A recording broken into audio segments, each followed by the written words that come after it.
1, 2, 1, 2. Emma.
Alright, and we are 10 minutes away from the red flag, or 15 minutes away from the first heat of the day.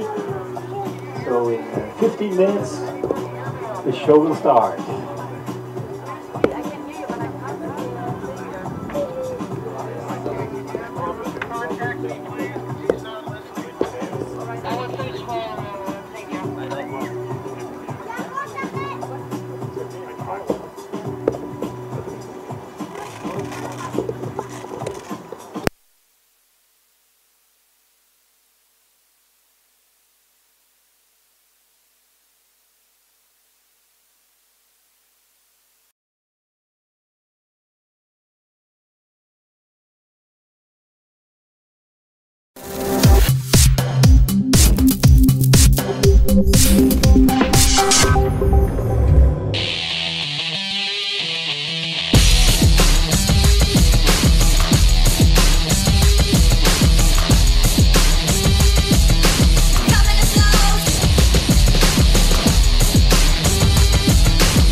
Good morning, everyone, and thank you for tuning in. This is day 2 of the 2012 Kite Surf Pro here at One Eye.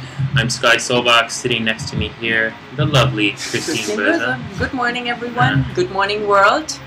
Yeah, having a bad hair day today. There we go. And it's very exciting again today. We just had the riders meeting with the riders and the contest direction here on the beach, and we already got the word for the day.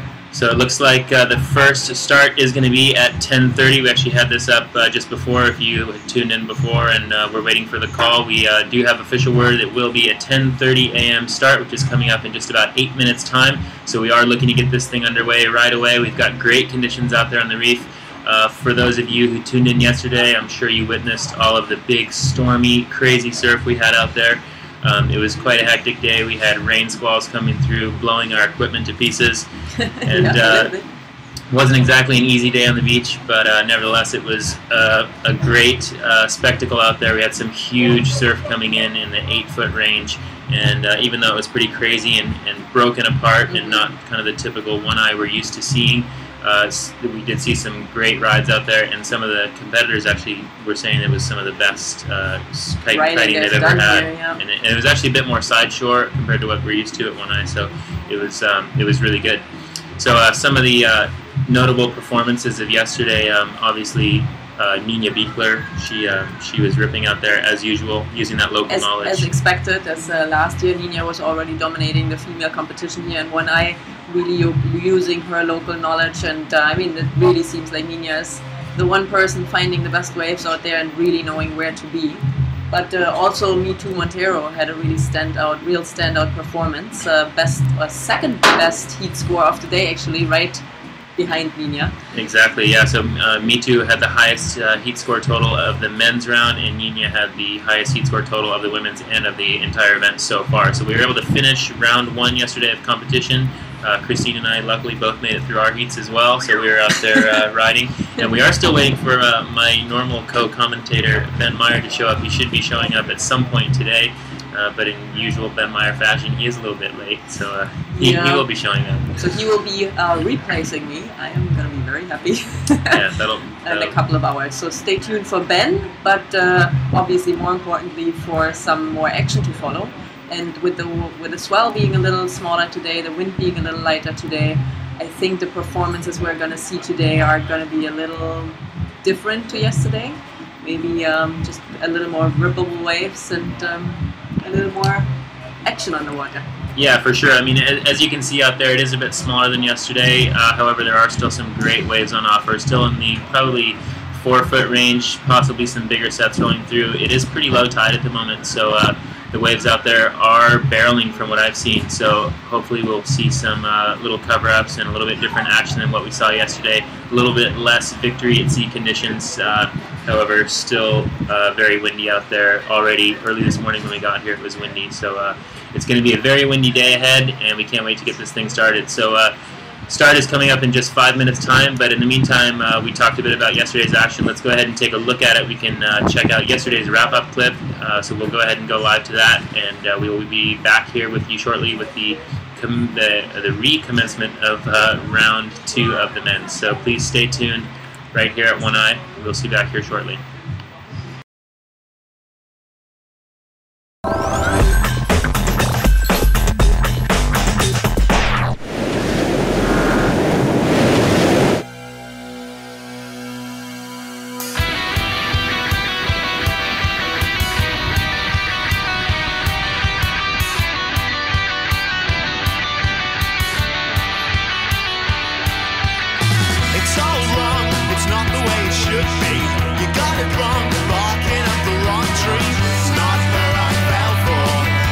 Pretty solid, it's pretty windy, it's going to be interesting, but it should be fun.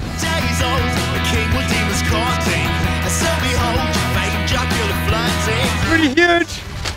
I think everyone's pretty scared to go out there, but it'll be fun.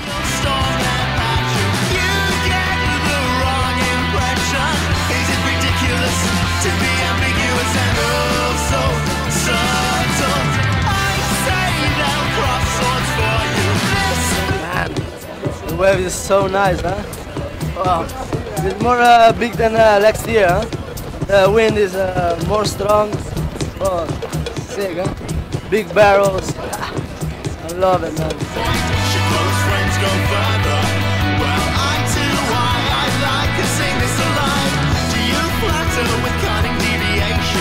To like another girl with my affection. Do you think it could go further? Or is this your plan to pretend not to understand? I say you'll storm and hatch. You get the wrong impression. Is it ridiculous to be ambiguous and oh so subtle? I say they'll cross swords for you. This vain attempt to stop you. It's not indigenous to be ambiguous and oh so subtle. You don't understand what I'm saying. You don't understand what I'm meaning. You take it all wrong. It was nice actually, huh? I thought it would have been way worse, but it was actually alright. Like sometimes the wave is really bumpy, but I managed to get some really nice waves and it's just amazing out there. Like super powered on my 5 meter and great heat.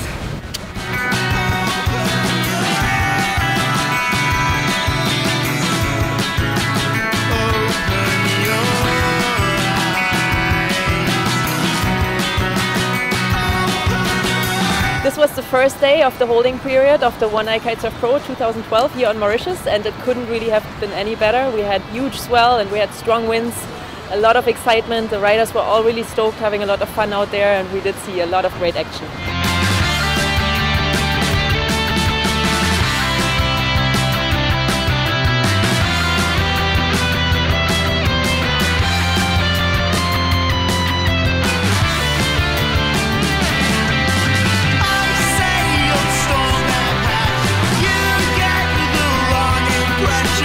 Is it ridiculous to be ambiguous?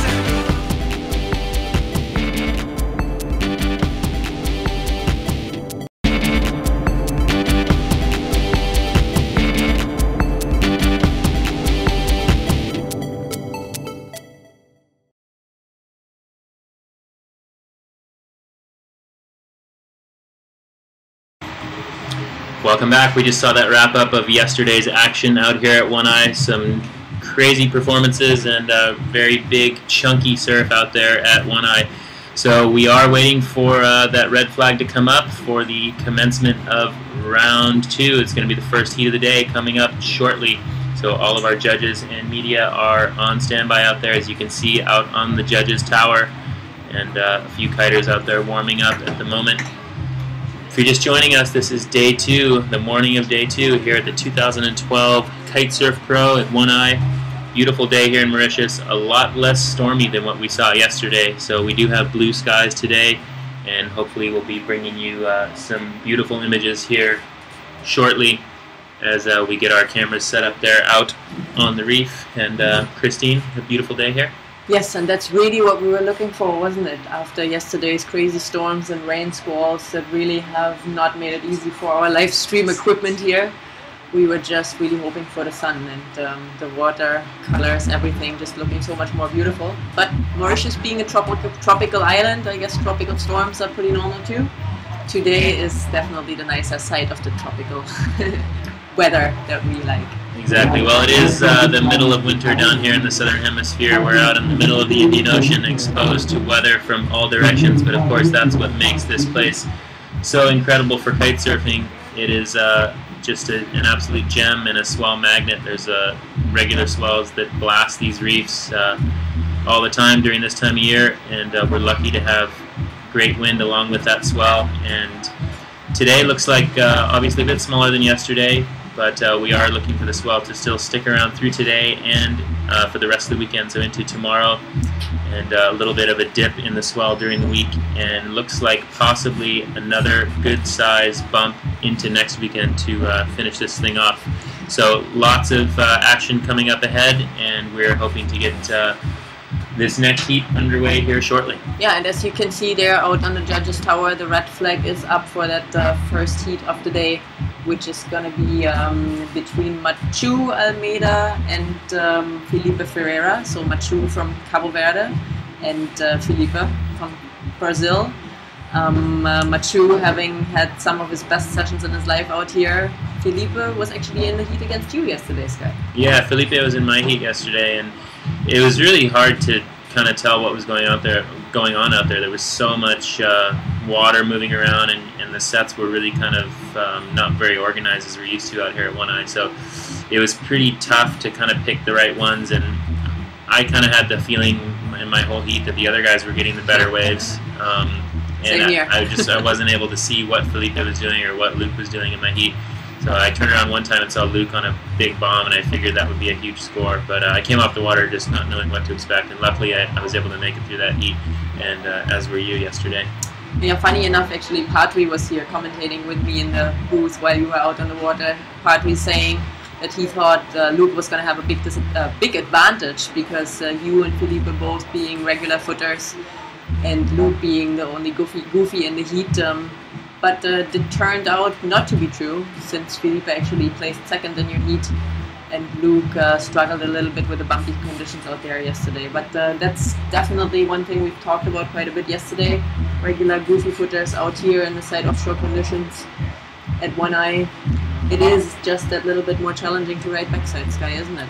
Yeah, it is a little bit more challenging to ride out here backside, and we kind of, after last year's contest, that was pretty evident. You know, the guys who were able to either go frontside or which frontside was their regular stance, where they were able to go switch, like me too, tended to do really well out here. But yesterday, we, you know, obviously the wind was a little bit more side shore than we're used to out here, so I think the backside riders actually were not at so much of a disadvantage. But you can see now we have live image out there from our judges tower, so although the waves look quite small from the beach, you can see when you get up close and personal that there is still some great surf on offer out there. I'm kind of getting a first close-up look at it myself right now, and by the looks of those waves, I think we're going to have some great action today, and I can't wait to get out there. Yeah, so there's only actually 1 more minute now left to the start of this heat, so we should be getting some pretty good action in just a minute. Alright, so if you're just joining us, I'm Sky Solbach, and this is Christine Böse. And we are here on day 2 of the 2012 KSP One Eye Pro, and we'd like to take a moment to thank our sponsors for making this event possible. Of course, we've got MTPA, the Mauritius Tourism Board, as well as North Kiteboarding, MTEL for sponsoring all of our internet needs here on the beach, and without MTEL we really would not be able to bring you these live images from here on the reef at One Eye. Yeah, and then we also have the St. Regis Hotel sponsoring this event, as well as Monster Energy. Monster Energy having supplied Sky with some good energy drinks yesterday, and of course all the other riders. Yeah, I came off the water yesterday and was feeling a little bit down, and grabbed a Monster and just pepped myself right up and came back into the commentary booth saying he felt a lot more awake now. Yeah, I took a few beatings out there in the surf and downed a Monster, and I was ready to go for another 7 hours here behind the computer. So thanks everyone for tuning in. This is day 2. We are going to get this thing underway shortly. We should see the start of this heat any minute now, and we're really looking forward to getting this thing underway. So we'd also like to thank our partners for this event, Ion, who is our official tour outfitter of the 2012 KSP World Championship Tour. We'd also like to thank Legal Clothing, Club Mistral, Afix for assembling that huge tower out there on the reef, Adamas, Habit Clothing, Enzo, which is where we're eating every night. If you come to Mauritius, come and eat at that restaurant, Maori Tours, Adventures Mauritius, Hydro Energy, GoPro, Multibox, IKA, Silent Partners, Saint Alban, and of course our local media partners, L'Express, L'Equipe, and Radio 1. So thank you to all you guys for making this thing possible.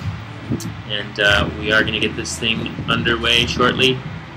So we're waiting for the green flag to come up. The green flag to come up, and we will get this thing cranking. So in the meantime, we will play an ad or two, and we will be back with you here shortly.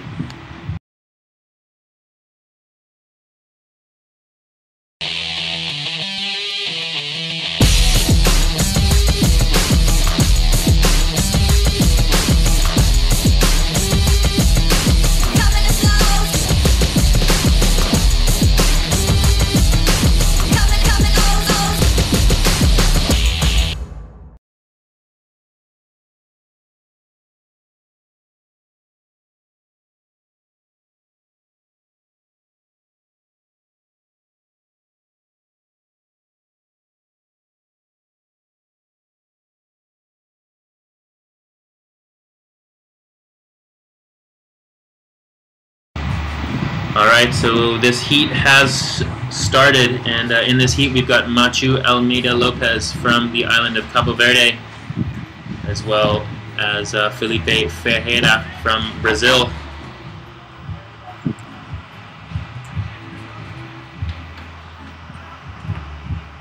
So this is going to be a pretty action-packed heat for our first heat here of day 2.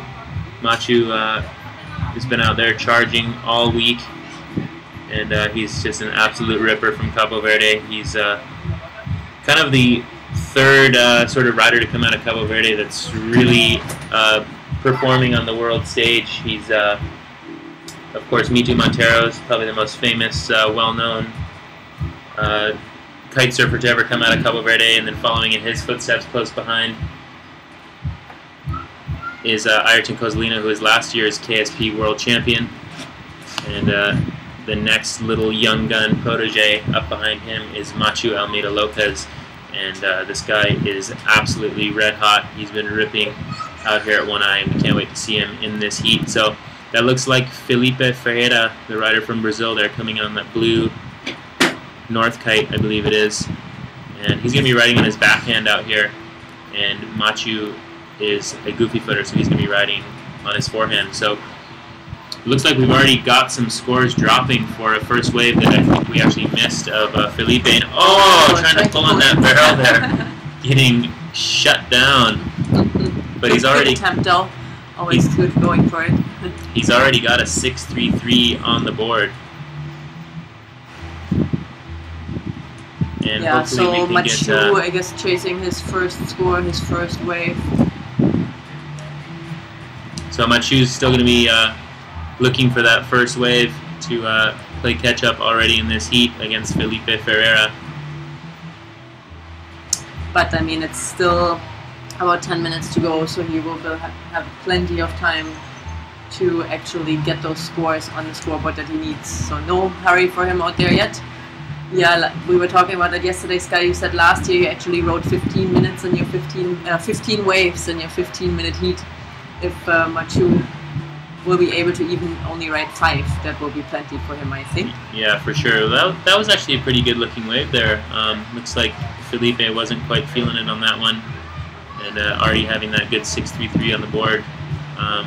He's going to kick out of that. So we did miss a wave of Machu's there. It looks like he does have a 6.17 already under his belt. So sorry, you guys, we actually missed one of Machu's waves, but hopefully we will be able to get that on the recap later.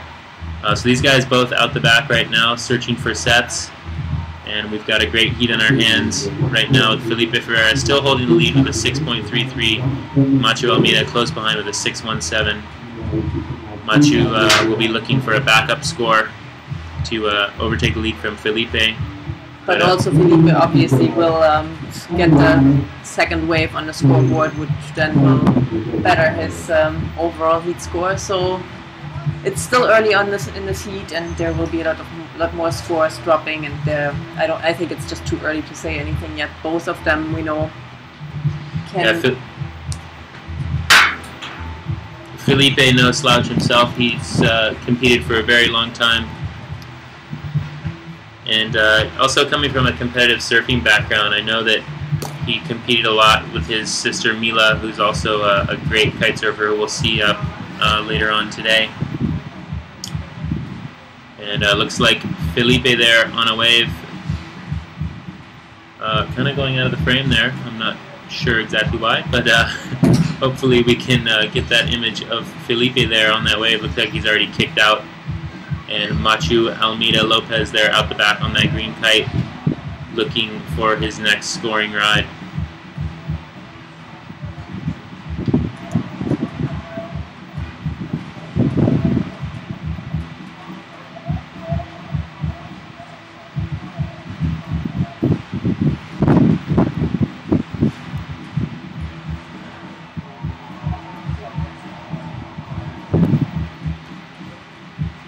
So this is round 2 of the men's heat 13. We stopped yesterday afternoon with heat 12 of round 2. It was getting dark on us, so we had to pull the riders in off the water, but this is the first heat of day 2.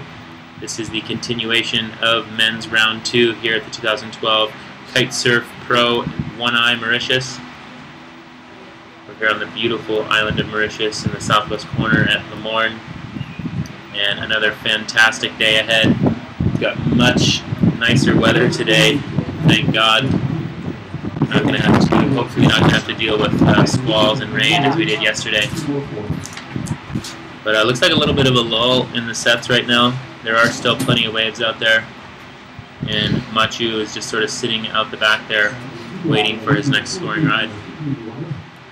Yeah, keeping our fingers crossed for the swell or for the waves to come up in the remaining time of the heat, and it's a bit of a waiting game right now for those two guys, I guess. As we can see them both right close to each other. It looks like Machu has found what he was looking for. He's just dropping into another wave there. All right, here we go. Live action of Machu, the young ripper from Cabo Verde, setting this thing up, and he's going to kick out of that. Not quite what he was looking for.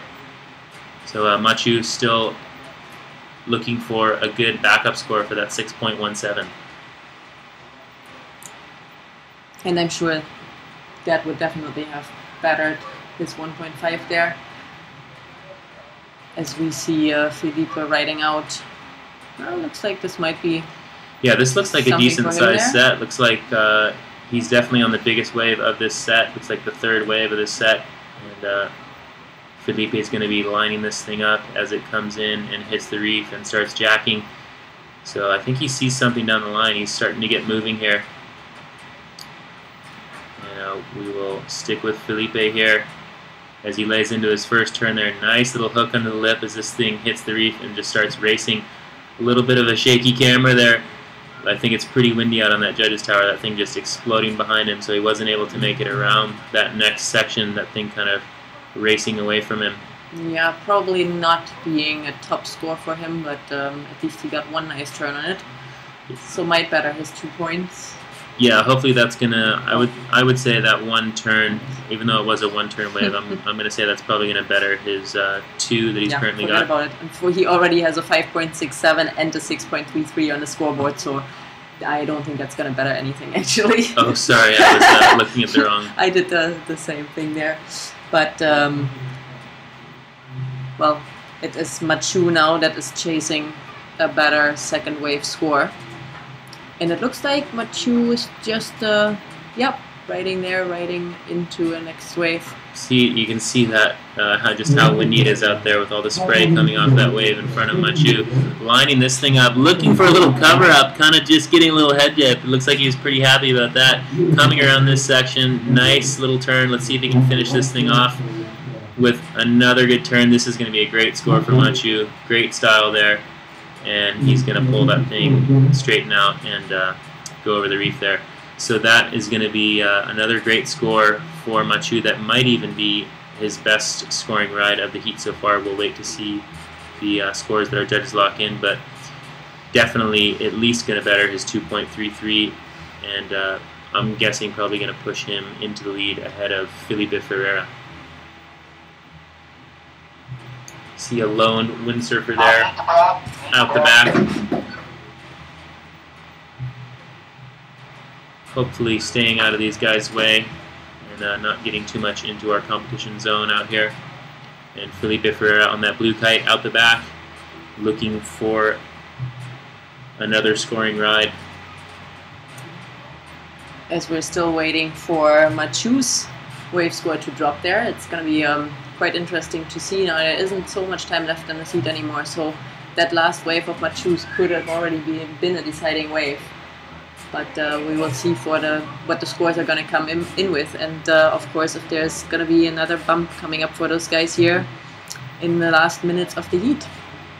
Yeah, that was a great wave there for Machu, that last one. He lined up that little cover up. He wasn't exactly a deep barrel or anything, but you know, just in the pocket, riding really graceful turns there, and just showing a lot of commitment and a lot of flow in his riding. So great to see Machu out there having a good time. Looks like he's having fun. He came out of that little head dip, and I saw a little bit of a body claim there. So looks like he's having fun, and he knows that that's probably going to be a good score for him. So we'll wait for that to drop and see what this heat is going to turn out.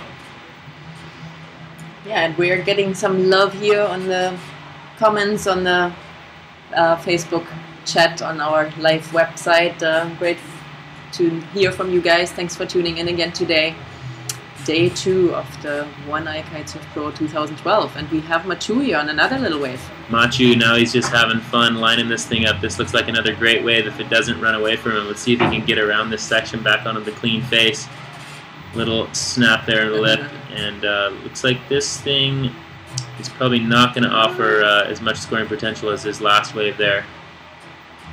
But still, he did a lot of, well, he did a lot with the wave. I think he definitely used it to its fullest potential, and wasn't one of the best sized waves out there today.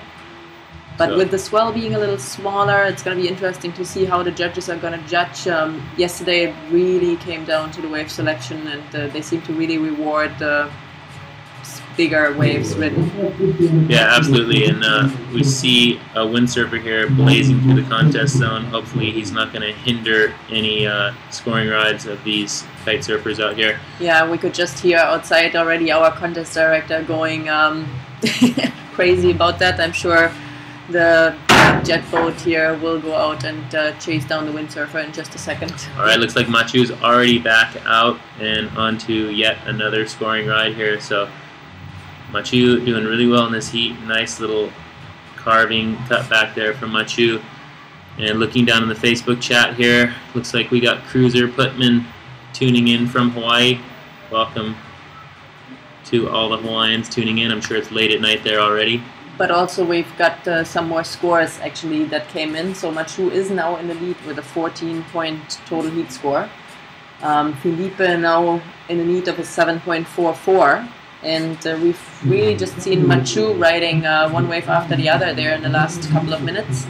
Haven't seen much of Felipe, so hopefully Felipe can get one more wave. The green flag is down, so we are in the last minute of the heat.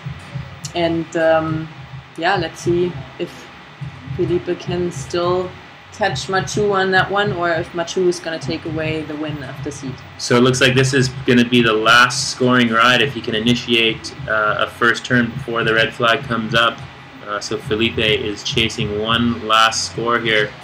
He's going to need a pretty big score. Looks like he needs a 7.44 to overtake the lead here. And hopefully he is going to be able to get it. So here comes Felipe, lining it up on this one. Doesn't look like this wave has a lot of wall, but hopefully he can blast off a nice little turn here. Big vertical snap, beautiful turn there from Felipe. If he can back that up, this may be a good scoring ride. Getting around that section, little foam climb, vertical snap up in the pocket. Not a great wave, but what he's doing with it is definitely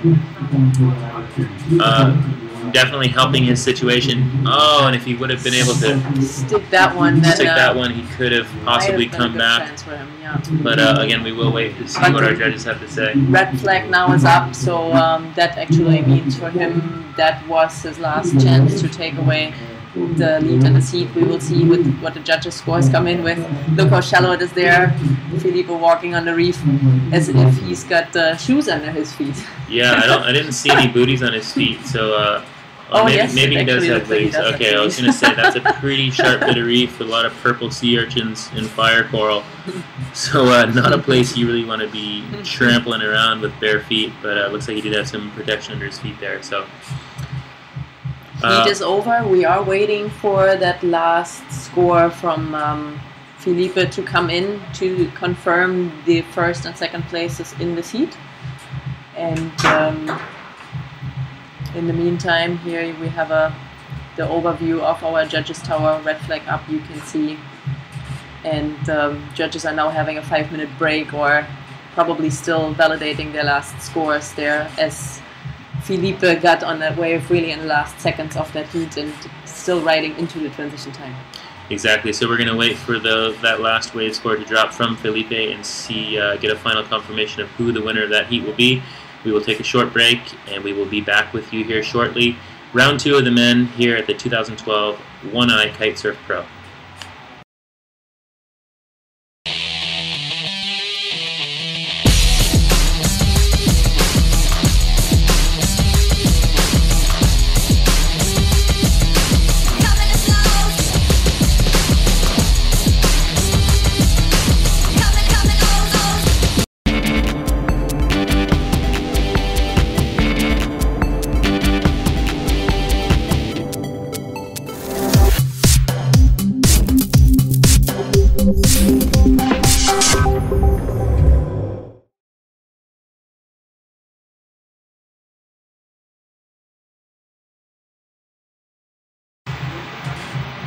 The red flag is up. We are currently in a transition period.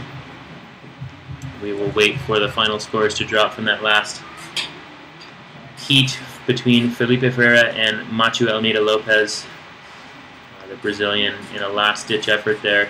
Got a great wave. I'm not quite sure if it was the 7.44 he was looking for, but then again, I'm not a judge, so I'm not going to go ahead. I'm not going to try to guess what that score was. I'll leave that up to our panel of professional judges. But we can see there are some great conditions on offer out there today. A little bit of cloud cover still lingering, some kind of gray overcast skies, but thankfully not as stormy as what we saw out here yesterday. Nice and sunny, and in the morning here in Mauritius, this beautiful morning of day 2 of the 2012 KSP Eye Pro.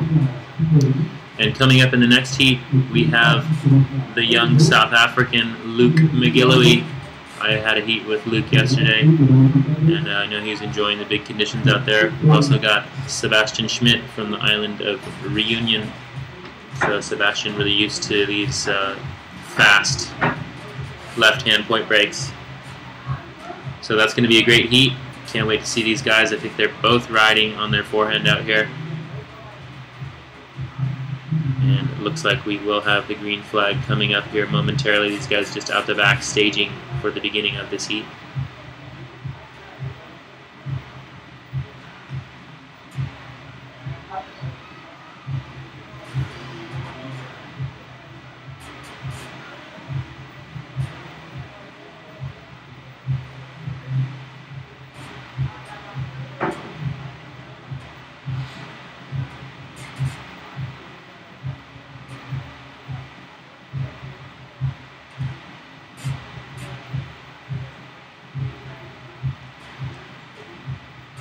So there is a long day of competition ahead. Currently about 5 minutes to 11 a.m. here local time in Mauritius.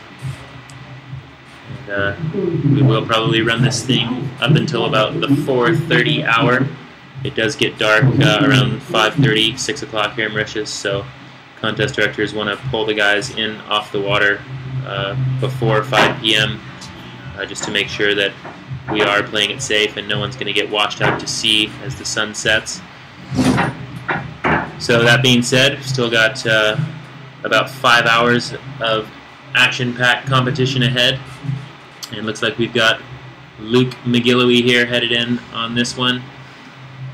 And the green flag is up for this heat, so this will be the first ride of this heat between Luke McGilloway and Sebastian Schmidt of Reunion. So Luke with a nice opening turn there. Beautiful looking wave. Oh, just kind of coming over that lump there. Catching his lines on the lip of the wave, and did really well to pull that off. A couple nice little turns there. See if he can get around this section. Great looking wave here from Luke. Nice carving gouge there in the pocket.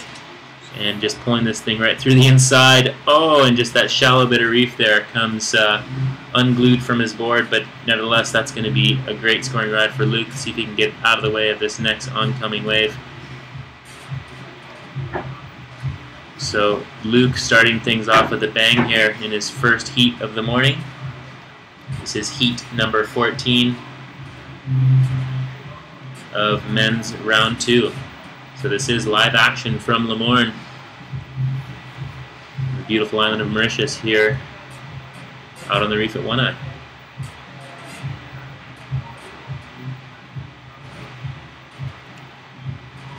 So Luke is new on tour this year. He joined us for the first event in Portugal, flew all the way from South Africa.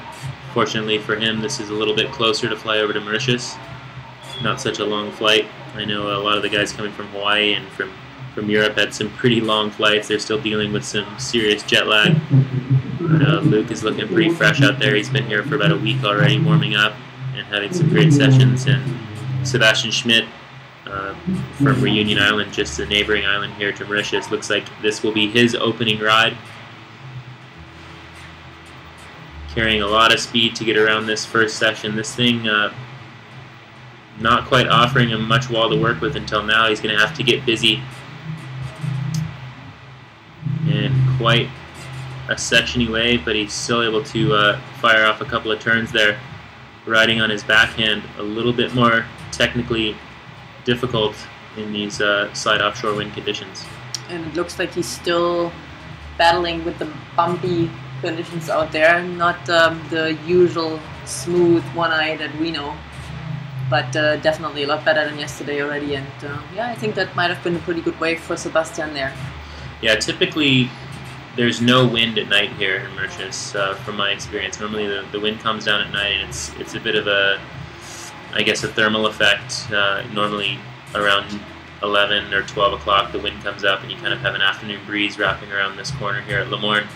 But the last couple of nights it's been really stormy, and it's been blowing all night. We've been getting woken up by pelting rain at night, and so a bit of morning sickness on the ocean when we've been showing up the last couple of days. But Luke McGilloway there with a nice turn, negotiating those bumps, and looking for a bit of power there to hopefully hit that closeout section, and that thing is just going to implode on itself there on that shallow bit of reef down below the judges' tower. So this video footage is being brought to you from the top story of our judges' scaffolding out there. So pretty much the best seat in the house, especially today with a little bit warmer weather and more sunshine that we're experiencing. So really stoked to be able to bring you these live images from out there on the reef. Christine and I are currently locked in our small box here on the beach, looking at a computer screen, so we are watching the same images that you guys are watching at home.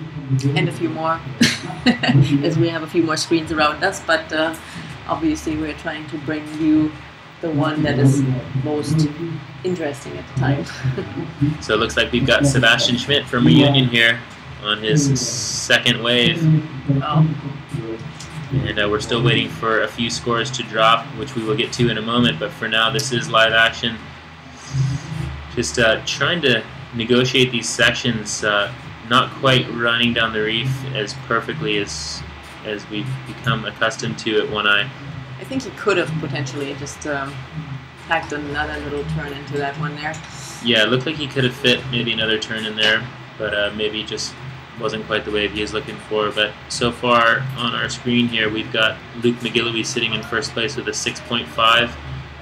So waiting for the second wave score from Luke to still drop from our judges, as well as those two wave scores from Sebastian Schmidt from Reunion. So the ocean's definitely calmed down a bit. It's not quite... yesterday was pretty much like victory at sea when we showed up in the morning. And Luke on a nice looking wave here. Let's see how this thing walls up and hits the reef. Definitely one of the bigger ones we've seen today. That's a great looking wave from Luke. Coming around the corner here. Nice big open face turn as he drops back down. And let's see if he can line up. I think he was maybe looking to maybe line up a barrel there. Nice little turn. Not a little turn, a big turn in fact. And that's going to be another great scoring ride for Luke McGillivray. So Luke off to a great start in this heat. Sebastian Schmidt on the wave right behind him here. Let's see what Sebastian can do. Looks like this thing has got a nice little bit of wall on it for him to work with. And Sebastian going down, losing his kite. Oh my lord. Third kite that we are seeing going down here in the competition so far. Sebastian just got, it looked like the wave, the explosion of that wave just caught his tail and sent him over the handlebars. And I really hope he's alright, and hopefully didn't hit the reef there. That was a very shallow bit of reef down there at One Eye. And hopefully his kite will be recovered out there by our rescue boat. It looks like Sebastian Schmidt is going to be out of this heat. So that gives our South African rider Luke a little bit more chance to score more waves. Well, he can pretty much just ride whatever he wants now. Yeah, I'm going to have to say that Luke is probably going to take this heat. We're still waiting for his scores to drop, but or for Sebastian Schmidt's last scores to drop, but I don't have the feeling that that's going to be enough to overtake the lead from the young South African. So Luke McGillivray is going to have about 6 more minutes of a nice little free ride session out there at One Eye.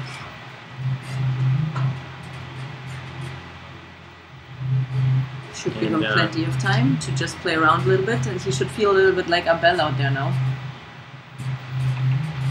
So we can see that green flag still flying out there on our judges' tower.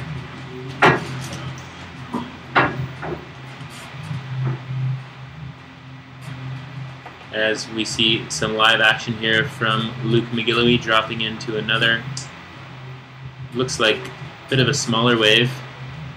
I think he sees something here. He's going to try to stall and get a little head dip.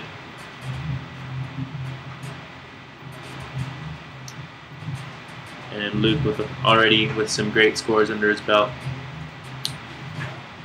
knowing he can relax out there a bit and rest easy, that he will advance on to the next round.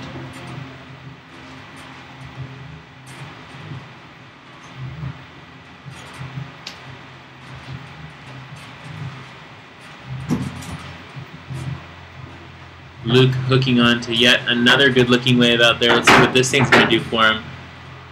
Beautiful, smooth face on this thing. He's only going to get one turn. But that was a great-looking wave from Luke. Yeah. It is looking so much more beautiful with the sun out today. The gray, rainy conditions we had yesterday just really didn't make it look like one eye at all.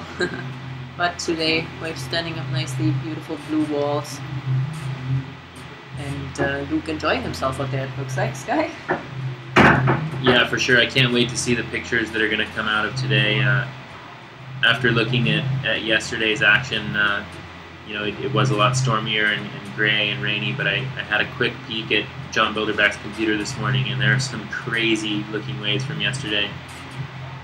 A lot bigger than I actually thought it was. When I was out in my heat, I was having a tough time finding waves, and I didn't really feel like it was that big out there. There was a lot of power in the ocean, but it just didn't seem like it had the wave height that we were quite expecting. But after looking at some of the images on JB's computer, it's going to be pretty impressive to see those things go into print later on. Yeah, kind of a little bit like last year, huh? I mean, I think everyone probably saw some of the pictures from last year in the magazines around the world. I think the event, or, well, in general, the tour got over 160 pages of magazine coverage, and a lot of that was actually pictures from Mauritius here, from the One Eye Pro 2011. Yeah, this place just produces great images, you know. It's just such a picturesque wave, beautiful blue, wide open face, and you can see down through the clear water to the reef. And just one of the most beautiful places in the world to kite. I've been coming here for a lot of years, since 2005, and I've actually come back here every year since 2005 to kite on these beautiful waves here in Mauritius. And Mauritius, of course, is not only about crazy barreling left-hand waves. There's also some great lagoons around the other side of the island up in the north, and beautiful flat water kiting, and just a great place to come and enjoy a nice holiday and get away from the stresses of everyday life. So we'd like to thank the Mauritius Tourism Board, the MTPA, for welcoming us here to the beautiful island of Mauritius and partnering with us for this event. Huge thank you to MTPA. We'd also like to thank MTEL for providing the internet to bring you this live stream live here from One Eye, as well as North Kiteboarding, our industry sponsor for this event, Ion Essentials, St. Regis Hotels, and Monster Energy for keeping us awake and alert and keeping my jaw moving during this live webcast. So Luke McGilvey just having a bit of fun out there. I think he knows he's through this heat already. That green flag is still flying.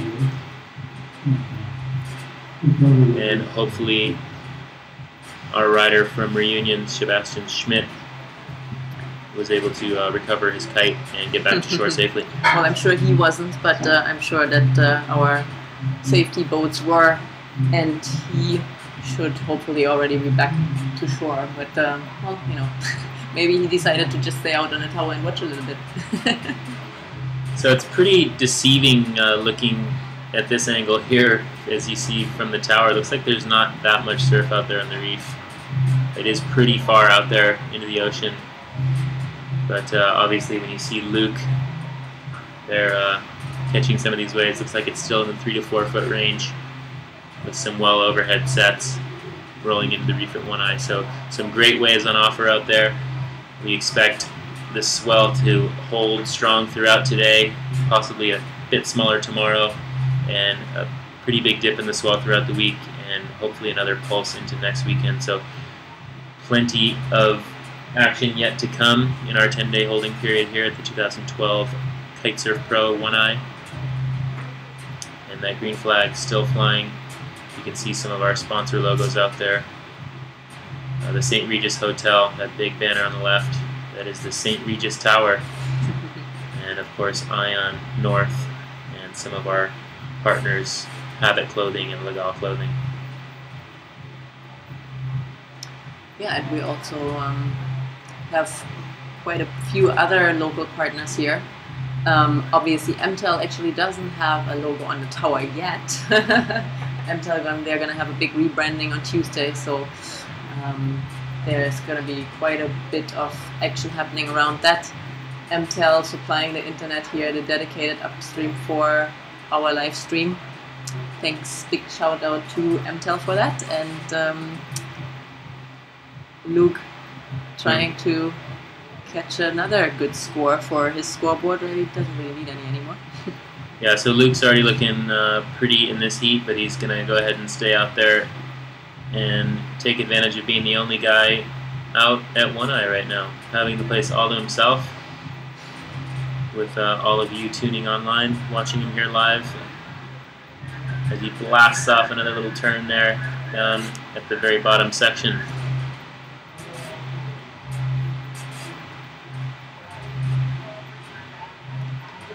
So coming up later in round 2, we have 2 more heats to go in round 2, and then we will go into round 2 of the women's. The next heat coming up will be Pedro Henrique from Brazil against Max Bonneau, the local Mauritian. So Pedro Henrique, a great surfer, great kite surfer, and just overall humble, friendly guy. But he is an absolute ripper. He's going to be riding out here on his natural stance, facing the wave. I can't wait to see what Pedro is going to do with these perfect waves out here at One Eye. And Max Bonneau, of course, well, the local he's Mauritian. the local, yeah. So he, you know, like Nina, he should have the local knowledge and probably a really good wave selection out here. So I think it's going to be a pretty tough heat. But more exciting heats to come up as well. In heat number 16, we have another local, JC Gallet, and against the Frenchman Etienne Loth. Yeah, so JC, the local Mauritian, is going to be coming up against Etienne from France in heat number 16, the last heat of men's round 2. And Etienne, a really funny guy. He was out here last year, did the whole KSP tour. He's definitely a veteran of the sport, been around since the very beginning, doing freestyle. He was a very talented, competitive freestyle rider, and now spending a lot of time surfing and kite surfing, and definitely a world traveler. He's been all over the place, and we're stoked to have him here.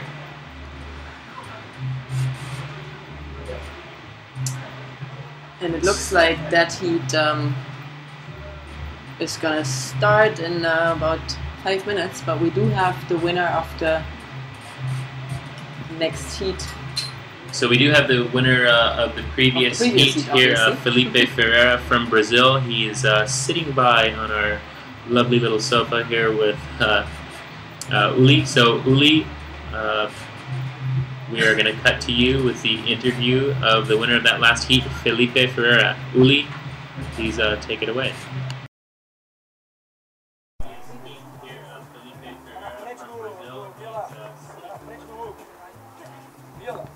Okay, I am sitting now here with the winner of the first heat from today.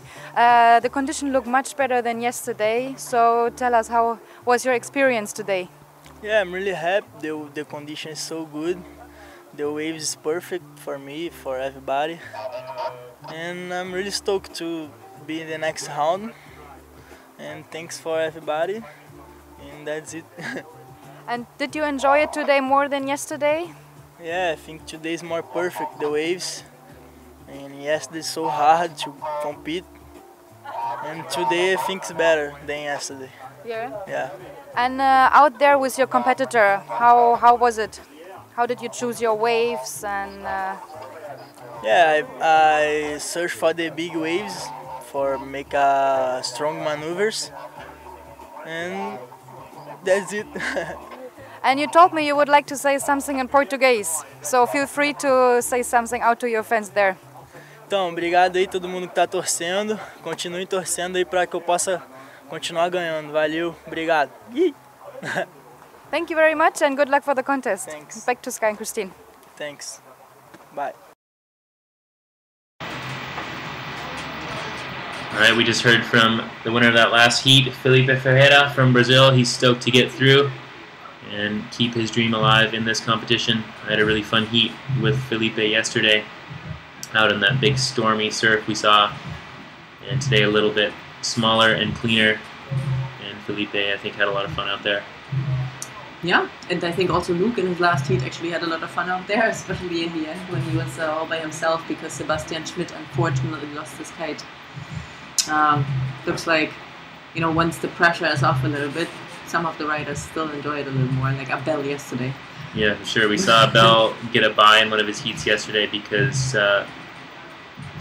Bastien Bullard unfortunately lost some of his gear out there and wasn't able to make his heat against Abel, so Abel had a 15-minute free ride session all to himself, which was quite nice, and he had a nice little warm-up session. But coming up in this heat right now, we do have Pedro Enrique and Max Bonneau. So these guys currently just staging out the back, waiting for those sets to start pouring across the reef at One Eye. This is going to be a great heat. Pedro Enrique riding on his forehand. This guy just, been going surfing with him, and he just blows my mind. He's such a great surfer. He's been a competitive surfer. He was a top 44 WCT surfer a few years back. He was junior world champion of surfing in 2000, and he's also been a fierce competitor on the WQS surfing circuit for a number of years. And it's great to see him pick up the kite and transfer all of those surfing skills over to kite surfing. So Max Bonneau not quite liking what he saw in that first wave, but Pedro Enrique here lining up the one behind him. This looks like the wave of this set. Beautiful first turn there from Pedro.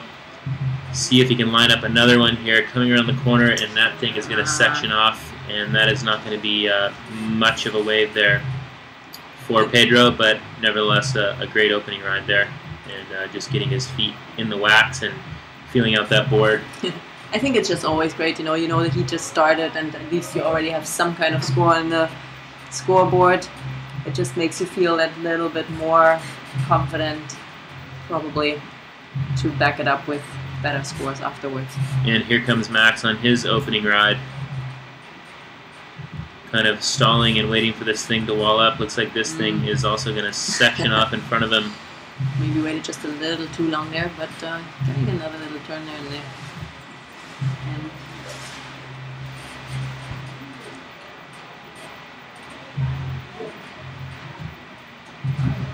so here comes Pedro Enrique on his second wave of this heat. Oh, big turn there. Just kind of airdropping back into that thing, that offshore wind getting underneath his board. And this is going to be a great scoring ride for Pedro if he can finish this thing off nicely. A nice second turn there from Pedro, and that's going to put him on the board with a great score. And Max behind him on this thing, just freight training. Missed the beginning of that one, but looks like that might be a really good wave for Max. Yeah, nice little hook under the lip there. Kind of dipping his head in the whitewash.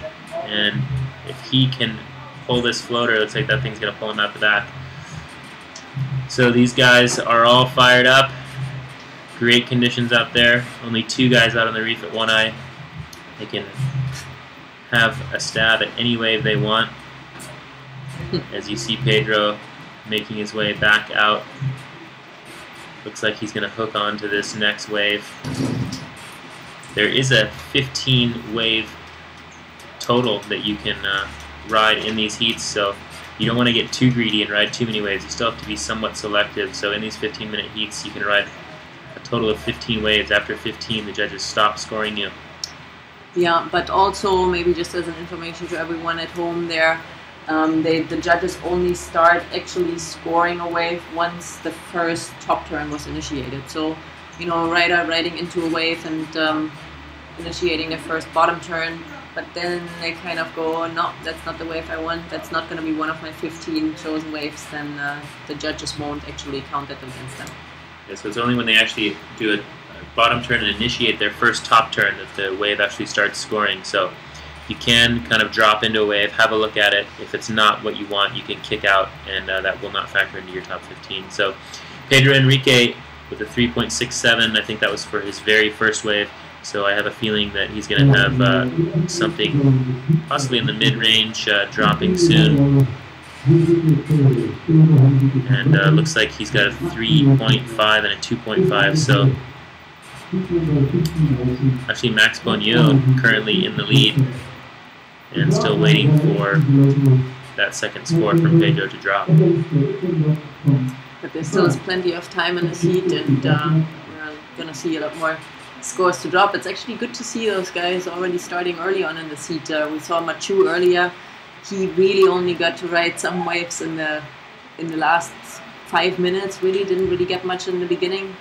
I think it's going to be a lot more well, comfortable for the riders to catch waves early on in the heat and then just see if they can better their wave score towards the end of it.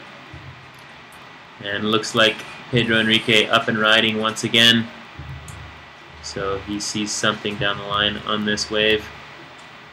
That was a nice first turn. Let's see if he can skirt around this section. Nice little foam climb, and that's the surfing certainly that we've come to expect from Pedro. Just beautiful flowing style, and he's going to kick out of that one. So that's going to be another scoring ride there from Pedro. Probably not as good as his first score.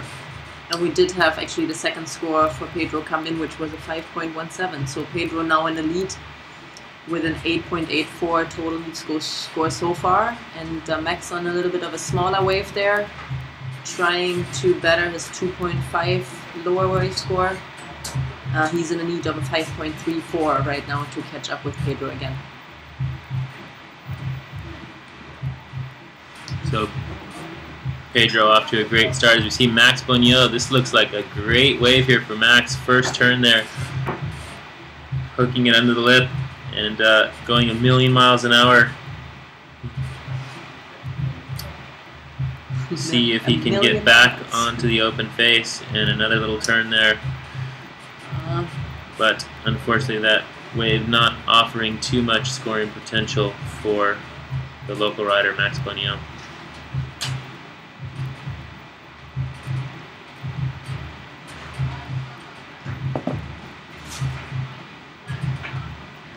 And there's some comments coming in here from all over the world, it looks like. But maybe we'll have a look at this wave from Pedro first.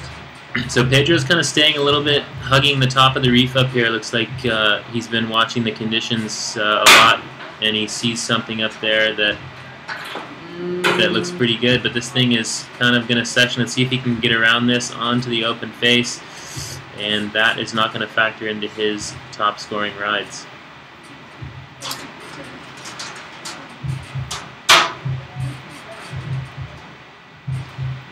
So we see Max Bonneau's kite there, just by the judges' tower. Looks like he had a little bit of a hang up on the reef there. Hopefully getting back out there and hooking into another great wave. We talked about that yesterday, you know, when it's not as big today, so it's not as big of an issue, but you know, yesterday some of the riders really need to run away from that closeout section there, and then you just got it kind of right over the reef, which at times is really shallow, but at least you can save yourself. And it looks like Max did get stuck in that reef there for a second, but not a big deal today, I don't think, and he's on his way out, no problem. So Devin Moody saying here, conditions look much cleaner today, and he hopes that Felix is enjoying the view from the tower. It definitely does look a lot cleaner today, and yeah, even though not as big as yesterday, it's yeah, I mean, I think we've seen a lot of great action already, and it just seems like those waves are offering a lot more potential for the riders to take advantage of them. Yeah, yesterday was just big and shifty, and you know, today's definitely not as clean as what we're normally used to here at One Eye, but it has calmed down a bit, and I think riders are out there on probably 7-meter kites today, whereas yesterday we were kind of all out there on 5- and 6-meter kites getting blown away. Everyone was pretty much riding the smallest kites they had in their quiver. We see Pedro Henrique here. Nice arcing turn there, and a bit of a pulled back shot there. We can see what's up ahead. Pedro just getting a little cover up there, and he's going to kick out. So that was a great looking wave there from Pedro Henrique, the rider from Brazil.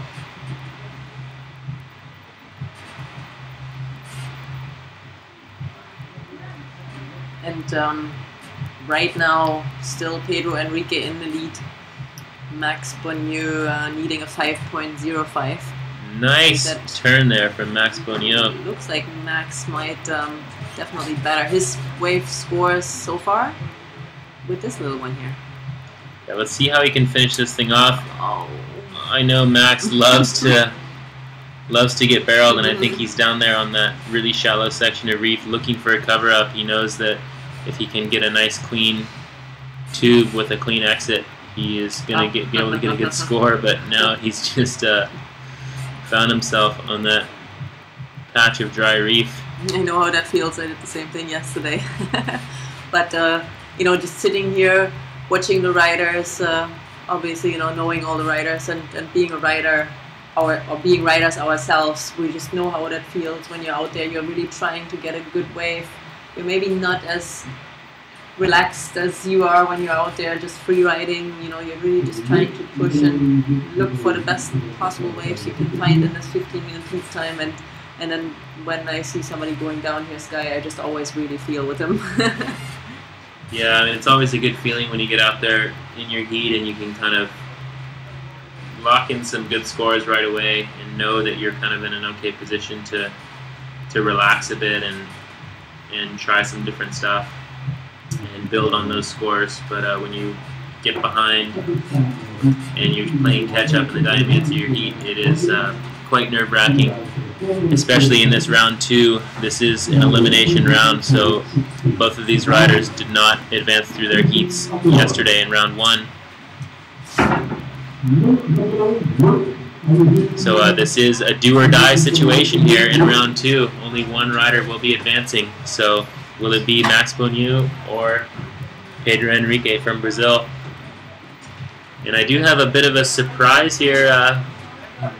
Tall blonde guy poking his head in through the door. I believe this is my co-commentator Ben Meyer, fresh off the airplane. Nice to see you, Skylar. Welcome. Great to join you guys here in the booth. I was definitely very amped to be driving up the coastline and see the wind and waves that we've been blessed with right now. Absolutely. Look at that out there. Yeah, we will switch back out here to our action cam. So how was the flight, Ben? That was a long one. Where'd you come from? Canada. Yep, I had 4 hours in Seattle, then a 14 or 15-hour flight to Dubai, then 8 hours in Dubai. Oh man. 6.5-hour flight here. Did you hit the wave pool? I didn't hit the wave pool Okay. because I was there from, I think 9 p.m. to 4 a.m. All right. But yeah, definitely much happier to be sitting here right now than wandering around trying to find a chicken shawarma in 97-degree heat there in the UAE. So, live action. This is Max Bonnieu, the local, coming up against Pedro Henrique from Brazil. Pedro currently still sitting in the lead with a 12.33, and Max Bonnieu playing catch-up, but Max looking like he's dropping into a beautiful-looking wave here. Look at this thing just grinding down the reef. Tries to get a turn-off in there. Let's see if he can get around this section.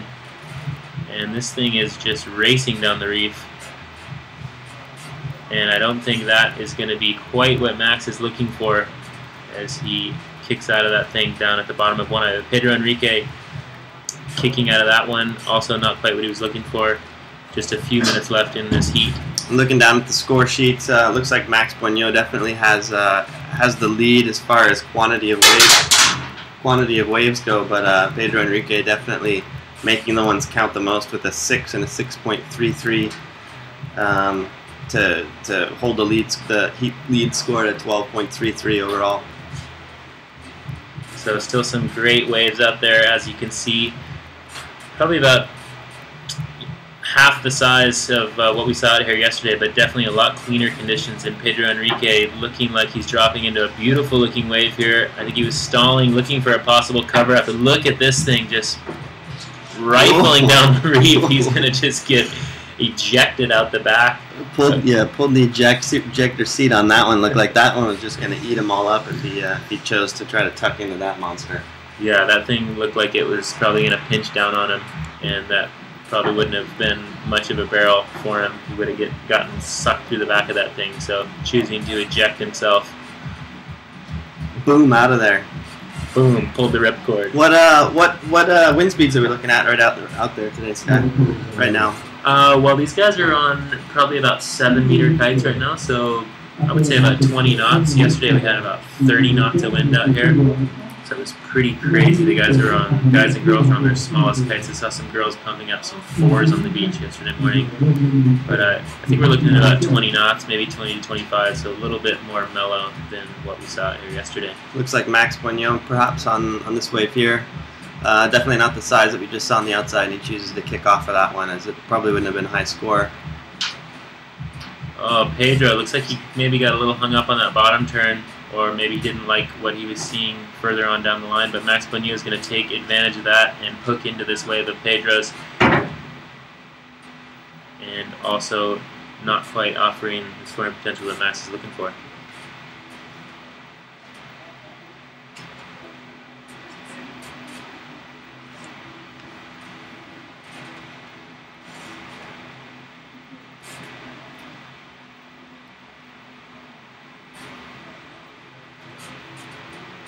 Looks like they're ticking down the final seconds of this heat, and barring the impossible, it seems like Pedro Enrique is going to move on from this heat, Sky. Yeah, and I know Pedro, I mean, obviously is going to be very stoked to get through this heat. He didn't make it through his first heat yesterday, so he knows that this is a do-or-die situation. This is a knockout round, so he will advance directly on to the next round where he will have a second chance. And if he makes it through that next heat, then it's straight onto the quarters for Pedro Enrique. But it's not over till the fat lady sings. Looks like Max Poignot trying to get one last scoring ride here. Nice little inside hack, but I don't know if that's going to do it for him. Might get that one in just under the bell, but I don't think that's going to be enough to unseat Pedro Enrique's 6 and 6.33 that he had as his 2 highest wave total wave scores in that heat, Sky. For sure, and there we see Pedro Enrique, the young Brazilian there, cruising past the judges' tower, and he will make his way in, and we will queue up an interview with him during the transition period of the next heat. But for the time being, we have Luke McGillivray, the winner of that last men's heat, down on the beach with Uli. So Uli, we are going to cut to an interview. I'm not sure if Uli is picking up my audio at the moment, but hopefully we can get Uli to queue up this interview with Luke. You see a nice set rolling in there. Here now is Luke, who won his heat now. So how are the conditions today compared to yesterday? Today is so much better. Okay. We have to wait. I don't know.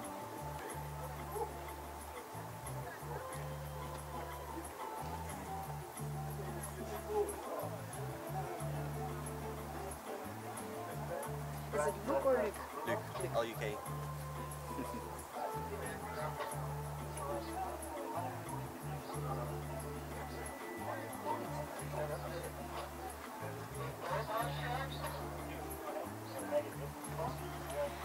I am sitting here now with Luc on the sofa, who just won his heat now. So tell me, how was it compared to yesterday? Today was magic compared to yesterday. It was so much better. The waves so much smoother. The wind's a lot. It's the same as yesterday, the wind, but it's just a wave is amazing compared to yesterday. They're a bit smaller than yesterday, but are they better to drive? Yeah, they're a lot smaller than yesterday, but it's more open, so you can get a lot more turns on one wave than you can normally. Like yesterday, you can get maybe 2 turns. And today it's just like 5-6 turns. It's really good. All right. And how did the tide change your riding behavior? Well, it was just yesterday it was so gusty, and today it's a little bit more smooth and the wave's smoother, so it's a lot more. I feel a lot more in control, and it's not choppy on the wave anymore because it's blowing a little bit more offshore, so it was a lot easier than yesterday. All right. And is there anything personal you would like to say about the contest, for your fans out there? Oh, this is a great contest. We've got perfect waves, perfect wind. Not much more that we need, eh? So, All right. Thanks a lot, and back to Sky and Ben, and good luck for you in the contest. Thank you. Between heat 15 and 16.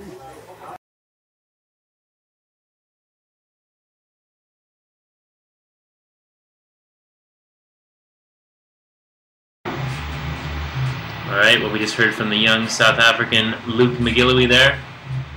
He was pretty stoked to make it through that last heat.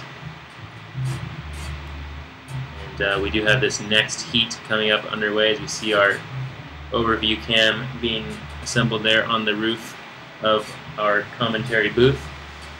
And riders staging out the back. Coming up in this next heat, we're going to have JC Gallet from Mauritius against the veteran from France, Etienne Lot. Yeah, it was great to hear from Luke McGillivray on that last interview. Definitely taking command of that heat. Number 14, the pretty far and away victory there with a 14.07 over Sebastian Schmidt's 5.5. I know that Luke is always stoked, and I'm sure that must have made his day so far to make it to the next round and have a pretty dominant performance there in that heat. Yeah, for sure. And Sebastian Schmidt, unfortunately, we saw him lose his kite about midway through that last heat, so he was not able to get those final scoring rides and get a backup score. But Luke McGillivray wasted no time and took advantage of Sebastian's misfortune there and had a great heat with a 14.07 heat score total. And we wait for these riders to stage out the back here, and this heat well underway between Etienne Lot and JC Gallet.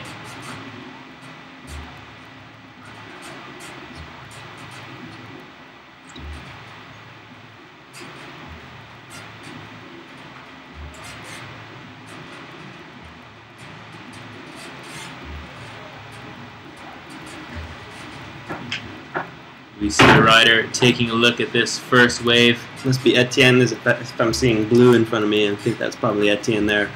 Taking a look at this wave to see if he's lining up for him.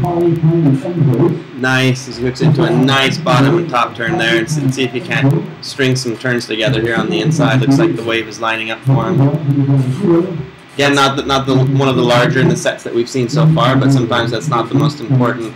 When you're just trying to get those first couple of scores on the board in the beginning of the heat, kind of helps your confidence to really pull into the big ones once they start hammering away. Yeah, and that was a great opening ride there from Etienne. You got 3 nice hacks on that wave, and that's going to be a great opener for the rider from France, Etienne Lot, here in his round 2 heat. This is a knockout scenario, so one of these riders will not be advancing on into the later rounds. So the pressure is on, and these guys got to make it happen. Usually you'd say win or go home, but I think in this situation it's win or go sit back on the beach. Probably won't be going home in the next few hours. Yeah, I don't think any of these guys will be in any hurry to go home. They're going to hang around here and enjoy the beautiful island of Mauritius and enjoy the beautiful beaches here of Lemoine. So we'd like to say a huge thank you to our sponsors making this event possible, the MTPA, which is the Mauritius Tourism Board, as well as MTEL for providing all of our internet needs here down on the beach at Lemoine. Not an easy place to get high-speed internet connection, but MTEL really coming through for us and making this live stream possible. Also North Kiteboarding, our industry sponsor for this event, St. Regis Hotel, and Monster Energy keeping us awake and alert throughout our 10-day holding period here in Mauritius. Absolutely. I could use a little of that right now as we see in white right in front of us. That's JC Gallet trying to set himself up there for what he's hoping is going to be a little inside barrel. Looks like he's just going to be able to hack a couple of turns and try to pump his way through this section. So JC looks like he's riding with foot straps, I believe. It looked like he did a little chop hop off the face of that wave, and Etienne, I believe, is riding strapless. So a little bit different choice of equipment out here for these two riders. JC doing a little front roll there down the wave, and laying into another little bottom turn here on this little inside grinder. and he's going to kick out of that thing. So situation at the moment, we've only got one score so far dropping for Etienne, which is a 6. I believe that was his opening ride with those 3 nice turns we saw him do. So Etienne off to a great start, and we'll wait for his score to drop from JC Gallet. And they should be okay, but I think that opening ride by Etienne for sure is going to set the standard for what to catch in this heat so far, especially difference in style of straps versus no straps. And I think that Etienne really had some nice, powerful turns in that first wave. That's if he can keep that up for the rest of the heats, he's going to be tough to beat. Yeah, for sure. And you can see here, this is our riders launching area on the beach, so riders just getting set up for their later heats. Off in the distance there to the right hand corner of your screen is the judges tower, so it's pretty much launch your kite and it's a straight shot out over the shallow reef. As you can see, those left hand waves reeling down the reef out there at One Eye.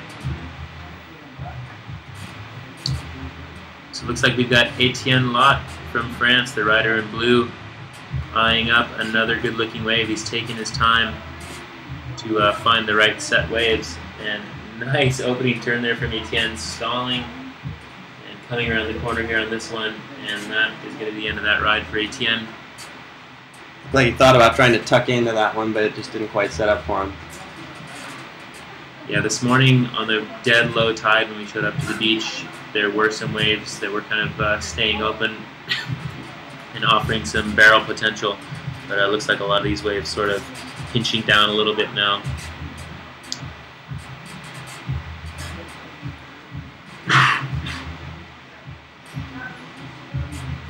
Coming up just probably under 10 minutes left in the heat, so plenty of time for this to go either direction. Etienne Lot from France, however, putting his stamp on the heat so far. He's got a high wave score from what we can see is a 6 so far, next to JC Gallet's 3 is his highest wave score. His total is a 5.67. Etienne probably scored a little bit on that last wave, probably not too huge. He'll be looking to increase that wave score as this heat goes on, but definitely setting himself up in the beginning with a solid 6. That I think him string another one of those together, he's going to be my pick to probably move on, but anything can happen with just under 10 minutes left in this heat number 16, round 2 of the men. Etienne, a nice looking wave there, getting a little cover up, just kind of ducking under that curtain, and maybe another little one here, and just getting clipped and going down, and he's going to pull the ripcord and get ejected out the back of that one. He got covered up, that's for sure. But a great beginning of that wave. It'll score some points for him. We'll see if he can run away from this next one, chasing him down.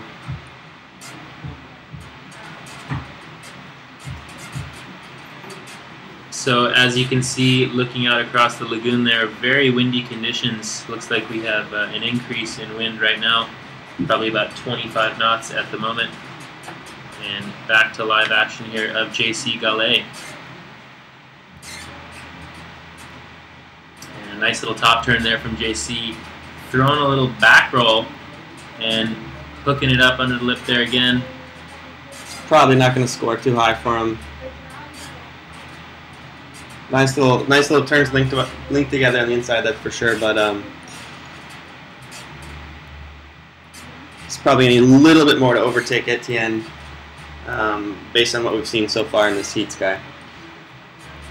Yeah, that last wave of Etienne's was really nice. If he could have backed up his little cover up there with another turn, perhaps, or maybe another little barrel on that next section, that would have been a great score for him, but I'm not sure if that's going to be quite the backup that Etienne's looking for, but we've still got some time remaining in this heat, so Etienne's going to be looking for another solid backup score for that 6. And looks like he's found himself a nice looking wave if this thing walls up the way he's hoping.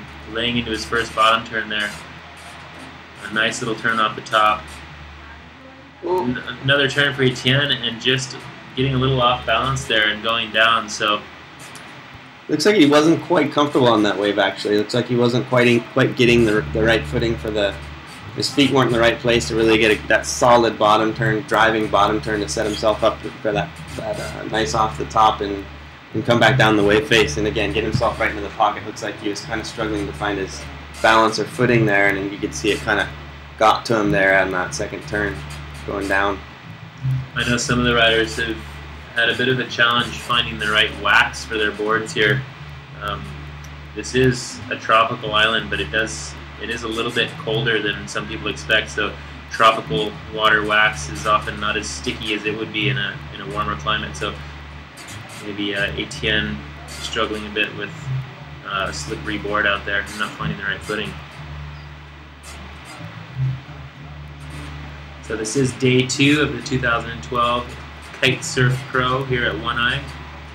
We saw some great action yesterday, big stormy crazy surf, and we completed round 1 of the men's and the women's, and this is the continuation of round 2, which we already got a good start on yesterday. And this is the last heat, in fact, of men's round 2. We will be going straight into round 2 of the ladies, and following ladies round 2, straight into round 3 of the men's. But this is live action of JC Gallet. A nice turn there on a bumpy, whitewashy looking wave. Let's see if he can fire off some turns on this thing through the inside and kind of digging the nose there. Situation at the moment still has Etienne Lot in the lead. It looks like Etienne's got 2 great scores. I think that's 6.6 perhaps dropping earlier. I think that was the little cover-up wave, actually. Okay, that was probably Etienne's cover-up. So that was his 3rd wave, ridden a 6.6 and a 6. So Etienne currently with a 12.6 heat score total. JC Gallet chasing a huge score of 8.73. Again, Etienne showing his tour prowess and his experience being out in the water a lot, being able to pick out the waves that are going to work, they're going to score the highest for him. Again, frequency sometimes isn't the most important, and especially he got off to that great start with that 6-pointer right off the bat. And again, anytime you do that, it sort of helps your confidence and helps you get out there and maybe be a bit more picky as the waves come through, in comparison to if you don't have any high-scoring waves in the beginning, you kind of get a little frantic out there and sometimes are trying to pick off waves that aren't going to be the highest scores because you're a little bit worried. So Etienne definitely showing his tour experience out there and putting himself in position to move on to round 3. It looks like we've got just around 4 minutes remaining in this last heat of men's round 2. Etienne eyeing up a little wave here on the inside. Let's see if this will give him something to work with. A nice first turn there for Etienne. He's already got some great scores on the board, but he's going to try to keep busy and see if he can improve on that 6-point ride. Had a great start. Seemed like it just sort of lost some moment. He lost a little bit of momentum. The wave kind of petered out a little bit there in the center connecting section. I don't think that's going to better his 6 and 6.6, but definitely putting himself in position where if the wave starts cooperating with him, to be in the right place at the right time to just nail a huge score. And a lot sunnier, more picturesque conditions out there than we saw yesterday. There is still a little bit of cloud cover, a bit of overcast skies, but the sun is peeking through, and it's nice to see some sunshine reflecting off that white water. Yesterday it was kind of a gray, drizzly mess out there. But very windy conditions at the moment. As we can see there, our judges and media crew out on the tower just getting blasted by 25-knot winds.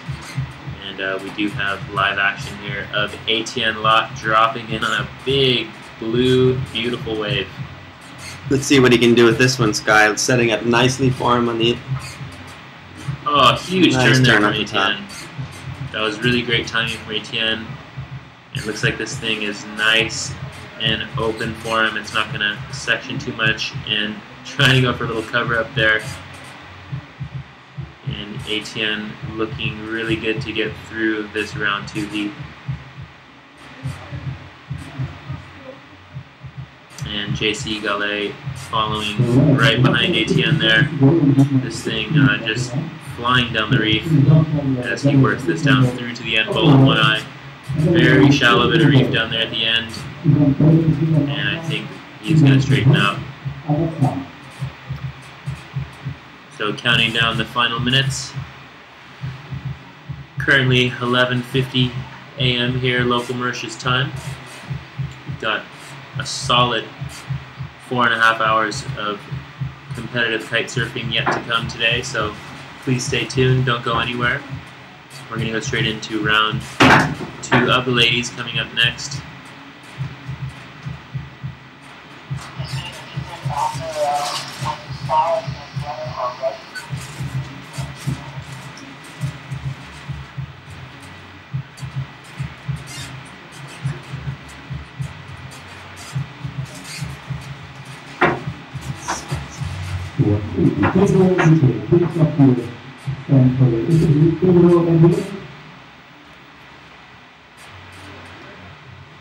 Again, if you're just joining us, welcome to Le Morne. I drove in this afternoon and was psyched to be able to see the conditions that were on offer for us today. As you said, sky a lot sunnier, and you can fix your hair there. Didn't even look in the mirror this morning before I came to the beach. But a lot sunnier today. Waves cleaning up a little bit. It's a great day for competition. It's a great day for these guys and girls to get out there and showcase their talents in one of the best kite surfing breaks in the world. And we've been lucky enough to sort of have just firing conditions right off the bat, and it really had no waiting days. And it was actually more of a period of anticipation before the event instead of hoping that we get the conditions, you know, which is a great way to be able to start one of the better events of the year on the KSP Tour. Yeah, for sure. It was great to just start this thing off with a bang and show up and just get right into it with great conditions right off the bat. We were watching the forecast in the week leading up to the event, and we knew there would be a great swell on the map for the beginning of the contest. However, we were a bit worried about the rain that was going to come through, which we saw yesterday, but turned out we had a really great day of competition, and everything worked out to get this thing underway in great conditions. And today is no exception, a little bit smaller, but some great waves on offer out there on the reef at One Eye. And it looks like this is going to hold for at least the rest of today, if not the into tomorrow as well. I know that there's one more swell as I was looking later in the week, depending on if we need it or not. But you know, as with any competition, if you got the conditions, you go for it. You don't wait for it. And the way that the forecast looks is that it'll be good to take advantage of the conditions that we have here, Sky. Yeah, absolutely. Yeah, it's going to be great. So we are going to try to cut down to an interview there with Uli, who's standing by with Pedro Enrique.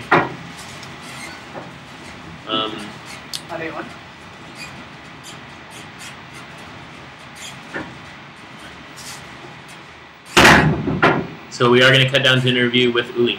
Pedro Enrique, and he won his heat. So tell me, how are the conditions today compared to yesterday?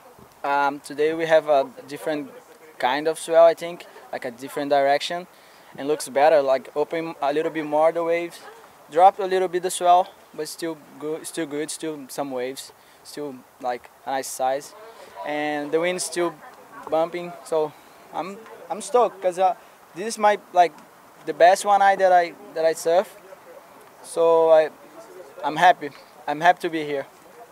And did you change the size of your kite for this go? Yeah, this morning I was using a 7, and then it was a little bit gusty and powerful, and I switched to a 5, and was a nice choice. Like, it was a nice change. So, do you like the conditions here at One Eye to surf? Yeah, for sure. We surfed here this week, and we surfed another place called Ambulance, I think. And it was amazing, like so fun to surf, some barrels, some maneuvers. It was really, really good, like I'm enjoying too much. That's cool, so it's a cool place to practice and to surf. For sure, like a perfect place to be a surfer and a kite surfer. You can surf all the morning and then kite all the afternoon, so how could it be better? That's cool. Thanks a lot. Do you want to say something to your friends at home, your fans? Yeah, for sure. I want to say hello to my family, to my daughters and my wife. They're watching, and to all my sponsors, my friends in Brazil. They're watching me, and I know they want to see good action. You can say something in Portuguese if you So, want. obrigado, galera. Mandar beijo grande para minha família, minhas filhas, Ariel e Alice, minha esposa Carol. Eu sei que elas estão curtindo lá em Portugal. A gente acabou de mudar para Portugal. We are just moving to Portugal, so they are for sure like watching. And that's it. Cool. All right, thanks. Cool.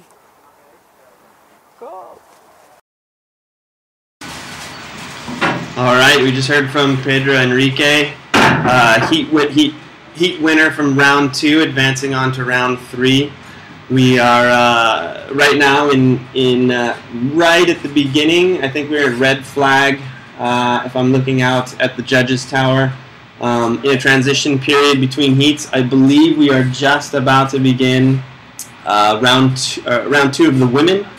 The last heat featured Etienne Lot, the tour veteran from France, versus JC Gallet, and from what I see in front of me, Etienne taking the win with a combined wave score of 13.27. JC Gallet coming in second in that heat with an 8.43. Again, waiting for those scores to be official, but from what I see in front of me, Etienne with his highest wave score of a 6.67, second wave 6.6, so almost identical scores. And JC Gallet going with a 3.93 and a 4.5. Actually, both of his last 2 waves ridden.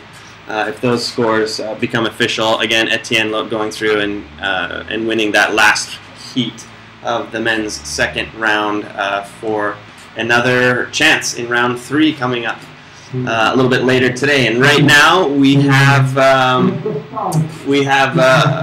women on the water, round 2. Heat number 5, I believe, is on the water right now with Suzanne Kuiper of the Netherlands versus Lilian Mauschert, also of the Netherlands. And we have blue and white on the water. And if I can see correctly in front of me, I believe we're looking at Suzanne Kuiper on her first wave of this heat, pulling into a nice little one, getting some turns in, and then pulling out there on the bottom. Again, it's going to be one of those cases where it's super important to get on the board early, but because there's a fairly good sized swell out there, you don't necessarily have to pick out every single wave when you're out there. So it's definitely going to come into play of that wave selection more so now than it is perhaps when the waves are a bit smaller, just because you have a better chance to pull into a better wave as the size is going to hold for the rest of this day. Again, we're round 2, heat number 5 of the first elimination. Winner go home, winner go sit on the beach heat of the women of this contest so far. Sky. Yeah, it's going to be an exciting heat. Both these girls coming from the Netherlands. Suzanne Kuiper, who was out here last year, rode some huge waves out here last year. Actually, I saw some photos of her yesterday from her heat, and she has one of the best looking photos I saw of the whole day yesterday, actually. And she's coming up against Lilian Mauschert, also from the Netherlands. How's that pronunciation there, Ben? Way better than I just did. And, but I don't speak Dutch, so maybe you have that going for you. Yeah, I do kind of have that working in my favor there. Sorry, it's Netherlands. I don't speak Netherlands. Netherlands. So I'm just cracking into my first Monster energy drink of the day here, cruising into the afternoon hours, just 3 minutes before noon here, local Mauritius time. I can't wait to get this round 2 of the women's underway here in the double consolidation of the 2012 Eye Kite Surf Pro. Yeah, I know for a lot of these girls coming out of round 1, they're kind of antsy to get out there, and now that they've had one heat, and for most of these girls it wouldn't have gone the way that they wanted it to, with having to compete in the double consolation. But again, with this format, they get a second chance to get out there, and hopefully by this point, all of their nerves and jitters of getting the contest, as we see, I believe that was Suzanne that just got nailed on the inside there. I think that's probably the best way to get rid of your nerves and jitters there, just to get out there and it's true. Get one good wipe out, get your hair wet, and sort of shake off the early morning sleep and get your heat underway. There's a cup of coffee is not going to wake you up better than a lip right to the face like that was. Now, she did get one good turn there, and just a little bit of a missed timing there on her second turn, but she'll be back out the back onto another wave. It looks like we've got Lillian here in the white lycra. Pulling out that one. Not quite finding what she was looking for, but some great conditions out there. Sun is shining, the wind is cranking out here across the lagoon at Lemoyne. Well, I know, Sky, and you must get the same thing, but I get people asking me all the time about, you know, riding in larger wave conditions and just getting nailed a few times, and how do you learn to fall without, you know, kiteboarders have a little bit different, some more things to worry about in the waves if they're in the wrong position at the wrong time, than getting wrapped up in their lines, and, you know, kind of being able to still steer your kite, as we're looking at Suzanne Kuiper pulling into probably the biggest wave of this heat so far, trying to stay in front of that little mush ball that came in, and doing a nice job and keeping herself in the right position, trying to stay on it, but just blows out the back. Yeah, she was staying pretty high on that wave pace, and just kind of mistimed that session, wasn't able to drop down and get around that oncoming whitewater. So, but I know for me, Sky, I always say that the best way to learn is to just push it a few times, and you got to pay some dues. You got to take some licks before you kind of really know, you know, what you need to do in a large wave situation, because you need to know, you need to be prepared to just get out there and, you know, have your board shorts handed to you in the face. And well, there's no better way to just go out there and just have that happen to you a few times to learn. Yeah, and that's often the case here at One Eye. You've got you know, obviously really powerful waves here, reeling across this reef, and that side offshore wind. Yesterday was actually quite side shore, but today kind of a little more than normal side offshore direction. And you can oftentimes it's actually great to have a kite, because rather than sort of getting pounded into the reef, you kind of get pulled out the back of the wave by the kite.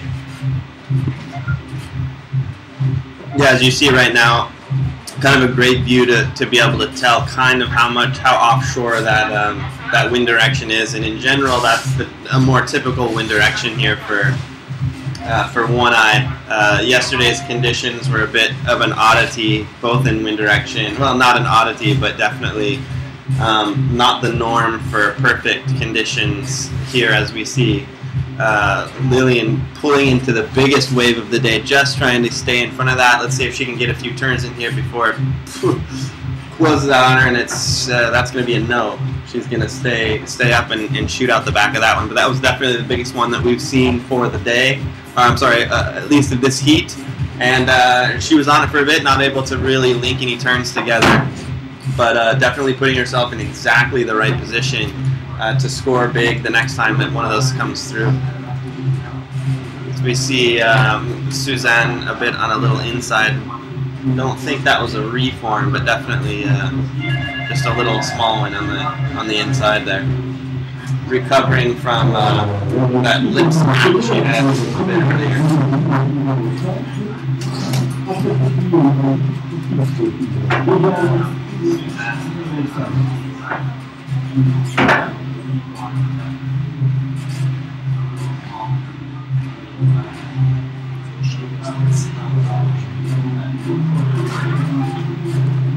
Alright, so this heat well underway, the first heat of women's round 2 here at the double consolidation. This is day 2 here in Mauritius, and Suzanne Kerber dropping into a beautiful looking wave here. Let's see if she can stick with this thing. Kind of getting blown out the back of that one, and not quite what she was after, but Lillian right behind her on another beautiful looking blue wall here. First little check turn there for Lillian. Let's see what this thing has to offer further on down the reef, and sort of staying high on this one and just sticking with it as it hugs down the reef there at One Eye. It's like Suzanne straight into another one right off the back, looking for a cover-up, coming out of it. A nice little cover-up there for Suzanne. She looked a little shaky there on the exit, but she did really well to hold it together.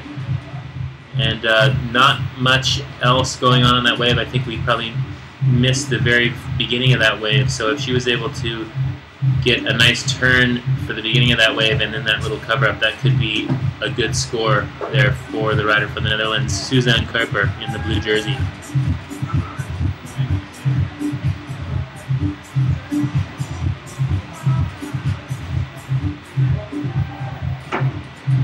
So it is Saturday afternoon here in Le Morne. The beach is filling up with spectators. We've got some tunes playing out there from our DJ on the beach, as you may be able to hear in the background. It's a great sunny day. Actually, I just stepped out of the booth there for a second. The water is just brilliant and sunny, and couldn't have asked for a better Saturday. That's for sure. For the first Saturday of the second event of the year here on the KSP Tour.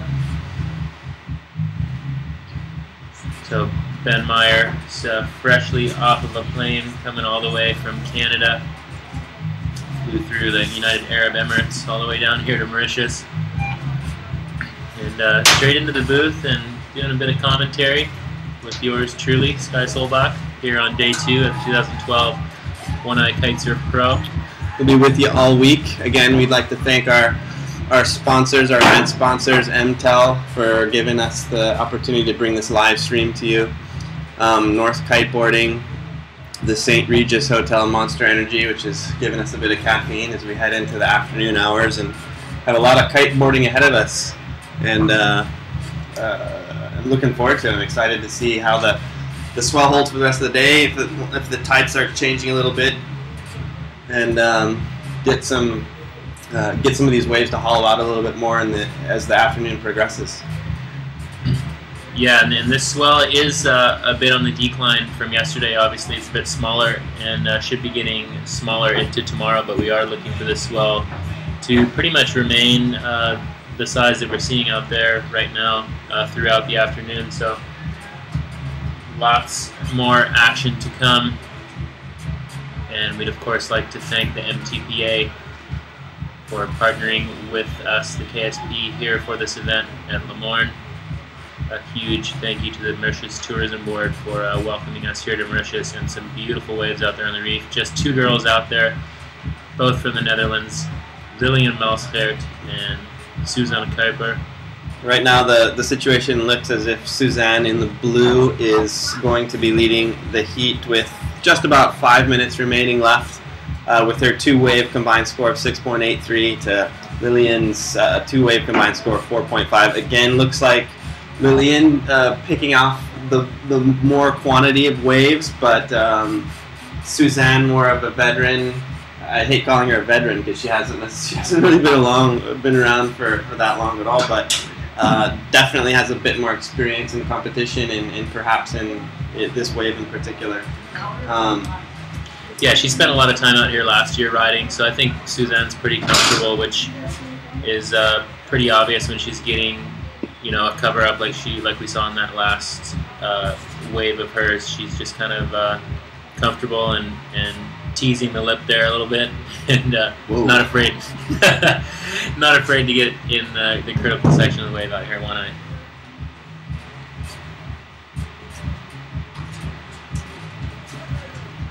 So you can join us every morning here. We will be making the first call of the day at 10 a.m. all week long, so be sure to join us for the morning show. Saw a great entrance there for Suzanne, just having a couple of solid, strong top turns there as we see her try to milk that as it forms back in on the inside. And she's definitely not afraid to put herself into that critical. See the power she has in her top and bottom turns. Just flying full speed down the line of that wave. We see a little pan back angle there of the reef at One Eye.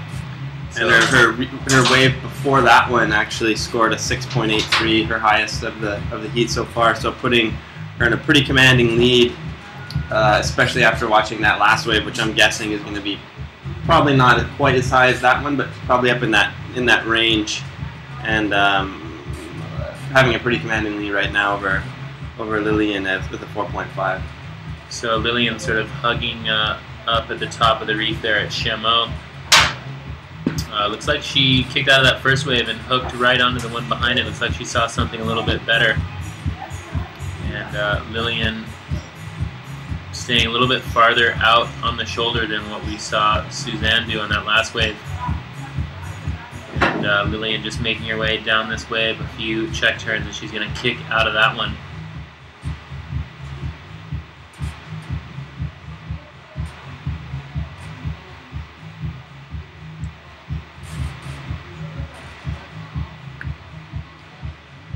As we see a view of our judges' tower there from across the lagoon, you see those waves pouring in across the reef, and our rescue craft there going to ferry probably one of our media crew back to the beach from the tower.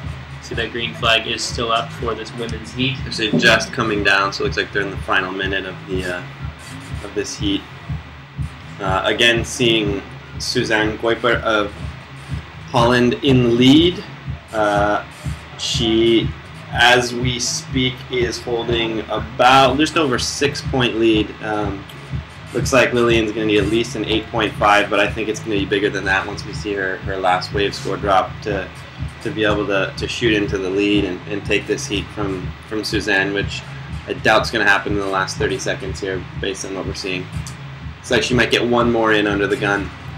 So she initiates her first top turn before that red flag comes up. This will be a scoring ride, so it looks like she has done that, and this will be probably her last scoring ride, so she's going to need a pretty good score here to overtake the lead from Suzanne Kuiper. Over an 8, I believe. And that is obviously not going to do it for Lillian, but Suzanne there on her last wave, the red flag did just come up. I'm not sure if this is going to be a scoring ride, but nice little re-entry there and getting sort of caught on her heels there. As you see, the red flag is up. I don't believe she got that in before the red flag went up, but we'll have to wait for the final call for the judges on that one.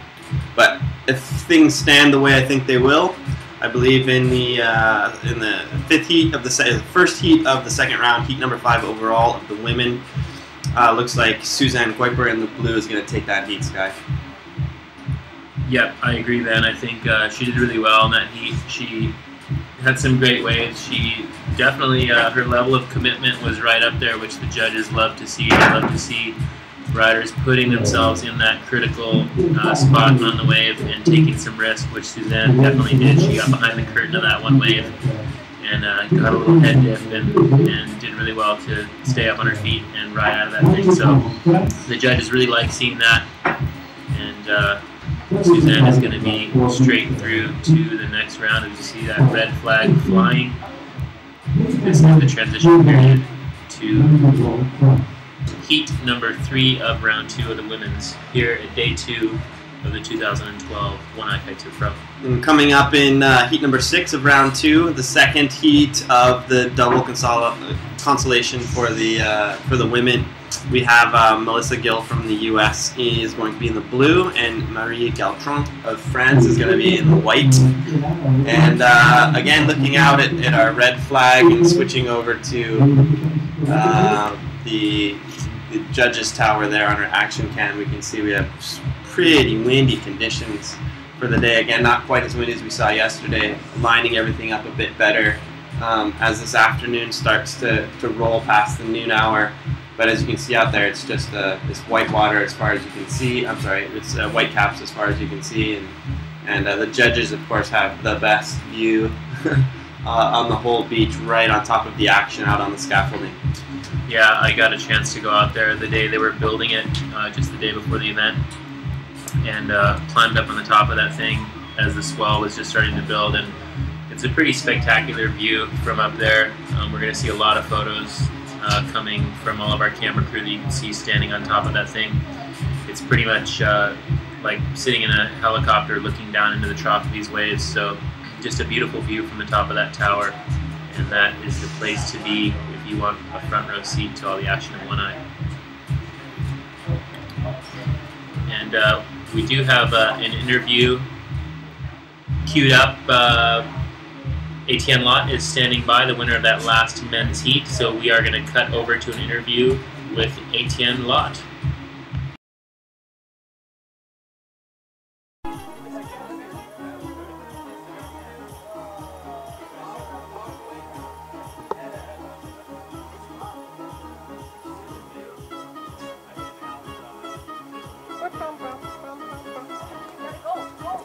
I'm sitting here with Etienne now. You won your heat today. How are you feeling now? I'm feeling super happy. I'm happy to because I got a good ride, and also I was with against my friend JC. So you know, we began skateboarding together like 15 years ago. We're from the same town, and really it was super cool to ride with him. Like, you don't feel it really in competition, it's more like sharing a good session together. It was super great. So you had more fun out there than you were really hard competing, or? Yeah, we don't really feel a competition together, it's more like enjoy and pushing, and like since we did since 15 years ago, like yeah. And you got some very good waves, some good barrels. How are the conditions today? What is your experience today? Today is just perfect. For me, it's perfect. They're like not so big. You can go and for commitment and like pushing really. Yesterday was big. Sometimes it was like really a lot of speed and strapless. Sometimes you go too fast, you know. Today it was perfect. Like, that sounds great. And how did you practice before to come here? Sorry? How did you practice before to come here? Yeah, before to come here, I didn't really practice. I was just like walking at home, practice some onshore condition, like really different style. But I know well this place, so can be confident, like easy. All right. So looking forward to a good contest. Good luck to you. And if you wish to say something to your friends at home, to your fans, feel free. Yeah, hello everyone, super cool to be here. Thank you. Thanks a lot, and good time for you here, and back to Sky and Ben. Thanks.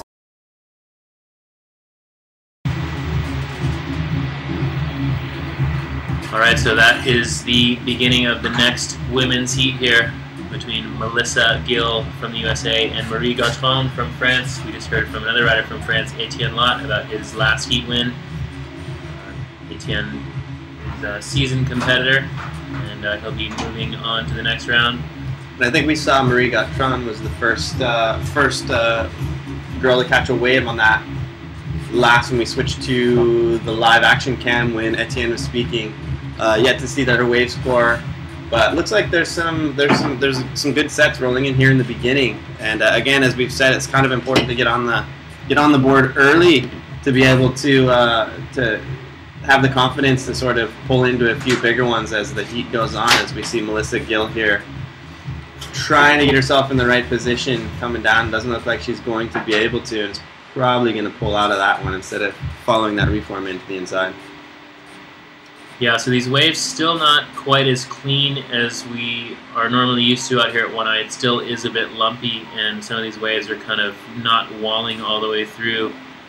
You saw that last wave there, Melissa Gill is kind of in two sections, and then there was kind of a big lump that sort of pushed her out the back. So still wave selection is key, and it looks like we've got Marie Gautron there on a bit of a closeout set, chasing that one in across the reef. Looks like we've got a few more kiters there out the back in the staging area for the next heats coming up, just getting out there and having a little warm up.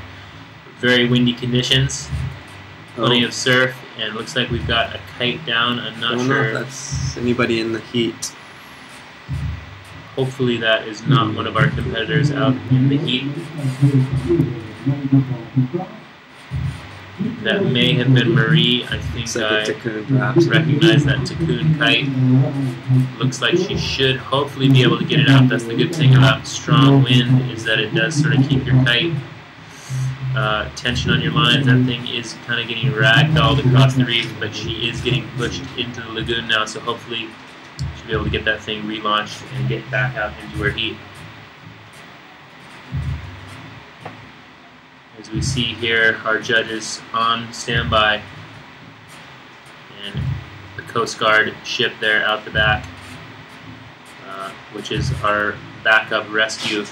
So a huge thank you to those guys for braving the weather out there all day, and they're kind of the catcher's mitt there out the back for any of the riders who happen to get pulled out to sea. Speaking of catcher's mitts, you've been putting sunscreen on your face lately, Sky? Just kidding. I'd have known that one was colors. Been some long days down here at the sun bed. Yeah, you should stop putting on that baby butter tanning oil on your face and back, chest, neck, and head area. I'm not getting any younger either. But here we go, live action. Looks like we've got some riders out the back waiting for set waves. I actually can't. I know that looks like perhaps it's Melissa coming towards us, but I thought maybe I saw another Takun out the back there. Was that not? That may have been Marie.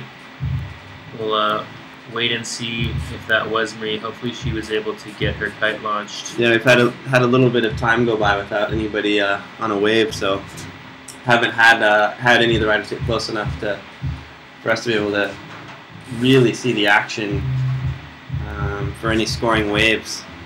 Again, as we look at our judges' tower again, they're waiting patiently as we are waiting for the riders to come back in and get on some of these waves and start scoring in this heat, as we're probably coming up on just about 5 minutes gone in this heat so far.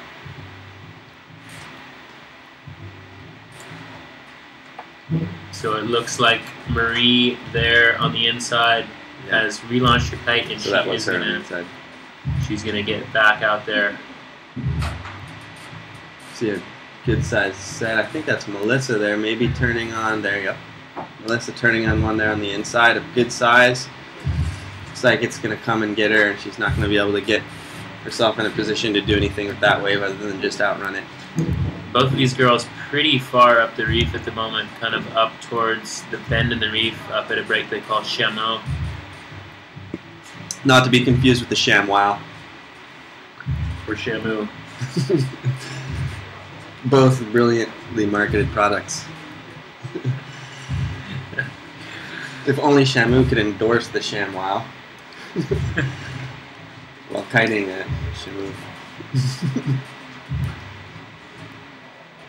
And there we see the rider from the U.S., Melissa Gill, making her way back out. The green flag is still up in this heat. These girls struggling a little bit to find waves. We do see some waves there crashing down in front of the judges' tower. As we wait for the first wave scores to drop, as we said, we haven't seen too much action here in the first little bit as we go under 10 minutes remaining in the heat. This might be one of those heats, Sky, where it's going to take maybe even just 2 mediocre rides in order to move on to the next round. And sometimes it happens in a heat where, you know, be it someone's kite goes down or the sets just sort of drop off a bit, and you have to start getting a bit less picky as time goes by, and just trying to get 2 scoring waves becomes more and more important as these girls are, you know, kind of in their heads, and if they have their heat watches on, kind of know that they're getting close to halfway of the heat being over. Trying to get on a wave and score. As we see Marie pull into one there, you can see her on out the back, just above the whitewater there on the inside, trying to set herself up for a bottom turn there. Looks like she can get herself back in the pocket if she can hold on for a little reforming here. She might be able to get an inside hack, which she does a little bit on the inside there. Not very much power, not too big, but it's going to score. And it might not be something that she hopes and dreams about scoring in, as far as the overall wave score. But again, just being able to score a couple of waves is going to go a long way in this heat, I think. Yeah, for sure. And time is winding down in this heat. These girls only have 15 minutes to lock in their 2 best scoring rides. So time is of the essence out here for these girls on the water. And while we have a little break in the action, we will stay with this live picture. But we're going to cut to Christine Boza, who is standing by with one of our local partners here, one of our sponsors, AFIX, who assembled that huge, beautiful judging tower out there. So we're going to cut to an interview with Christine, who is standing by with the owner of AFIX Construction. Christine. That's right, Sky. Here I am with Michelle from AFIX. And Michelle, you are here at the beach today, and you said We hope it's not going to move the tower, but I don't think today the waves are going to move anything anymore. We had the big swell tomorrow. The tower looks beautiful, it looks amazing. It's a lot bigger and better than last year. Thank you so much for supplying this. This is what you do. You're doing buildings like that, or well, yes, scaffoldings like that at all times. Tell us a little bit about your company. Okay, yeah. Thank you very much. Afix Graphics is a company specialized in erecting scaffolding, you know, especially in Europe now. This is the first time we are in the Indian Ocean, okay, and we are working for structure for building construction, and also we are very specialized to erect some platform on the water, on the lagoon, for the events in the hotel and so on. So for us, especially now, it was another challenge, you know, because it's the first time. It's 300 meters in the lagoon, 7 meters high, and you know, with the waves and the wind. So we were lucky finally this week, because the day we erect, it was quiet. That's right, yeah, we were out here with your crew, very motivated crew. I think they all had a great day of work, actually, setting up the tower out there in the ocean, being wet all day. I think they really enjoyed it. But it's great that you say that, you know, it's a challenge for you being out there in the waves. We have a big challenge to deal with as well. You know, we're streaming live from out there, so it's a different challenge with the radio transmission. But are you going to work on towers like that, on reef breaks, or just in front of the reef in the future as well, or is our event maybe going to be a one-off? No, I would like to go today on, you know, to just have a look and be sure everything is okay and everybody on is secure. Yeah, very important. And to see what the future may bring for more constructions in the water and close to big waves. Exactly. Thank you very much. But thank you very much, Michel. It's great to have you here. If you want to say anything to your family and friends out there, feel free to do so. Yeah, thank you very much. Enjoy the place. Thanks a lot. And we are giving it back to Sky in the commentary booth. Good.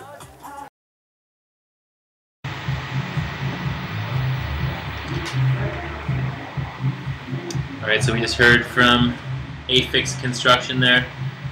That incredible tower they built out there on the reef at One Eye is definitely providing our judges. No small task. Yeah, definitely not. It was a huge effort for them to cart all that stuff out there and erect that thing out on the reef. It was a fantastic choice of words, my friend Skylar. As we come up to date on our round 2 heat number 6 of the women, again we have had sort of a hard time for these girls catching, trying to pick out the, not even just the right waves, just getting any wave scores at all. Actually, in the heat's proven a bit more difficult, as we see Melissa Gill in the lead right now with a 3.17 overall wave score. However, I think we're still waiting for a few of these wave scores to drop, as again I think we see Melissa out the back kicking out of that one, which has some size to it. I mean, it looks like there's still some great waves on offer out there on the reef.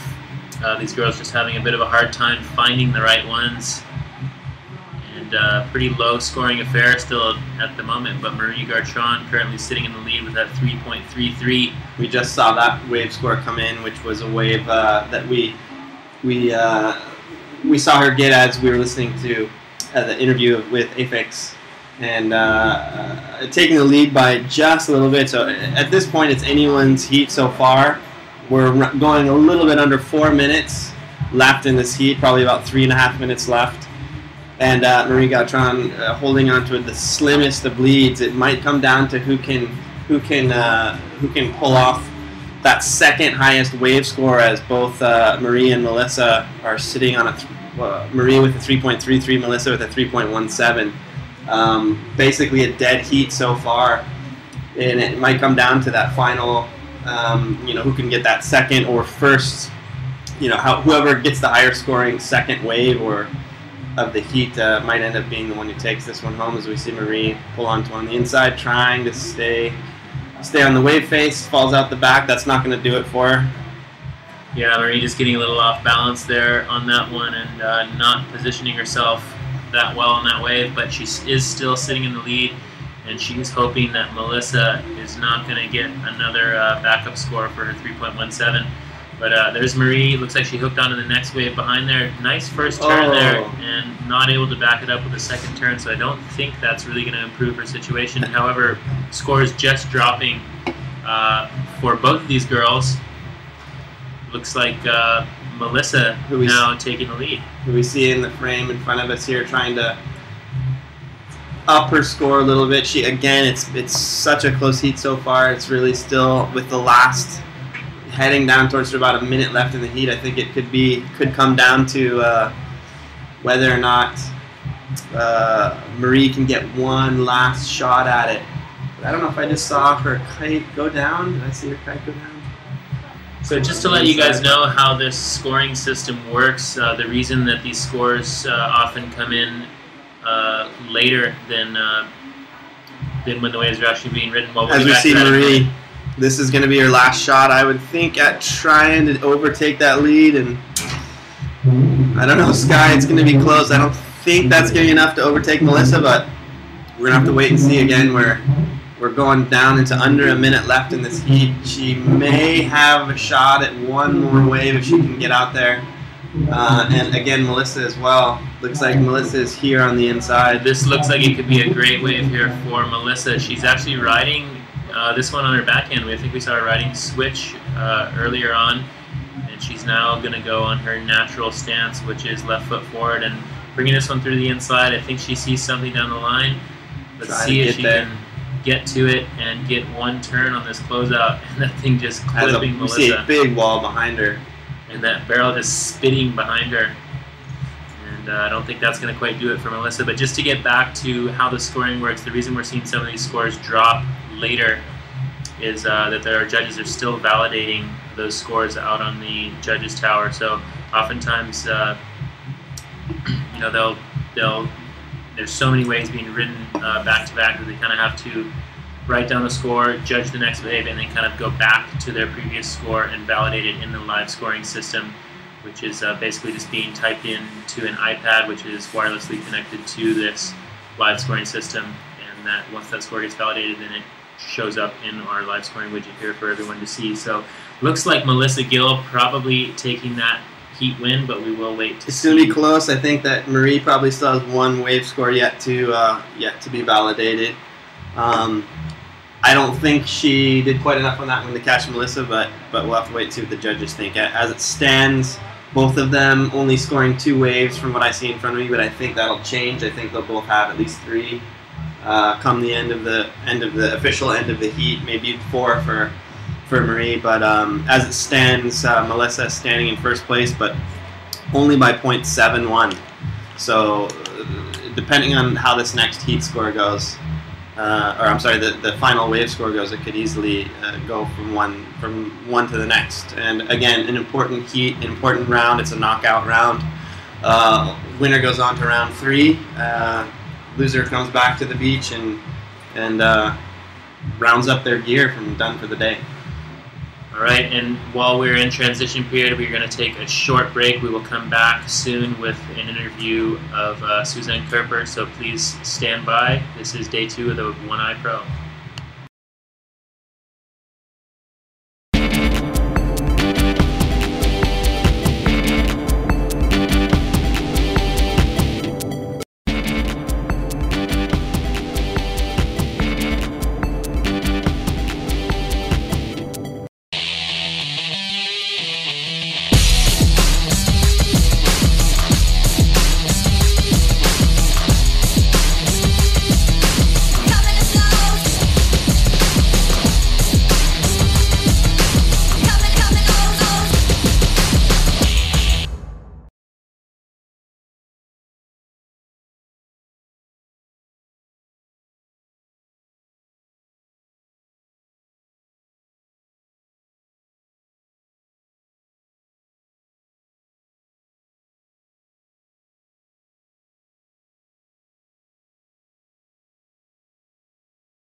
And yeah, it went good. I had even had a barrel, and it was so fun. So yeah. That's cool. I'm glad for you. So the conditions changed a lot to yesterday. How is it in detail? How is it out there right now compared to yesterday?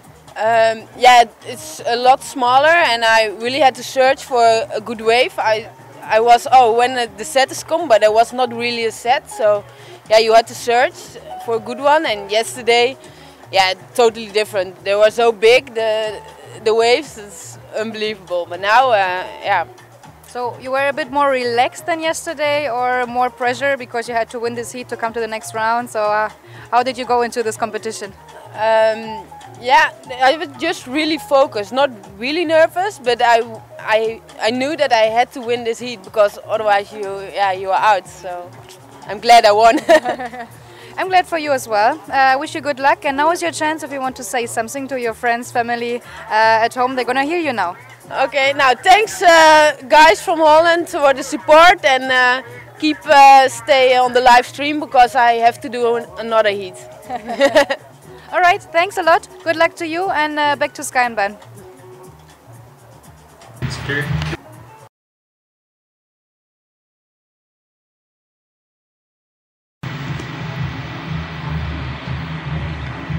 Welcome back to day 2 of the Mauritius One Eye Pro. We just heard from a heat winner. I believe that was Suzanne Carper yep. from the Netherlands. And she had a great heat actually, and came through straight on to round 3. Happy about that, that's for sure. Conditions yesterday for sure kind of proved themselves to sort of the best that was faring, you know, taking the conditions that they had, the super windy conditions, a little bit more difficult for the women yesterday because of the wind speeds. Today, wind coming down a little bit, perhaps letting the girls show off their skills a bit more because of the lighter wind conditions today, Sky. Yeah, it was pretty hectic out here yesterday. It was so windy. We showed up in the morning. A lot of the stuff on the beach got blown apart overnight. It was pelting down rain all night, and you know, just crazy victory at sea conditions. So a lot of the competitors were having a bit of a struggle in their tiny kites yesterday, but the surf was pretty impressive yesterday. Got some incredible footage from the day, and we're looking like we have a great day shaping up here as we move past the 12:30 hour here local time in Mauritius. In the next heat, we've got Kirsty Jones from Great Britain, from Wales, coming up against Carol Goldstadt from the US. Carol making the long journey all the way from Oregon to come out here for her first time ever in Mauritius and her first time ever at a KSP World Cup event. And again, this is heat number 7, which is the 3rd heat of women's round 2. It's a knockout round. These 4 heats in this women's round 2 are all the double consolation rounds that are a winner go home. And it looks like in the white we have Carol Goldstadt there trying to pull into this wave. It looks a little bit like it's trying to figure itself out, as unsure on the wave lining up. Looks like she might be a little bit too far down to really be in the proper position as we go back up, and I think we're looking at Kirsty Jones's kite there, turning around and going back the other way, trying to get herself in the right position for these set waves coming in. Again, we're just underway in this heat, probably 2 to 3 minutes gone, and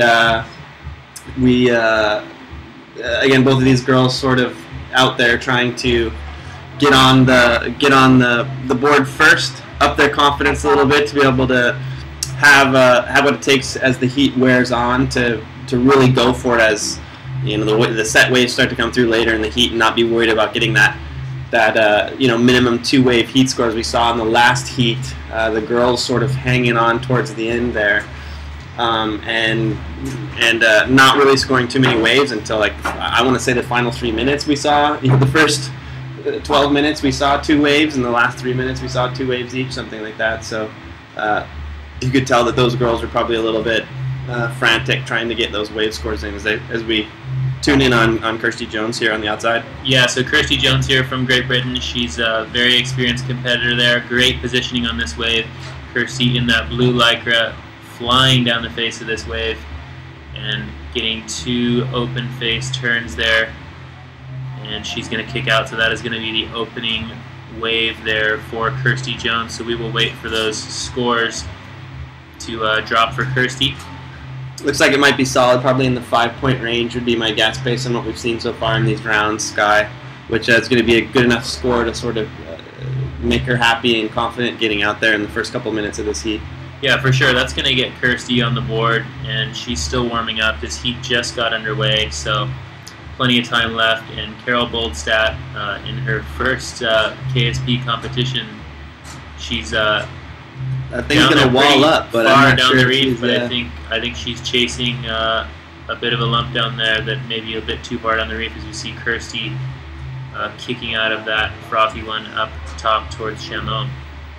So just to give you a little bit of an idea of the break here at One Eye, we're pretty much looking out right now towards the center of the reef. That's pretty much the main competition zone. Up towards the left corner is Chameau. That's where the reef really starts to bend and turn around to the south. So this reef here that we're looking at is pretty much facing dead southwesterly, which is perfect to receive all the swells coming up from the southern hemisphere. Well, obviously the southern hemisphere, but from Antarctica and the Southern Ocean. And if it could collect swell from the entire southern hemisphere, Sky, that would be an incredible break. that would be quite impressive. Might even be bigger than what we've seen out here. Thanks for pointing that out, Ben. Yeah, you know, that's what I'm here for. And here we go, Kirsty Jones, live action here. Nice little check turn under the lip, coming around this thing, and another turn there. Catches a rail and gets pulled through the back. That's when you're really glad you have a kite in your hands and you don't go over the falls. I am pretty sure I saw her do a breakdancing backspin down the face there. That was awesome. I believe that she has crashed her kite as well. Let's see. I hope that she is going to eject her bar there and not get in any sort of mess with her lines. It looks like she has released her kite, so I think that is going to probably do it for Kirsty Jones in this heat. She's already got 2 waves ridden in this heat. We're still waiting for scores to drop. I think our judges probably still validating scores from the previous heat, but I'm sure we'll see those scores pop up momentarily. So Carol Boldstadt now in a position to take advantage of Kirsty's misfortune. And we'll see. I mean, I know Kirsty had at least one. And her kite might still be attached, Sky. I know she has had one pretty decent scoring wave there in the beginning. Again, we're still waiting for it to drop. No, it looks like it's too far away from her now for it to be attached. But she might pull it off. You know, stranger things have happened. You know, and it depends on how solid that first wave score is when it finally drops. Definitely, Kirsty is of the level to really only ride 1.5 waves and still have the opportunity to pass through heat. So we'll have to see if those 1.5 waves ridden will be enough for her to make that happen. Yeah, for sure. You know, she's gonna have some scores there as we see her there paddling on her board. It's funny enough, and I remember this just reminds me of Peru last year. She dropped her kite in one of her heats and had to release the bar. Instead of coming in straight away, she actually paddled back out the back and went surfing and got some more waves and just took advantage of being out there with only one other person in the water. But it looks like she's now paddling fins first to not break her fins up on the reef. She's headed over towards the judging tower and maybe going to go chase down her kite, and hopefully those 2 waves ridden will be enough to get her through this heat. Gincho was the same earlier this year. She dropped her kite at least twice, I think, and did the same thing. Remember, she was paddled back out and caught a wave all the way in onto the inside. So Kirsty making a habit of not only kiting in every heat, but also surfing in every heat. So kind of doing a biathlon there. You may as well. Ditch her board and body surf her way in. She would win the triathlon, that's for sure. Well, she does it all. She's a water woman. She surfs, stand-up paddles. I know she's really into fitness and yoga. And, she rips on a slip and slide. She's very good on a slip and slide too, I've heard. As we see Carol Boldstadt here, again trying to pull in and see if she can drop into this one on the inside. It's going to wall up for her. Let's see what she can do with it. Again, pretty far down the reef. Yeah, this is right down towards basically the very end bowl of One Eye, down near the channel. So I think there's not going to be much scoring potential down where Carol's on that wave. So that is probably not going to do much for her situation. But Kirsty Jones still making her way in after that kite crash, hoping that those first 2 waves ridden will still be enough to take the win from Carol. And we still have over 10 minutes left in the heat, Sky. So she may be thinking about trying to collect some gear and yeah, I mean, yeah. There's still a chance for her with that much time remaining. She's got plenty of teammates on the beach here with lots of gear standing by. The North team is here in full force, so she could potentially still paddle in, grab a kite from one of her teammates like Lee Pasty Harvey, Patrick McLaughlin, or myself, and possibly get back out there and catch a few more waves. But I'm not sure she's going to be able to get in that quickly. I think the boat is probably out the back grabbing her kite. Yeah. And she will probably swim over to the judges' tower and await rescue. Well, definitely for Carol Bostad, this heat's been gift wrapped and given to her if she can get some wave scores on the board. As we see Kirsty Jones' wave scores dropping, it's going to be a tall task. Even though Kirsty was on the water for about 3 minutes, she was able to pull off a 7.5 opening wave, quite a bit higher than I was anticipating that first one to be, into 4.43 follow-up. So tall task. Even if Kirsty was still out there with a full heat in front of her, those 2 wave scores, based on what we've seen so far, should be good enough to get her into the next round. But again, we have more than 10 minutes left in this heat for Carol Bostad to string a few together. And again, this heat sort of letting her showcase everything all in a row for her as we again check out the action in the heat and look at our judges' tower. I can't see where Kirsty ended up. I do see in our other camera the jet ski out rescuing some gear. You can only assume that Kirsty's in a safe location or somewhere around for rescue or awaiting rescue. Or yeah, I'm pretty sure Kirsty made it in over the reef. We saw her there paddling into the lagoon. Pretty much once you get pushed over the reef into the lagoon, you're pretty much in safe territory. It does sometimes happen here when it's so big, you do get washed inside the lagoon, and even though you feel like you're in the safe lagoon, the rip will take you back out of the channel. But today that's not too much of a threat, as the waves are not that huge out there at the moment. So I'm sure Kirsty Jones will be making her way back into the beach here shortly, as we still see that green flag flying and a kite rescue operation taking place there at the back of Kirsty Jones's kite.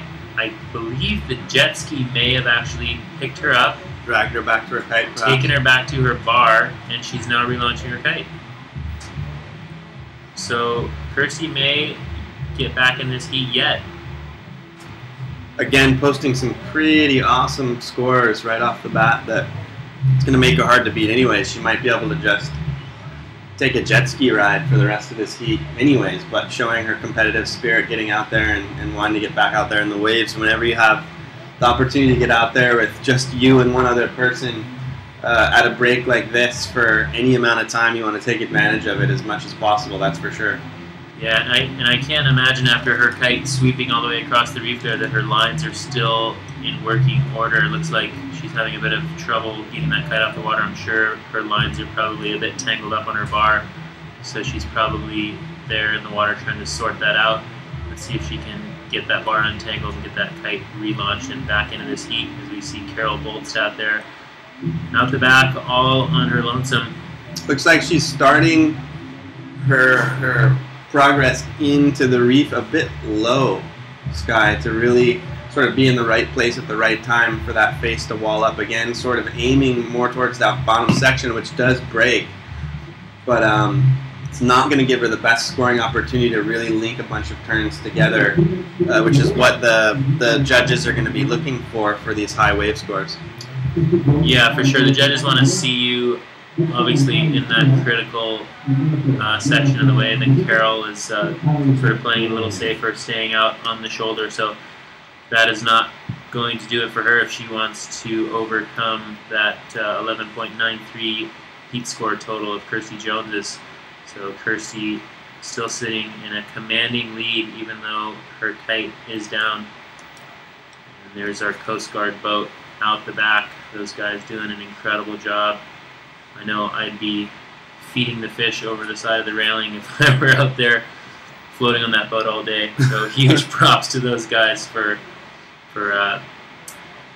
rescuing us and standing by in case.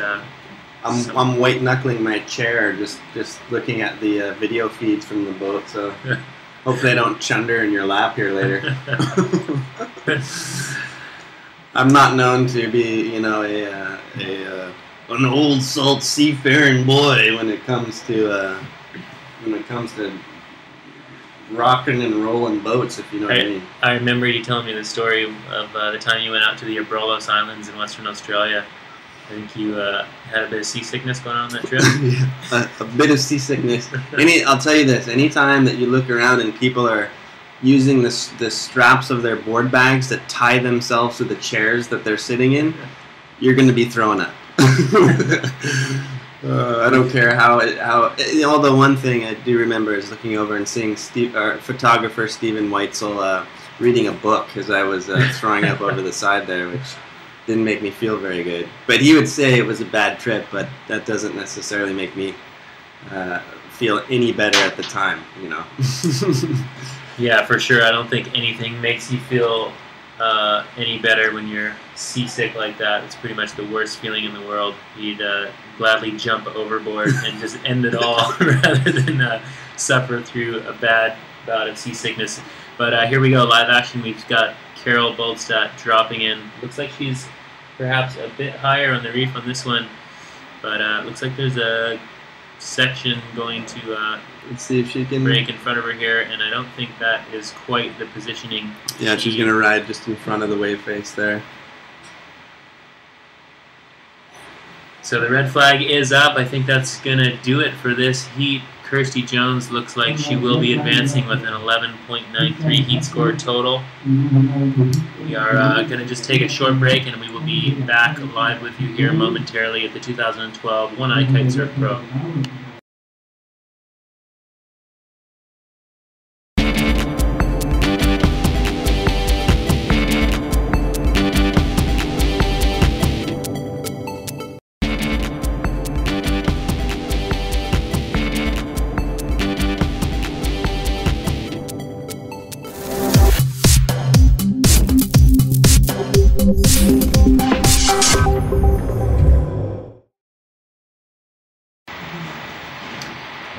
Back. We are currently in a transition period. We do have Uli standing by with Melissa Gill. Take it away. Uli, over to you. Thanks, Guy. Thanks, Ben. I'm sitting here with Melissa Gill, who just came back from her heat, and it was very close. Are you happy that you won? Yes, of course. I'm happy I made it. I got second on the first heat, so now it's time to climb up and keep winning, because if I lose again, then I'm out. How was the condition? Was not that easy for you right now because of the barrels? What was your experience? Yeah, just in front of the tower, the wave is a little bit fast and it closes out, but so it was hard to know where to go. We were a little bit, both of us, Marie and I guess the judges told us that we were both a little bit too far upwind and they couldn't see us as well, so they didn't judge all the waves because we're too far. So it's good to know for the next one, and also it's pretty windy, but there's some holes. I'm on a 3.5, believe it or not, but sometimes the wind is a little bit low, so it makes it hard. I have to work the kite. All right, and before you came here, how did you get ready for the contest? What was your exercise? Well, back home, whenever there's wind and waves, I try to go out, but it's hard to train because it's not the same conditions as here. I have like side shore winds, and here it's like, you know, side offshore winds. So, I mean, you just prepare as best as you can and then try to come a few days early to practice. But I came a week early and it seems like it's not enough time. You have to come like a month or something before to be able to like train in this one spot specific to the conditions here. Next year. Yeah, next year. Exactly. All right. So yeah, good luck for you for the contest. Thank you. And if you would like to say hi to your friends and family out there, now is your chance. Yeah. Hey everybody. Thank you for supporting me always, and keep in tune. Bye. All right. Thanks a lot, and back to Sky.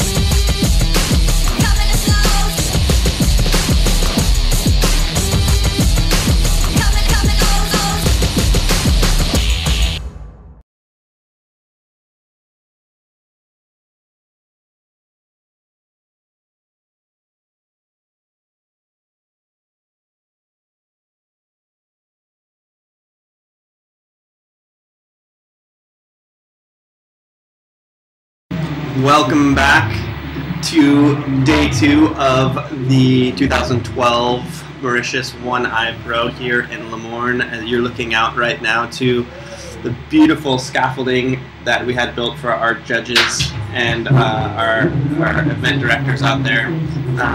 Bird's eye view of everything right on top of the action. We are in a transition period right now, just getting ready for heat number 8 of the women's draw. We are in the second round, heat number 4 of the second round, which is the last heat of the double consolation. We will be having Mila Ferreira from Brazil in the blue versus Kari Skivebag from Norway in the white. And I believe we are coming up on green flag here pretty soon. And yeah, so that last heat was a pretty interesting one, Ben. We had Kirsty Jones going down pretty early in that heat, but looking at the scores here, they have been finalized here as we see that green flag go up for that next heat with Mila Ferreira and Kari Skivebag, so we will stand by for action of that heat coming up soon. But Kirsty Jones taking the win in that last heat with an 11.93. She was able to lock away that score early on in the heat before dropping her kite. Yeah, amazingly enough, scoring, I think that first wave, if I remember correctly, it was in the upwards of the mid sevens to upper sevens, and she could have paddled in right after that first wave actually and come out with a victory, which again is such a great thing to have as you're pulling into your first wave. Coming out with an extremely high wave score really sets you up for that rest of the heat and get to be able to relax a bit more and kind of pick your waves with a bit more prudence and not try to catch everything that comes your way, and really I think that helps increase your overall wave total as we look out here on live action. Again, some sets rolling through. It's going to be a lot about positioning as this afternoon wears on, Sky. Yeah, and it looks like this is Mila Ferreira from Brazil. She was the winner of our KSP event last year in Peru. She's a regular footer, really good on her backhand here. So let's see what she can do on this wave. She got some great waves yesterday, a couple little check turns to start this thing off. Hopefully this thing offering a bit of wall for her to work with here through to the inside in front of the judges' tower. And I'll be setting up for one more here.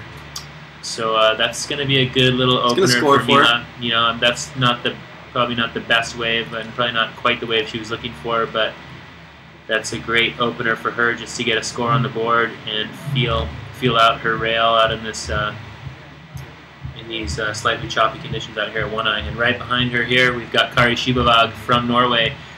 Kari is a past world champion, I believe, and she has been here in Mauritius for a few weeks now, warming up and getting used to this wave out here at One Eye. Yeah, it looks like she, again, kind of feeling out that as she pulls back into a little inside hack there. Again, both girls getting on the board early, which has proven very important as these heats have gone on in this knockout round, Sky. Again, whoever wins this heat is going to go into round 3, and whoever loses this heat is going to come back and pound some Monster Energy drinks and watch the action from the beach for the rest of the contest. Exactly, and we've got the rider in blue here coming in hot. This is Mila Ferreira, the Brazilian. Looks like she's got a beautiful looking wave. Nice hack there up on the top there. Yeah, pulls out the back, looked like it was going to close out on her, but definitely getting herself into a nice, powerful top turn, and again, should score. Probably won't score super high. My guess is it's going to take some pretty solid, strong, 2 or 3 link turn waves to come out of this heat.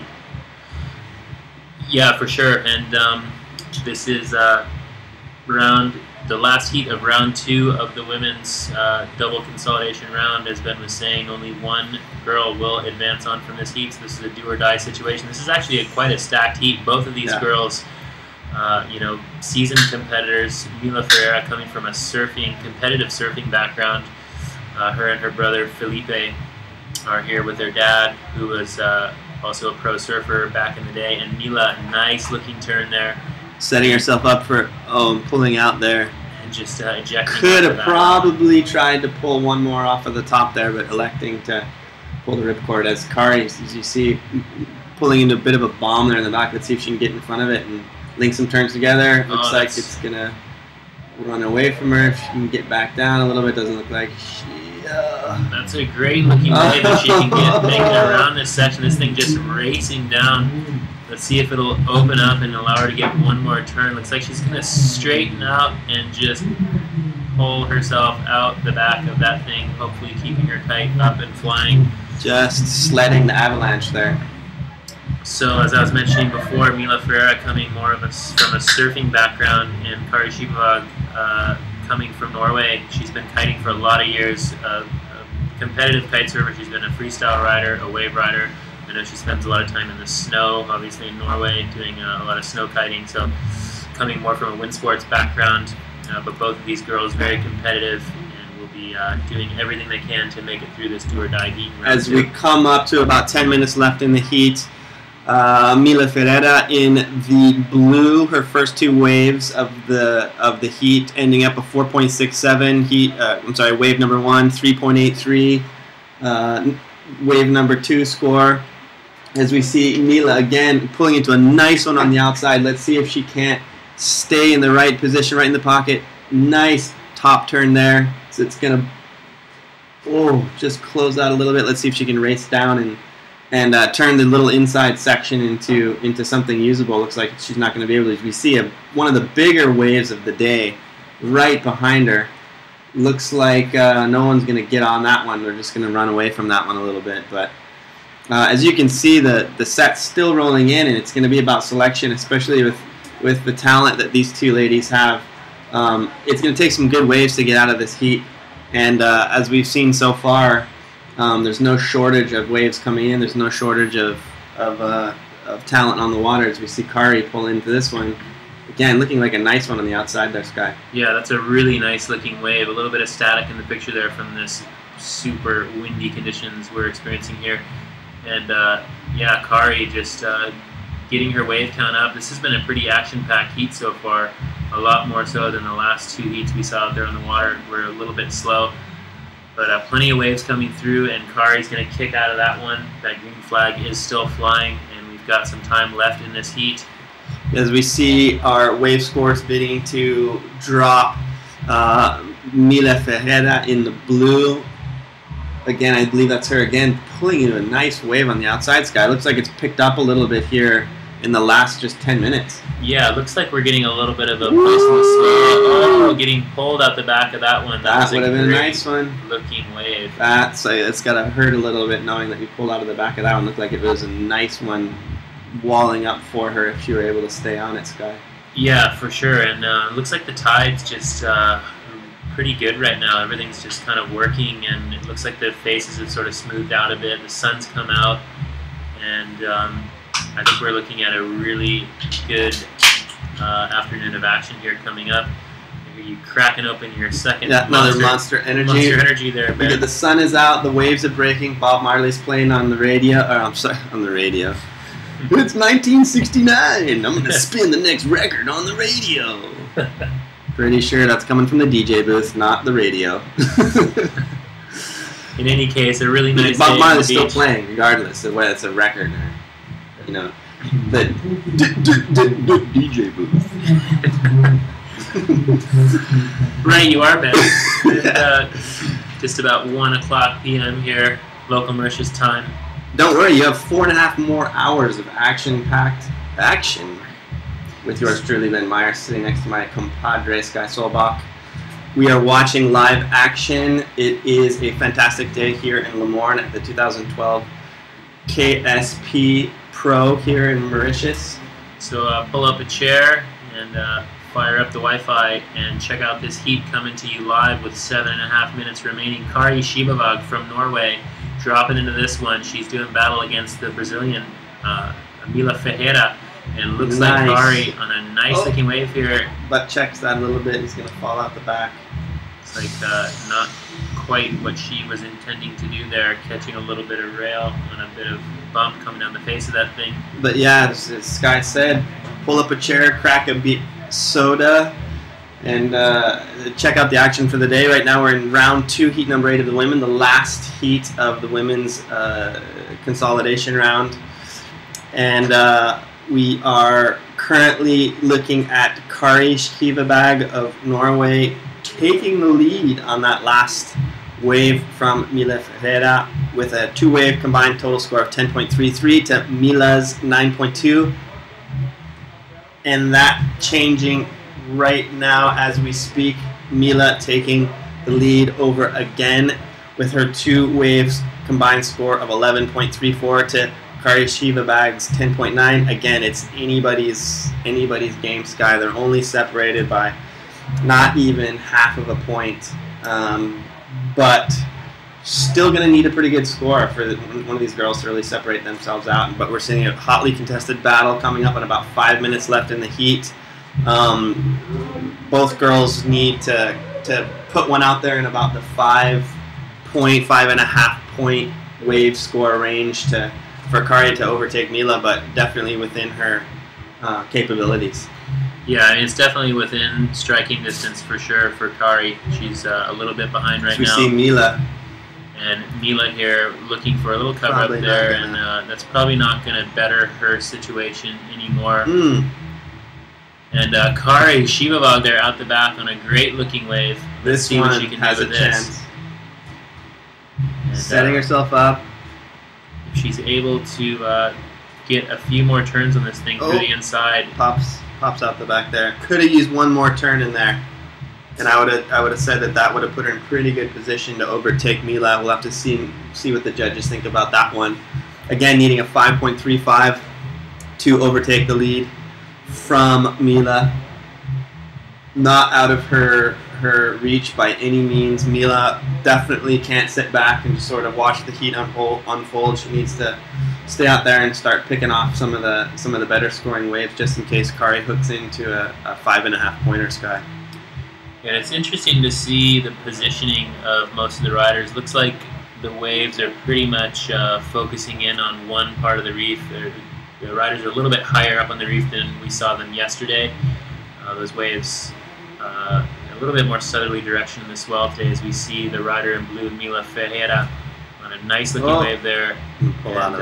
Not quite what she was looking for there. She knows she needs a good score if she's going to improve on her situation even more, but Kari Skivebag is the one currently looking for a 6.18 to make it through this heat. So Mila increasing her score, not on that last wave that we saw, which we haven't seen the score drop from that one yet, but her previous wave score coming in at 5.5, again going to take over her backup wave score. Her leading wave score 6.67, second wave 5.5. Kari Skivebag not too far behind with a 6 as her first wave and a 4.9 as her backup wave, looking for a 6.18 to take over control from Mila, again not out of her capability, and we're looking at about 4 minutes left in the heat, so there's time left for each of these girls to get a couple more waves. Yeah, and here's Kari here on the inside. This is a smaller wave. I think she knows the time is winding down and she's got some catch up to play here, and she's kind of doing whatever she can to try to get that backup score that she so badly is looking for. Yeah, actually from what she needs now, she needs to up her even primary wave score. She's sitting at a 6 and needs a 6.18 to overtake the lead, so she's going to have to get her best wave of the heat in order to have a chance to overtake Mila, who is just over a point ahead right now in total wave score. We're looking at 12.17 for Mila and Kari with a 10.9. This might be the highest scoring heat for both women that we've had so far in this round, Sky. So both these girls really putting it on the line and getting not only the quantity of waves, probably a bit more than we've seen in the previous few heats, but in quality as well. These girls have been stringing together some pretty good ones. Yeah, and I saw this matchup coming up this morning, looking at the heat draw, and knew that this was going to be a pretty big heat. I mean, both of these girls have the potential to go all the way to the finals pretty much. Both these girls have won events before, and they're both very competitive. So looks like we had a kite going down there at the back. I'm not sure who that was. I don't know if that was one of our competitors or not. That is possibly Kari Skivebag there. having a bit of gear trouble. Hopefully she'll be able to get that kite back up. But yeah, huge heat in our hands here, and time is ticking down, so Kari Shibavag will need to find her best scoring wave if she wants to advance into the next round. And Mila Ferreira here just taking her time, knowing that if she's going to get one more ride, it's got to be a good one if she wants to improve her scores even more. As we can tell from the back, the green flag did come down, so we're within the last minute of this heat.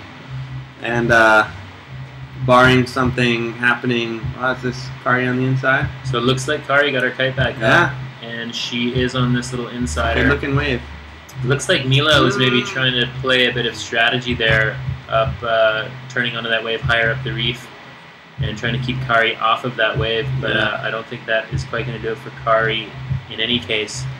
Yeah, still needing a 6.18 to overtake the lead from Mila. I don't think that's going to do it. So we are in the final minute or so of this heat. And the red flag is going to come up here momentarily. So Mila Ferreira there on a little insider. Probably not a big score for her, but looks like she got sort of eaten on that last turn.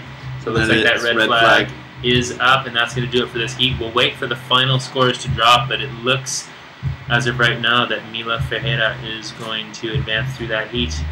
And Kari Shibavag, this may be the end of her One Eye Pro campaign here in Mauritius. We're going to take a short break, and we will be back with more live action right here in Lemoyne.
Welcome back. We are in a transition period coming up soon, right at you. Men's round 3. We are going to start with heat number 17.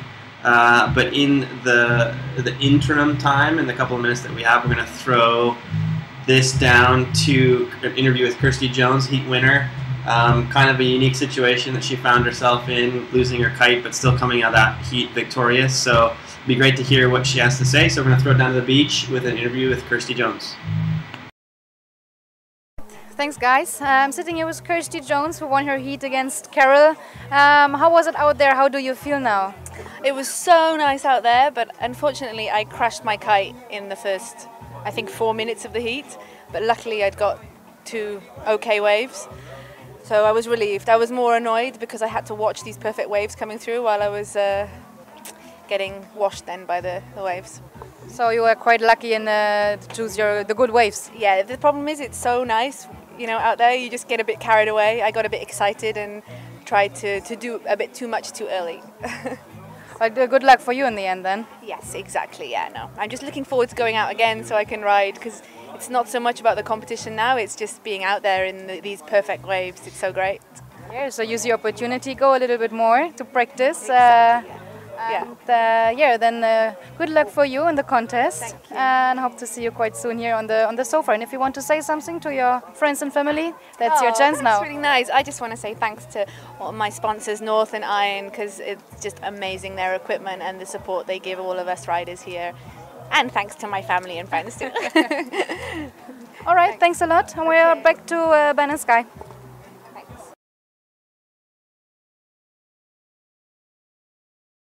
Alright, so we just heard from the winner of that last women's heat, Kirsty Jones. Great job out there from Kirsty. She did drop her kite, but was still able to take the heat win with those first couple of great waves.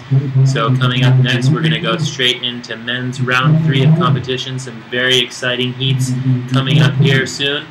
We'd like to take this opportunity to thank our sponsors, of course, the MTPA, the Mauritius Tourism Board, welcoming us here to their beautiful island nation, making it possible for us to run this incredible World Cup event here at One Eye. So a huge thank you to the MTPA.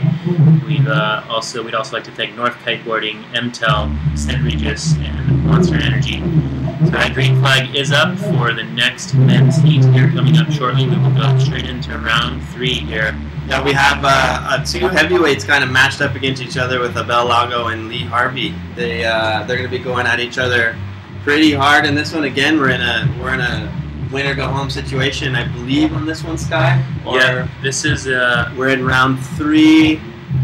I believe this is still a knockout situation. Round. So this is going to be a knockout round, and Lee Harvey here with a great looking first wave, a great turn there from Lee. And both these guys, again, as we see with the women, it looks like the waves are definitely getting a bit better formed as the afternoon's kind of wearing on, but it's going to be important for both guys to get on the board early and sort of establish some confidence to be able to get out there as the heat progresses. As we see Abel on behind trying to set himself up. It looked like he was thinking about trying to tuck in there, but didn't quite have what he was looking for. So we see a nice little hard, solid carving turn off the top there, Sky. Yeah, and Abel's been riding great out here, I gotta say, this whole competition. He's really stepped up his riding from what I've seen. I really like how he kind of closes those turns, and he's got a nice flowing style, and this is his natural stance here, facing the wave here at One Eye. And a great opening wave there from both of our competitors, Abel Lago from Spain and Lee Pasty Harvey from the UK. Yeah, and I'd have to give that opening wave score to Abel. We'll again wait to see what the judges say for as soon as they drop, but based on what I've seen so far and what the judges are looking for, as we see Lee. This is a huge wave here from Lee. I don't know if he's going to be able to. He's going to get in there. Looks like he was able to get a nice turn there on the open face. Do something with it. And a great looking wall of water there, just grinding down the reef out here at One Eye. A beautiful day here in Lemoore. Oh, it looks like he got up to the top and nice off the top there, but looks like that's going to be about all he's going to be able to do. Let's see if Abel can pull. It looks like Abel on the outside is in on a nice, one of the bigger ones we've seen of the day. And this swell looking like it's cleaning right up for our competitors out there. I can't wait to get out there for my heat later on today. These guys just having a ball out there riding these perfect blue walls of grinding water here at the reef. Looks like Abel's going to let that one run out a little bit. As you can see, the swell behind it, though, not disappointing, and definitely cleaning up a bit and getting a bit larger, as at least bigger than we've seen in the last hour or so, Sky. So maybe the tide is switching a bit, and we're getting the waves to sort of wall up a bit more and stay in position for these riders to really link some turns together and try to race through some of the sections that are closing out on them, and be able to utilize that inside reef form after starting high on the reef and being able to follow it all the way in. Yeah, so just to give you a little bit of perspective of how big the waves are out there at the moment, that judges tower is about 20 feet high, and you can see those waves behind it. And here we have live action of Abel Lago. And not sure if this is going to quite offer him the scoring potential he's looking for. He sees something coming up here, stalling a little bit, and he's going to kick out of that one. That's probably not going to factor into his highest scores, but we are waiting for scores to drop from these two competitors. If you're just joining us, this is men's round 3 here at day 2 of the 2012 Eye Kite Surf Pro. And beautiful weather here today, certainly much nicer than we saw yesterday. Yesterday we had a lot of rain squalls blowing through, very windy conditions, and making it very challenging for our cameraman out there in the wind, braving the conditions, as well as our competitors who were out there in the water battling some huge surf. And if you do want to check out those conditions from yesterday and the heats from yesterday, they are all online right now. I believe individual heats are online, as well as any of the other coverage that was offered yesterday is available on the bottom, I believe, of the web page that you'll be watching this live broadcast on. You can go down to the Heats on Demand and check out the conditions that we had yesterday and the results that got us to this position today, and the heat draws that we have. And again, if you missed yesterday's coverage, then go check that out. It looks like we've got live action here, Ben. Abel Lago on a beautiful looking wave here. Little grab rail cut back there, dropping down. Look at this thing well overhead. Filling up the screen. Filling up the entire screen. Nice. With that blue Mauritius water, and a nice stylish little cut back there from Abel. See if he can make it around this section. And working this thing right in onto the reef. He's going to look for a little cover up here on the inside and not quite finding it. You can tell from Abel's body language there that that was not quite what he was looking for. But looks like we've got Christine Beuza standing by with a few of our sponsors here from the MTPA. So we are going to throw it down to a little interview with Christine, standing by with the director and presidents of the MTPA, one of our partners here for the event. So Christine, please take it away. Down to you, Christine. Thanks a lot, Sky. Yes, I mean, what company I am here with. We have the president of the MTPA, Mr. Devo, and director, Mr. Mutuzami, here at Le Moyne at One Eye Beach. And I couldn't be happier to have you guys here. Mr. Devo, you just went out to the tower, and I think you had a great time out there watching the action. Tell us a little bit about your impression. Yes, we had a great time looking at the riders from the tower. They were enjoying themselves. We tried the sea card to be on the wave with them. We had the emotion to be on the wave with them, and it was really a great time for us. Wow, so you had the chance to actually be on the waves together with the riders. Mr. Mutuzami, that must be an experience that you won't forget today or tomorrow or anytime in the future. What is it like to be on the sea cart and to be out there with the riders? I can't even imagine that. Well, I must confess that I was quite impressed. I'm quite impressed by the organizational setup first, and it's all going well. It's really professionally organized, and I must say that the weather conditions are just fine. For this kind of competition for Mauritius, it's a very good promotional event. But more than that, it means that we have such kind of qualities, and this special place of Mauritius is a place to be. It's a kind of a worldwide rendezvous. This is a very special kite corner, and it's worth actually traveling to Mauritius for that. I like that word rendezvous that you were just using there. It's French. It fits to Mauritius, since Mauritius, a lot of people obviously speak French here, but luckily also English, so I can understand you too. But it looks like we are having a rendezvous here with Mauritius, this holding period of the 10 days at the Eye Kite Surf Pro 2012. But is it going to look like you are going to have a rendezvous with kiteboarding too? Mr. Devo, are you maybe going to try to kite at one day? Yes, after seeing the riders, I like the sea. We are in Mauritius, we like the beach, we like the sea, we like enjoy the great time people are having on the beach. Not only the beach party, but we will also try to do some kite surf. We have been doing some windsurf in the past, but we will definitely start doing kite surf just to show to the world that we can, in Mauritius, you can learn to do kite surf in our lagoon, and for the pro, they can go to One Eye, to Monawa or Chameau. That's a nice thing to do. I'm looking forward to riding out there next year together with you. And you already said it, beach party is coming up too. Well, I am sure that you are going to start kiteboarding as well, but other than kiteboarding, are we going to see you here next Saturday for the party as well? Sure, sure. I mean, this is the sporty side of Mauritius. So you got, you know, a lot of young people, actually more and more coming to Mauritius. But what we mean to say is that Mauritius is really an enjoyable place. It means the place to be, the place when you can have great fun, great sports, great facilities. But more than that, you got the people, and this makes Mauritius wonderful. We are just a league of our own. This is Mauritius. It is Mauritius, and everyone at home can see just how beautiful Mauritius really is and how great of a kite destination. Thanks to both of you for coming here, but thanks to the MTPA and obviously to both of you for having us again on Mauritius this year, and hopefully for many more years to come. Back to Sky and Ben in the commentary booth. The Mauritius and for us also. Back to you guys.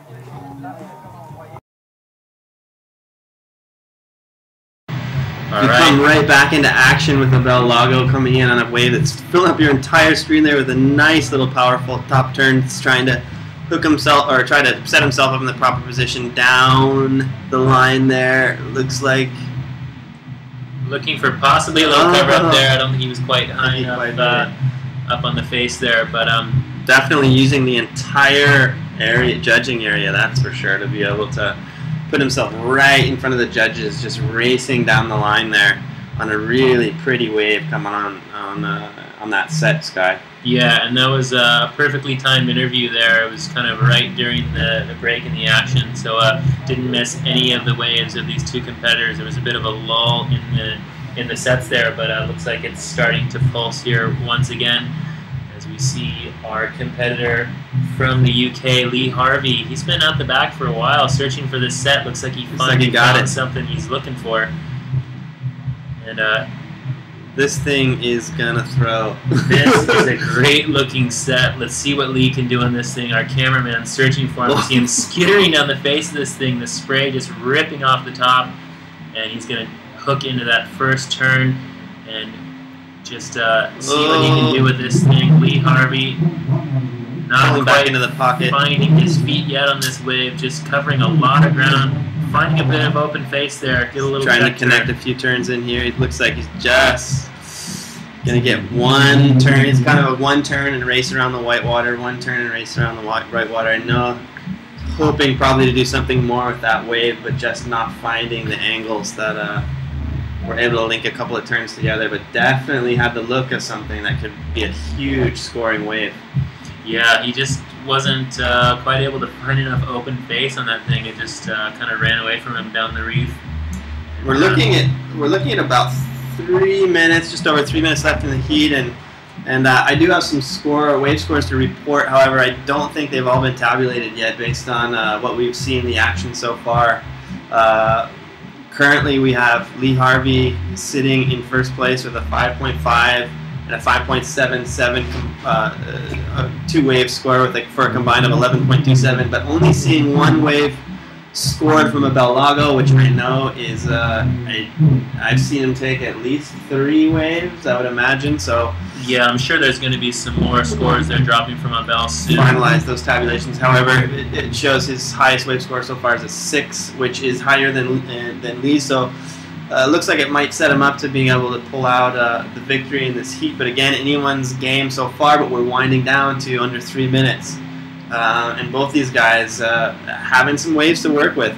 Definitely challenging, but they got some size. They're looking good. Trying to link these turns together as we see Abel again pulling into one, trying to get himself in the right position. And a great first turn there from Abel, getting a little bit of air under his board as he drops back down the face. And going for a little cut back there and lining this thing up as it comes across the reef on the inside here. Very shallow bit of reef here. Let's see if he can get another turn or perhaps a little barrel towards the end. Another turn goes down. He catches a piece of chop there. So time winding down in this heat. We're still going to wait for scores to drop from Abel's last few waves. Lee Harvey on a good looking wave there. Just kind of getting under the lip there a little bit. And we'll see if he can make it around this, back onto the clean face. Nice little backside snap. And Lee past E. Harvey just pulling through the back of that thing as it unloads on the reef, and we see Abel Lago just out the back there, heading back upwind in the dying minutes of this heat. Again, we're at about a minute left, waiting for final tabulation of the waves. Abel landing another 4.33 up onto the scoreboard, but I still have to think that there's a couple of waves that we haven't seen yet to be scored for Abel. That'll be showing up here in a bit. But as it stands, we're at Lee Harvey in the blue, 11.27. Abel Lago in the white, 10.33. As we see Abel on screen again, pulling into a wave that's filling the screen, and just a nice great solid looking turn there from Abel. Nice style, just pulling that nose of his board all the way around, and he is going to kick out of that one as it sections off down the reef. If you're just joining us, this is men's round number 3 of the 2012 One Eye Kite Surf Pro. Just a great day here in Lemoyne, Mauritius. We just heard from the president and director of the MTPA, who are our partners in bringing you this event, Lee Harvey, here on a great looking wave on his back. And a big snap, committed under the lip. If he can follow that up with a little something else, this could be a great score for Lee then. Oh. Keeping his balance, racing down the line, hoping this pulls into something on the inside. Looks like that's probably going to be it. Should score for him. I'm not sure it's going to increase what he had already with a 5.77 and 5.5. Hoping to, I am thinking he's gonna need to increase at least one of those wave scores. I could be wrong, but it's again still waiting for Abel's scores to drop. And as we see the red flag come up, it's going to be a bit of a waiting game to see the official results of this heat sky. It was a close one. Again, I think Abel will have a few more wave scores that we have yet to see pop up on the scoreboard as a final, but I don't know. We'll have to wait and see what the judges think of his wave scores. And yeah, I'm gonna say that was a pretty tight heat, so we're gonna wait and see those scores drop. And for the time being, we're gonna take a short break, and we will be back with more live action here shortly.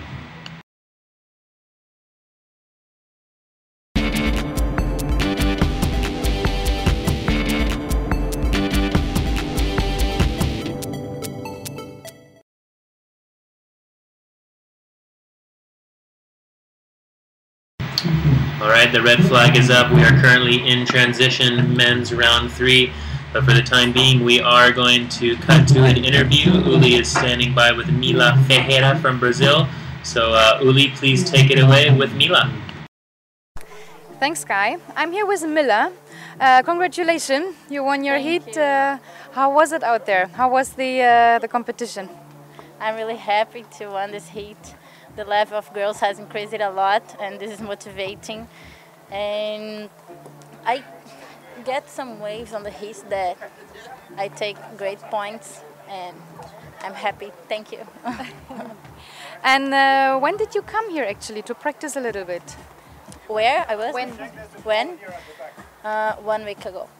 And you had some good waves to practice here? Yeah, I went just 3 times on the water because when I arrived, we stayed like 2 days without wind and with big waves, and I did train like 2 or 3 days, but it was fun.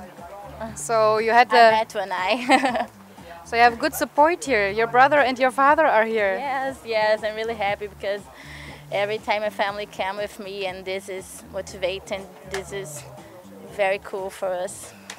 So now we have to wish good luck to your brother. He is out, I think, right now going out. Yeah, he's on the, I think, the second hit, and we are waiting to go.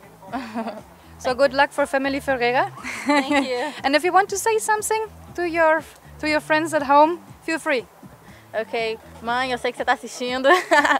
Os amigos, beijo para vocês. Obrigada por estar aí comemorando e torcendo por mim. Vamos torcer agora que o Felipe está na água. Thank you very much. Thank you. And good luck for you in the contest. And back to Sky and Ben.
The green flag is up for the continuation of men's round 3. Coming up in this next heat, we've got the young Australian ripper Kiahi de Avoidis doing battle against Gonzalo Gomez from Portugal. It's going to be a tough heat.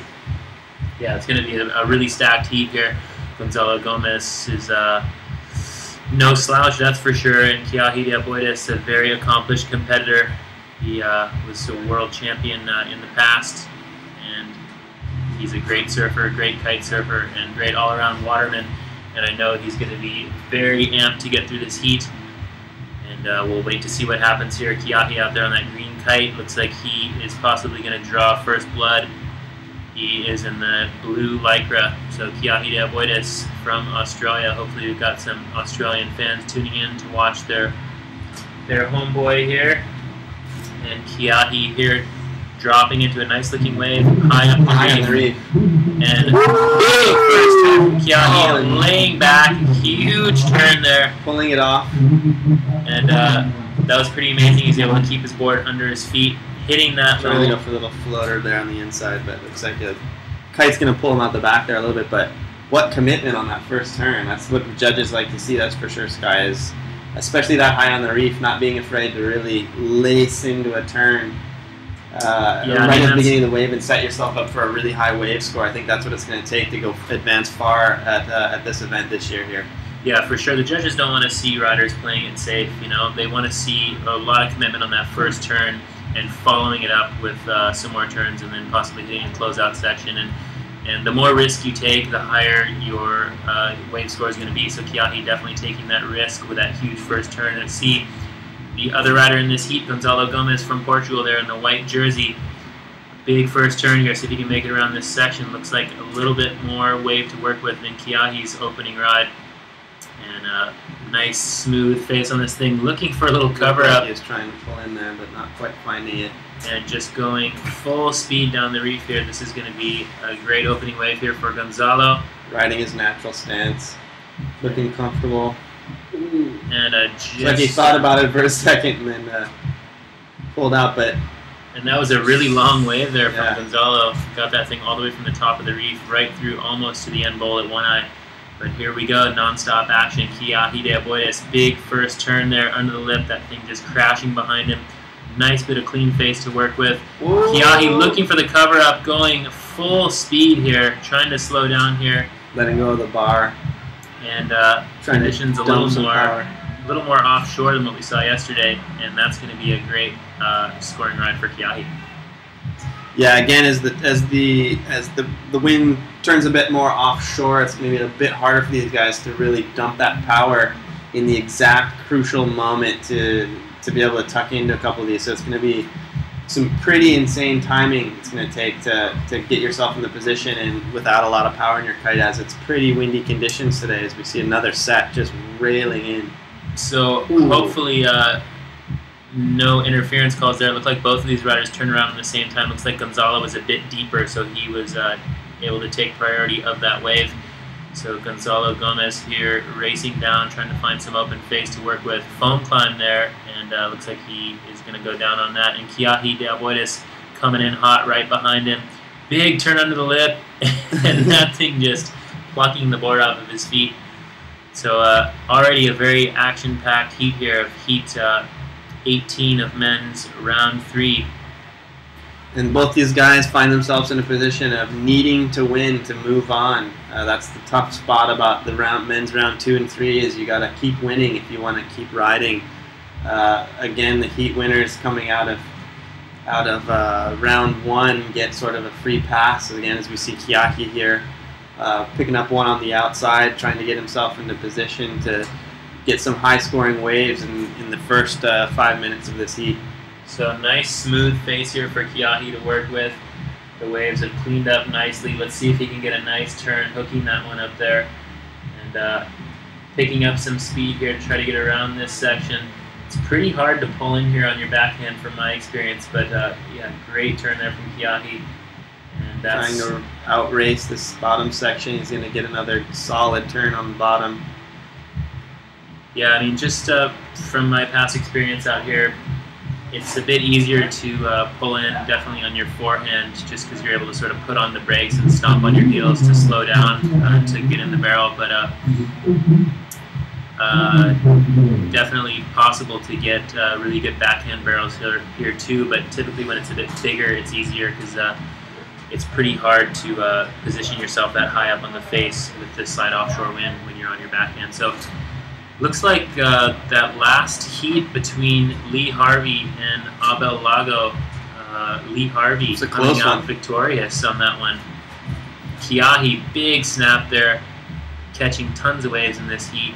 He's quite far down the reef here.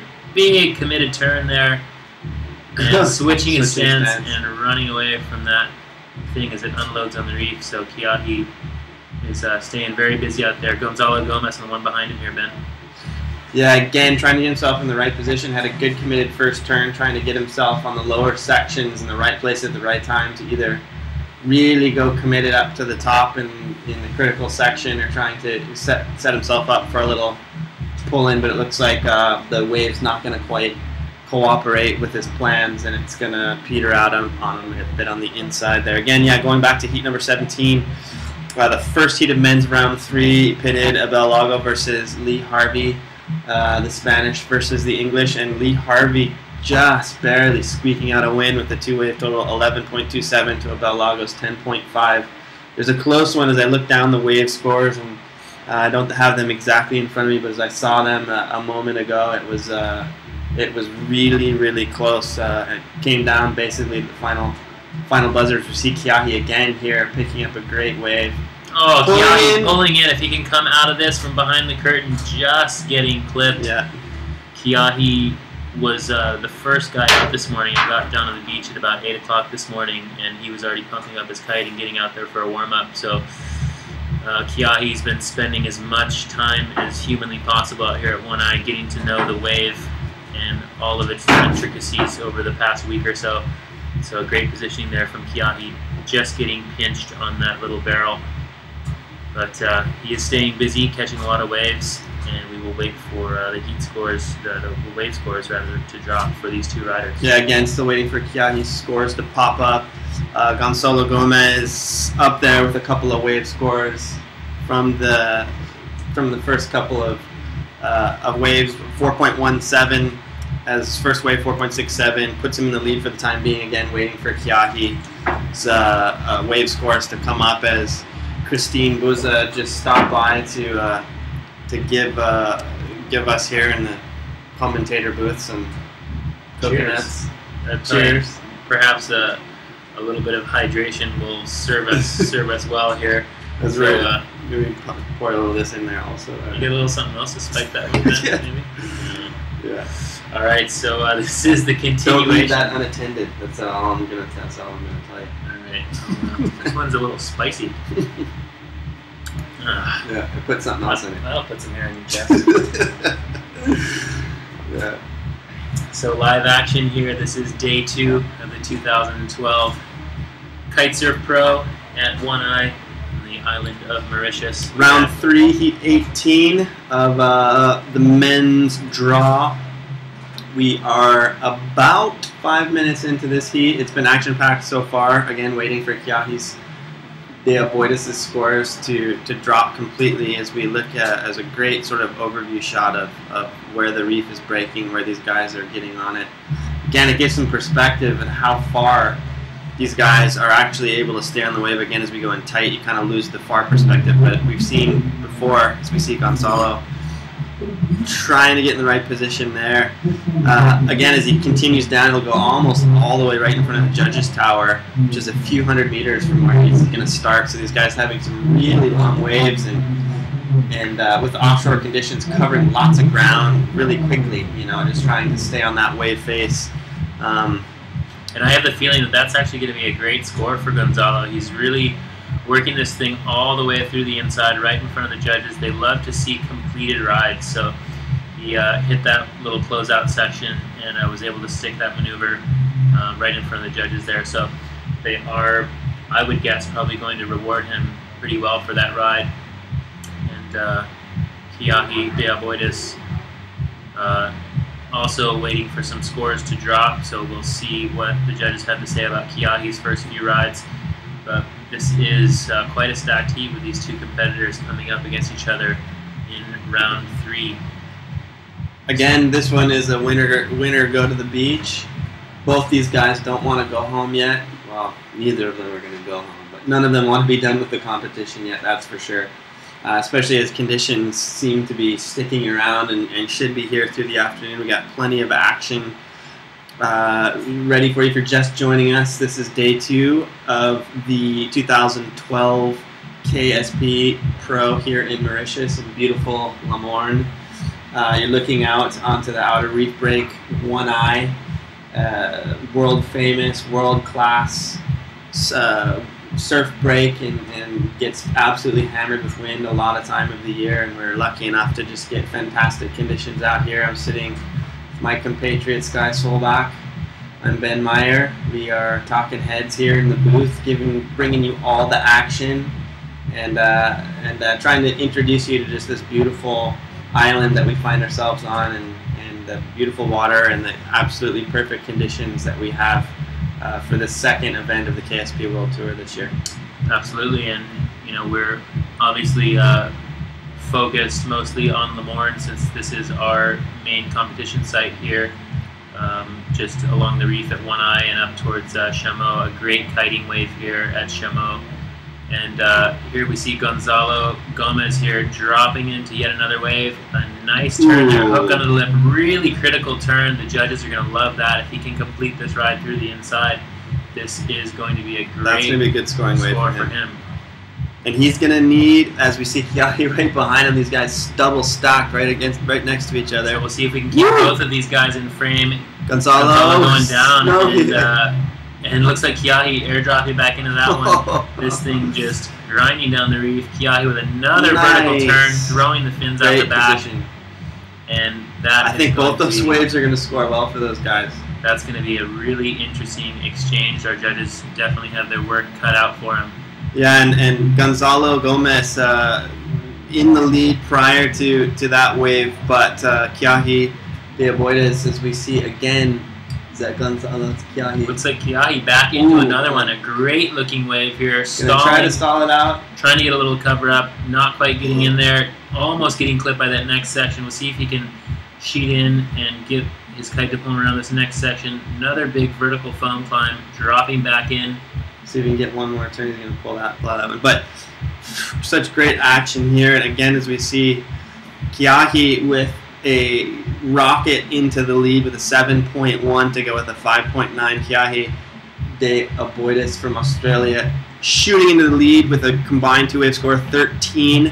Gonzalo Gomez with a 5.5 and a 4.67 finds himself in second place with a 10.17, but needs a huge score to overtake the lead from Kiahi at the moment. Needs a 7.5, which is, these guys, it's definitely not out of the realm for what we've seen so far in this heat, but again, winding down. We're at about 6 minutes left in this heat. Both these guys need to keep pressing it, need to keep pushing it, because no one's safe at this moment. Yeah, so Gonzalo going for a big turn, doing a cockroach inside the barrel there. Oh, yeah.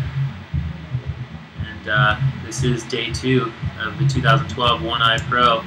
As I was saying just before that clash of that flurry of sets there, I was saying, you know, we're mostly focused on this spot here in Le Morne, obviously, because this is our competition site, but the rest of the island of Mauritius, an absolutely beautiful place to come on vacation and enjoy.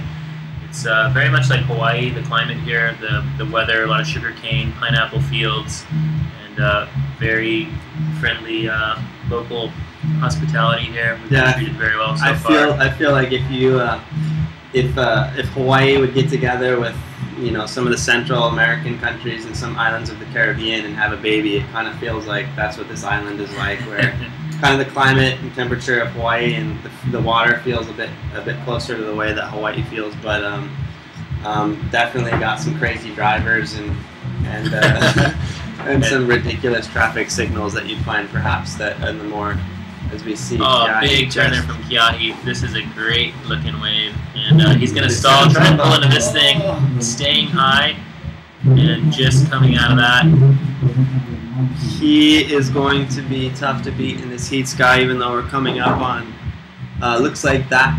Am I seeing a red flag? I think I see a red flag. I think this is going to be, that's going to be the end of Kiahi's last scoring ride here, so probably not too much more on offer as he gets one last turn there and he's going to kick out of that thing. I'm going to have to say that Kiahi's going to run away with this heat win, but we'll wait and see the judges' final tallies. But yeah, based on what we saw so far in that heat, I'd have to say that that Kiahi was pretty safely on to the next round, which will completely stoke Kiahi out. That is for sure. Gonzalo putting up a heck of a fight with the two-wave combined score of 10.17, stringing together a 4.67 and a 5.5 to really give Kiahi all he can handle in that heat. That's for sure.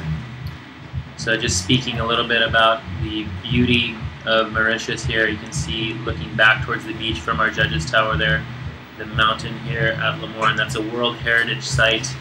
A lot of history has taken place around this area in the southwest corner of Mauritius. And just a beautiful bit of scenery there. When you're out there kiting, you can look back towards the mountain at Lemoine, and it's just looks like you're at Jurassic Park or something. So we do have an interview coming up here, I believe, with the winner of that last men's heat. We have Lee Pasty Harvey down on the beach. So Uli, please take it away with Lee.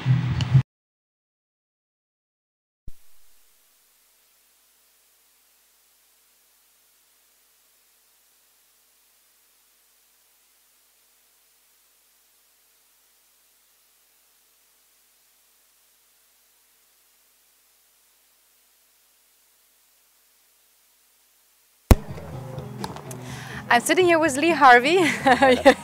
Congratulations, you won your last heat. How was it out there? Yeah, it's really nice, a bit cleaner than yesterday, a bit more offshore, but still super windy. It's on the 6 again. Yeah, some really fun waves. I wish we could stay out for an hour with only 2 people. So the waves, they changed a lot compared to yesterday. Yeah, it's still got a little bit of side wonk on it from the cross-shore wind yesterday. But the wind's more off, so they're much cleaner. There's definitely some barrels. I couldn't quite let me into one, but I was just concentrating on getting some good turns, try and get some scores. And yeah, I'd really just treated it like my final. And yeah, I'm really stoked I won. You got some very nice waves, I've observed you. Was it hard to find them, or? Yeah, I've been watching it all morning. I went out for a practice this morning, and I've been watching the sets and seeing where they're lining up, and really wave choice is really key, I think. Yeah, I just waited for the right ones and they seem to pay off. All right, so what is your expectation for the next go? Well, I'm going to get the loser of Sebastian and Ayrton, so it's going to be tricky, but anything can happen. If I get the better waves than them, then I'll get the better scores. So I'm just really happy to get through. I'd like to thank North for bringing me here, and Patry for lending me his 6 again. So without that, I think I would have been getting ripped down the line on my 7. So it's blowing about 30 knots out the back, so you need a 6 for me. So thanks to Patry, and good luck for you for the contest, and yeah, hope to see you quite soon here on the sofa. Thanks, and thanks to all the support from everyone back home in Cornwall, all the messages on Facebook and Twitter and stuff, and yeah, thanks guys, and hopefully I'll get through and keep going for Cornwall. All right, thanks a lot, and back to Sky and Ben. Cheers. All right, we just heard from Lee Pasty Harvey there, winner of that last men's heat. He was up against the rider from Spain, Abel Lago. It's a really tight heat between those two guys. Could have kind of gone either way, I think, from my perspective here, sitting in the booth. But looks like Lee Harvey did something to impress the judges out there, and he comes away with that heat win, so he is on fire. Lee Pasty Harvey advancing on to the next round, doing Great Britain proud. And looks like we have the green flag up. You can see beautiful day out there. The sun is out and shining. You see that bit of afternoon glare there as we look out towards the southwest. and our judges out there. We've got a whole media crew out there on the top of that judges tower. We heard from the owner of Afix Construction there earlier today. He was talking a bit about the tower, and just really stoked to have those guys on board, providing that platform out there for all of our staff and crew to film from and judge, of course. So we are live. This is the continuation of men's round 3. Who do we have coming up? Round 3, heat 19. We are just finished Gonzalo Gomez versus Kiahi de Aboides. We are now on to Felipe Ferreira versus, I believe it's Pedro Enrique in this heat.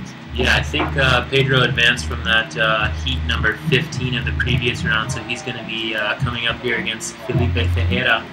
So, yep, our judges sheet, our heat sheets just updated there. Felipe Ferreira from Brazil doing battle against Pedro Enrique, also from Brazil. This is going to be a big heat. It's the regular footer Ferreira against the goofy footer Pedro Enrique. So this is going to be a huge heat, no doubt, then. Yep, Felipe Ferreira is going to be in the white. We've got Pedro Enrique in the blue.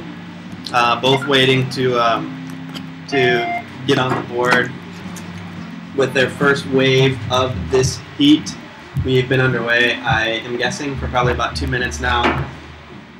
Both these guys getting up, as you can see on our action cam here, working their way up to the upper side of the reef. But that was very easy to pick to pick out where Felipe Ferreira was with that big spray at the back there. So it looks like that's going to be a one-hit wonder there for Felipe, kind of coming unglued on that second turn there. So he's going to make his way back up the back, and you see Pedro Enrique there up in the upper left-hand corner of your screen, riding that orange best kite, and Felipe Ferreira on that blue north kite. So these guys are going to be jockeying for position for that next set wave. Seems like we've seen at times a little bit of a lull in the swell. Yeah, absolutely. But when the sets come, it seems like it's just a big flurry of 3 or 4 set waves. It's almost been in every other heat sort of thing. I mean, the last heat was just sort of going off, as we see Pedro Enrique, I believe, and just come up and down there again. I think we have another, that red kite out there is actually not someone who is belonging in this heat, so not sure who that guy is, but hopefully he is steering clear of Pedro and Felipe and not hindering their waves. So it looks like we do have a rider dropping in here. I believe this is Ferreira once again. Big backside foam climb, and he's going to stay in the critical section, setting himself up for a high-scoring wave. If he can ride this all the way out in front of the judges' tower, being fairly deep and far up the reef, setting himself up to come all the way down and ride this wave all the way in, which is what the judges are going to be looking for to give him a solid wave score here in the early goings of the heat. And Felipe looking really good. That board looks like it's really working well. Looks like he's able to really bring his turns around. A nice little snap there off the closeout section, and that foam just snatching the board out from under his feet. But 3 or 4 great turns there from Felipe. I think that's really score well for him.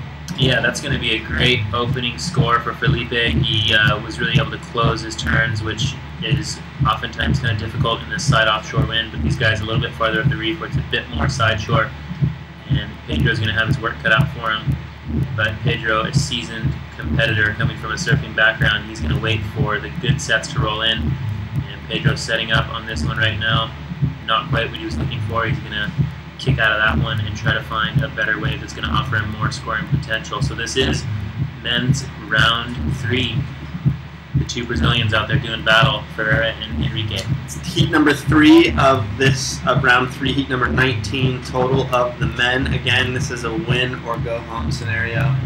And both these guys are seasoned competitors, veterans of being out in the water and competition scene.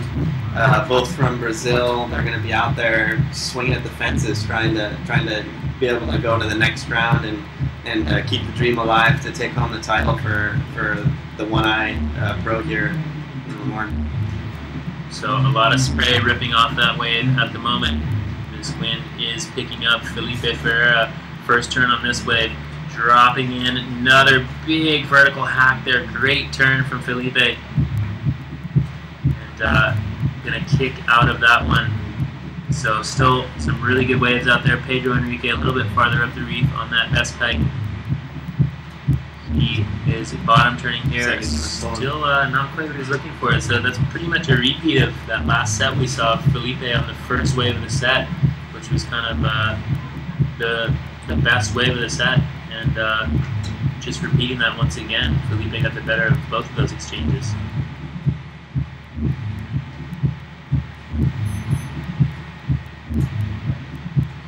So if you're just joining us, it's day 2, Kite Surf One-Eye Pro, brought to you by the MTPA, one of our event sponsors here in Mauritius, the Mauritian Tourism Board. We saw an interview with Christine a little while ago with the director and president of the MTPA.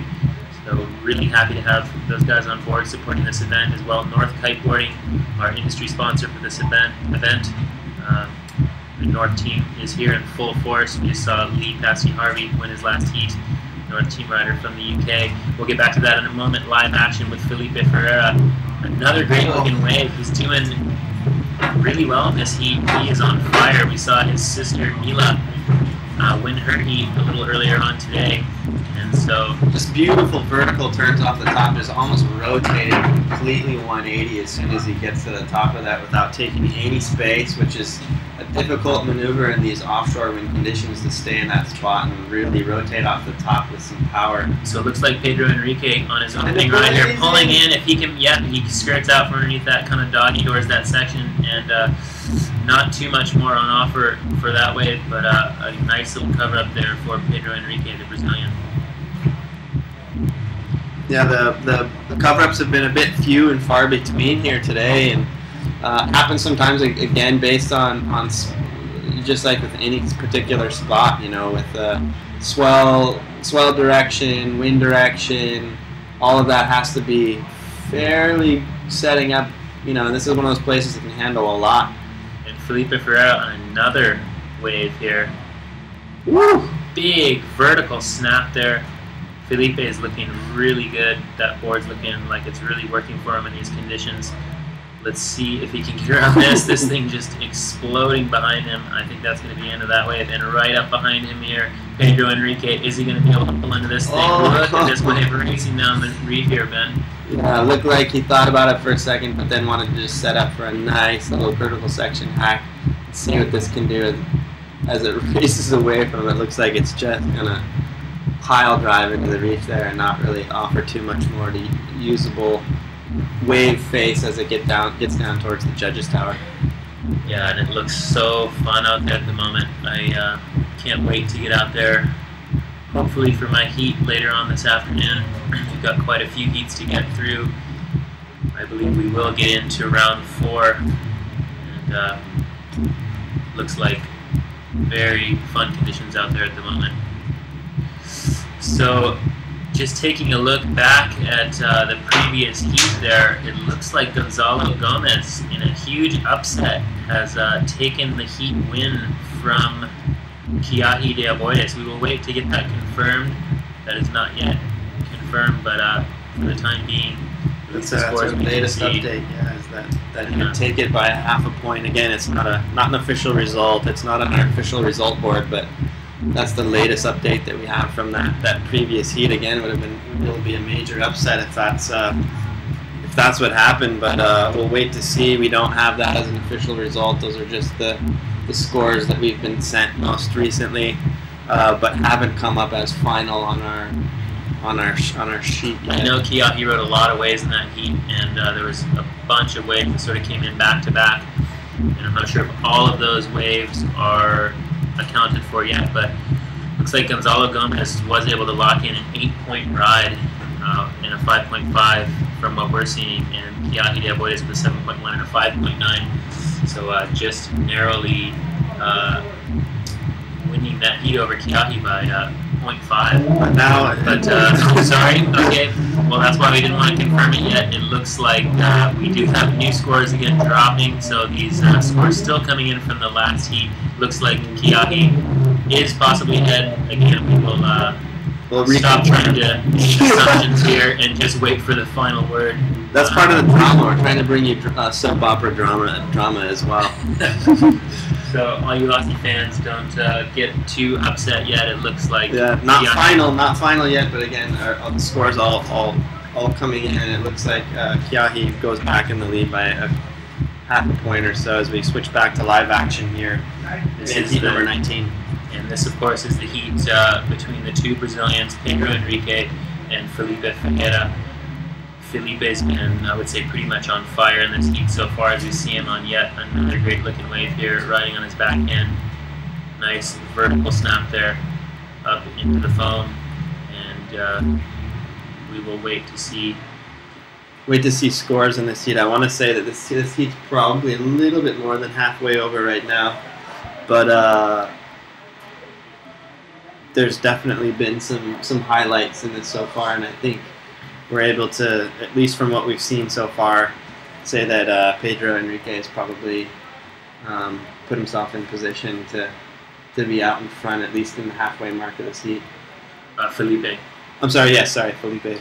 Yeah, so yeah, these two Brazilians, I think these guys probably ride together a lot, and all these Brazilians are really good friends, but of course when they get out there on the water, they are not holding back. They want to win, and they want to advance on to the later rounds. So both of these guys very competitive, and this is definitely going to be a nail biter. And I would say that Felipe is probably in the lead at the moment, and Pedro out there looking for a high-scoring wave. So going back to that previous heat, Kiahi de Aboides and Gonzalo Gomez, it looks for the time being that Kiahi probably did come away with that heat win. We'll wait to get that confirmed, but I know both of these guys have huge support back home. Kiahi from Australia and Gonzalo from Portugal. Gonzalo, at our last event in Portugal, was shouldered out of the water after his heat win, so I'm sure a lot of his buddies from home are tuning in, watching him. But live action here, Pedro Henrique stalling, getting a cover up, coming out and just getting clipped. So a little bit different heat strategy here. Felipe sort of going for more turns, and Pedro stalling and looking for the cover ups, knowing that that level of commitment will be rewarded by our judges. And Felipe on a wave just behind Pedro there. He was in that section. I see a kite go down. I think Pedro may have dropped his kite when he got clipped in that barrel. So that looks like Pedro's kite there washing in across the reef. You see our jet ski heading out there to assist Pedro.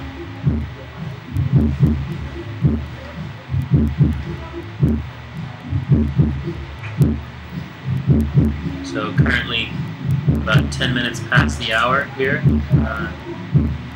2 minutes past 10 local time. 10 minutes past 2 rather, local time here in Mauritius. Felipe Ferreira, big arcing turn there on his back end. So much power in the wave, and that's again something that's going to separate him out from other competitors, and especially in this heat is just being able to link just really powerful turns together. And as we look here at the judges' tower, you can see that lower bowl walling up just to the right of that judges' tower. And again, there's only been a few waves we've seen so far that have legitimately sort of held all the way down to the area, but the guys who've been able to link those turns together are scoring very high on those wave scores for sure. Yeah, definitely. So a little bit of a break in the action here as Pedro is getting picked up here by our rescue craft. That thing is pretty amazing. A little boat can go in a very little amount of water, can drive straight over the reef with that. And Felipe Ferreira taking advantage of Pedro's misfortune there and just going to town on this little insider, hitting that closeout section, and he's probably not going to be able to pull that. So Felipe Ferreira looking pretty good for the time being in this heat. We'll wait for scores to drop and see how this situation unfolds.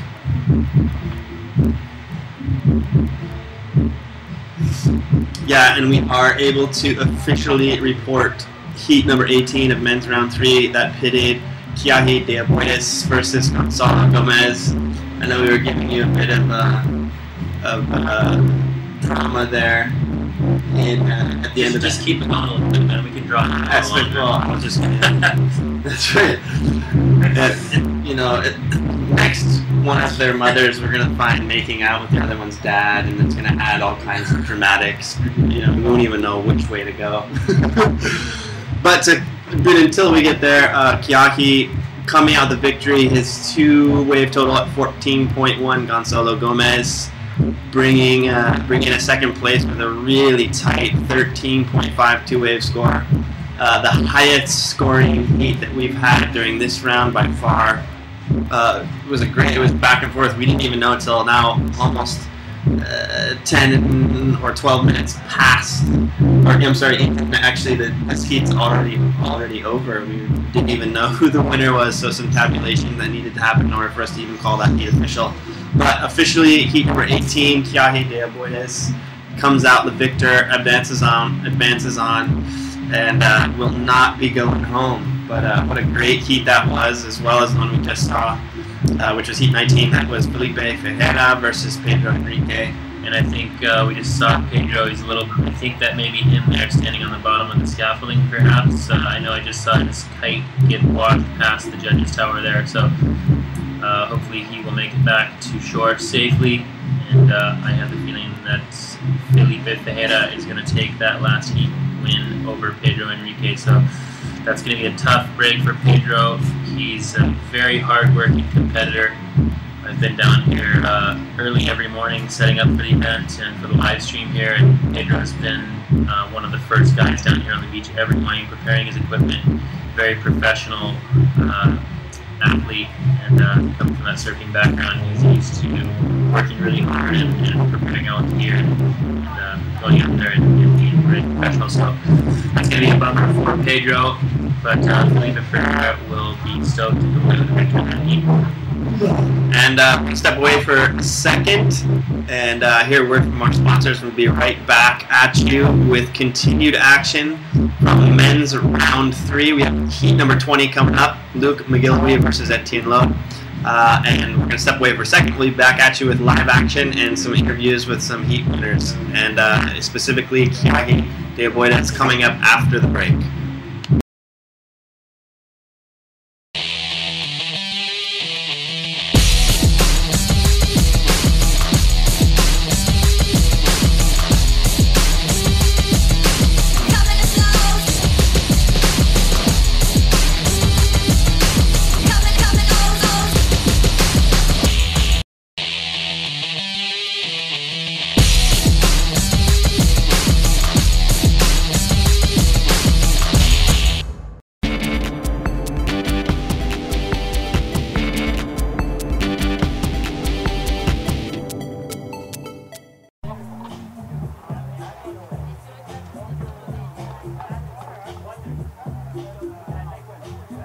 Alright, thanks Guy. I'm here with Kiahi. This was quite exciting, quite close. You won this heat. How are you feeling now? Yeah, I'm really stoked. It was a really fun heat. The wind's a little bit more offshore, so there's a few little barrels and it's really fun out there. It's a little smaller than yesterday, a little cleaner, and stoked to win it in the end. It's good. So how was the battle outside with Gonzalo? Did you know that you won, or you were excited until the end? I thought it was pretty close, and I wasn't sure until I got to the beach, and yeah, I'm just really stoked to win it, and got some really fun waves out there. I didn't want to come in. It was hard. So now you're in the next round. I wish you good luck for the next round. Hope that you will come back to me on the sofa again. And yeah, good luck for you in the contest. Cheers, thanks. Hopefully see you again. All right. Cheers. Thanks, Kiai, and back to Sky.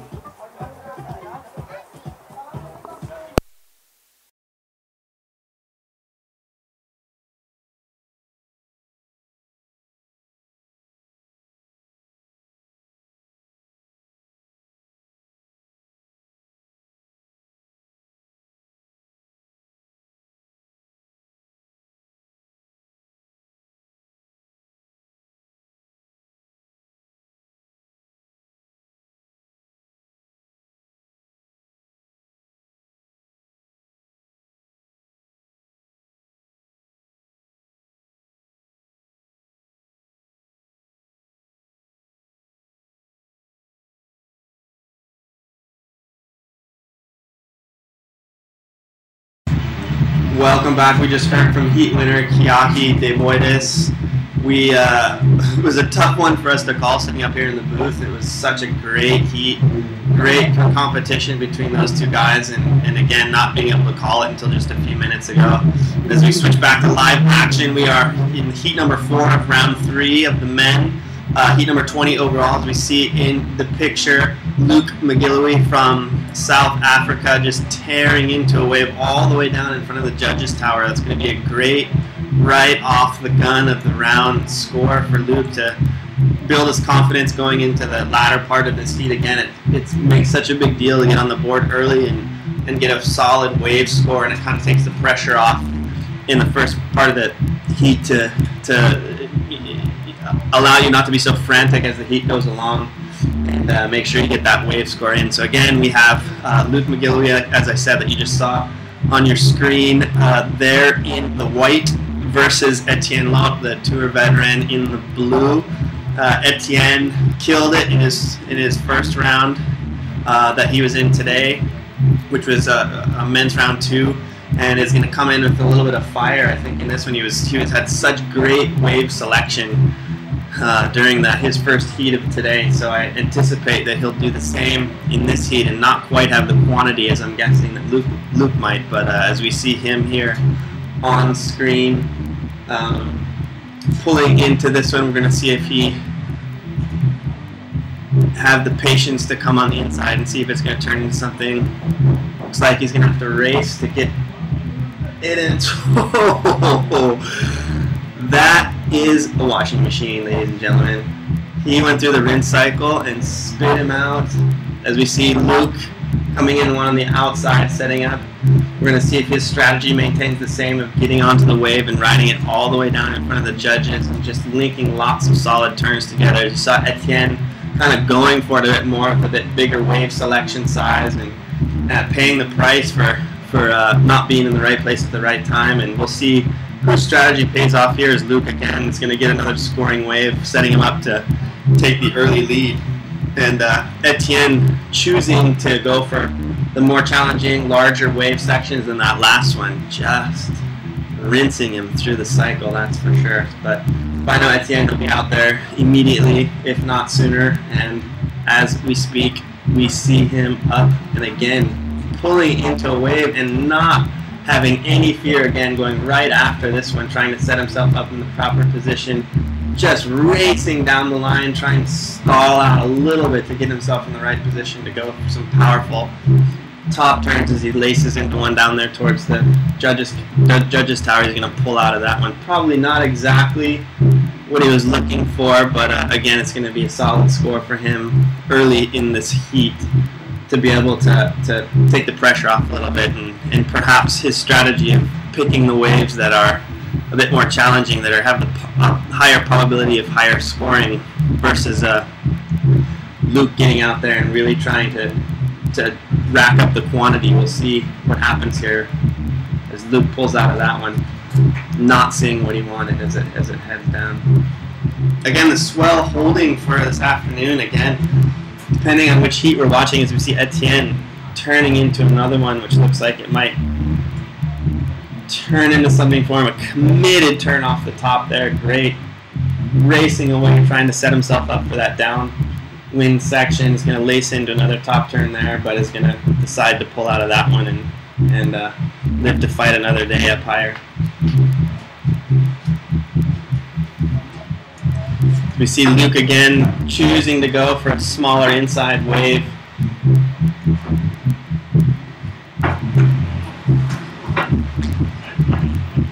As both guys return back up to the top of the reef section. And again, waiting for the scores to pop up. From what I've seen so far, I believe that Luke probably had a great opening scoring wave and had a couple of other solid ones afterwards, but definitely left the door open for Etienne to come back and put together some scores that I know he's capable of. To see Luke have this nice solid top turn there. Yeah, and it's looking super windy out there at the moment. I actually just stepped outside for a moment there, and it's blasting windy out there, man. I'd say it's 25 to 30 knots at the moment. And that's going to come into play too with these guys, as they've been used to riding all morning on certain size kite, kind of gotten used to that kite. If they're going to have to drop one kite size, it's going to kind of change their strategy a little bit, unfortunately. And again, too, if the wind's switching directions, it's going to play with a bit of the strategy of these guys. But definitely an action-packed heat. There's no shortage of waves. The higher speed of wind is going to actually increase the speed and the amount of waves that these guys are going to be able to catch, because they're going to be just going Mach 10, going in and out. Yeah, so it looks like a great looking wave here for Etienne on his backhand. It's so windy out there at the moment. A nice late snap there under the lip for Etienne. This is going to be a good wave if you can get around this section and put a couple of, looks like that was just freight train coming after him like a freight train. So he just jumped over the nose there and ejected himself out the back. Luke on a pretty frothy looking one here. I don't think this is going to offer too much for Luke.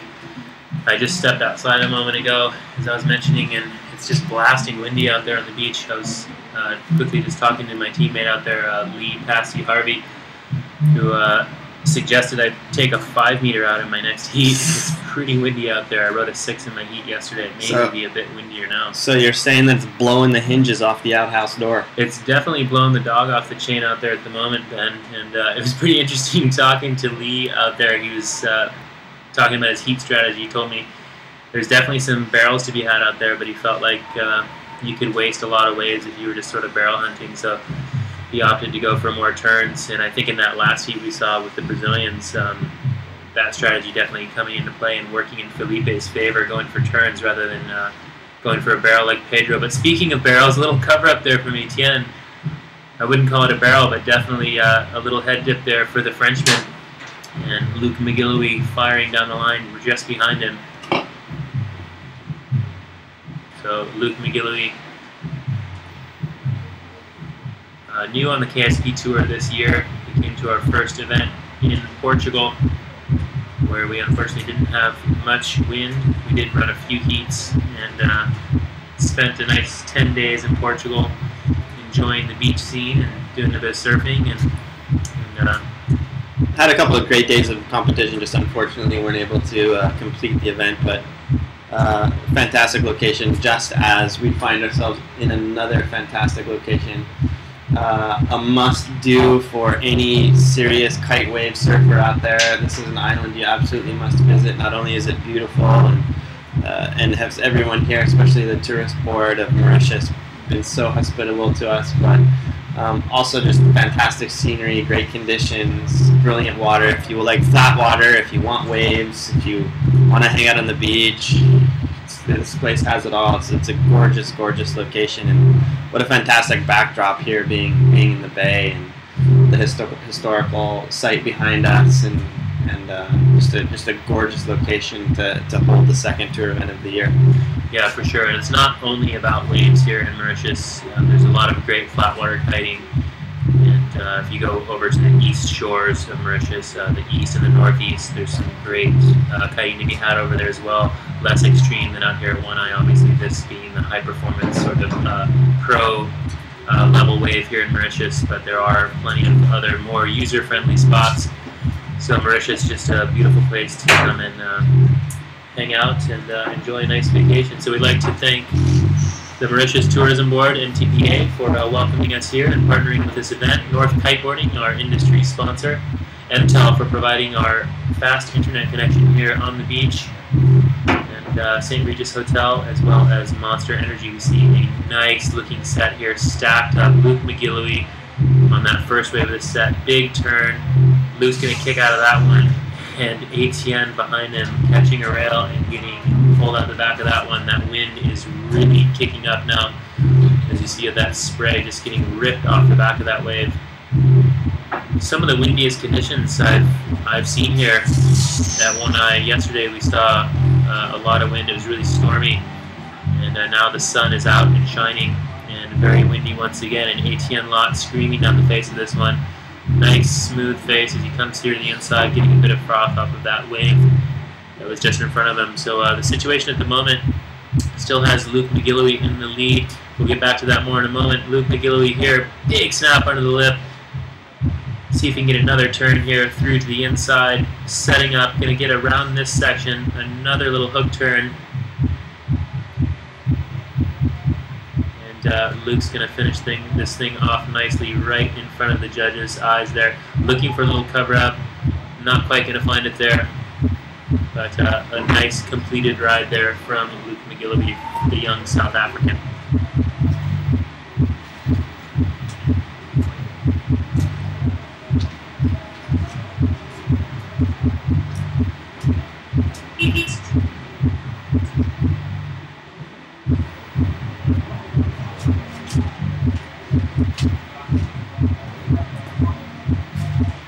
So you see there we are getting into the afternoon hour. It's currently 2:30 here local Mauritius time.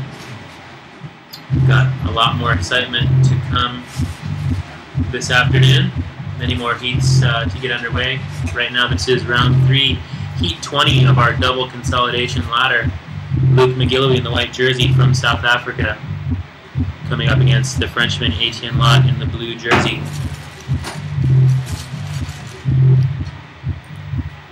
You see a pulled back angle there of our breakout at one eye. Looks like we've got a rider up on this next set wave. A nice looking wave here for Luke McGillivray once again. Let's see what he can do with this thing. Finding a bit of open face. Stalling there. Looking for a place to plant his turn there. As he brings it through that shallow inside section there.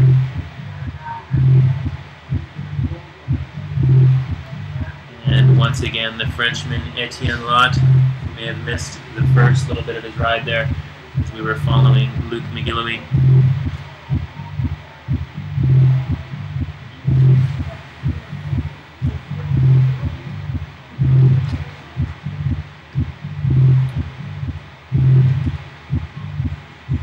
So coming up, we're going to go straight into round 3 of the women's.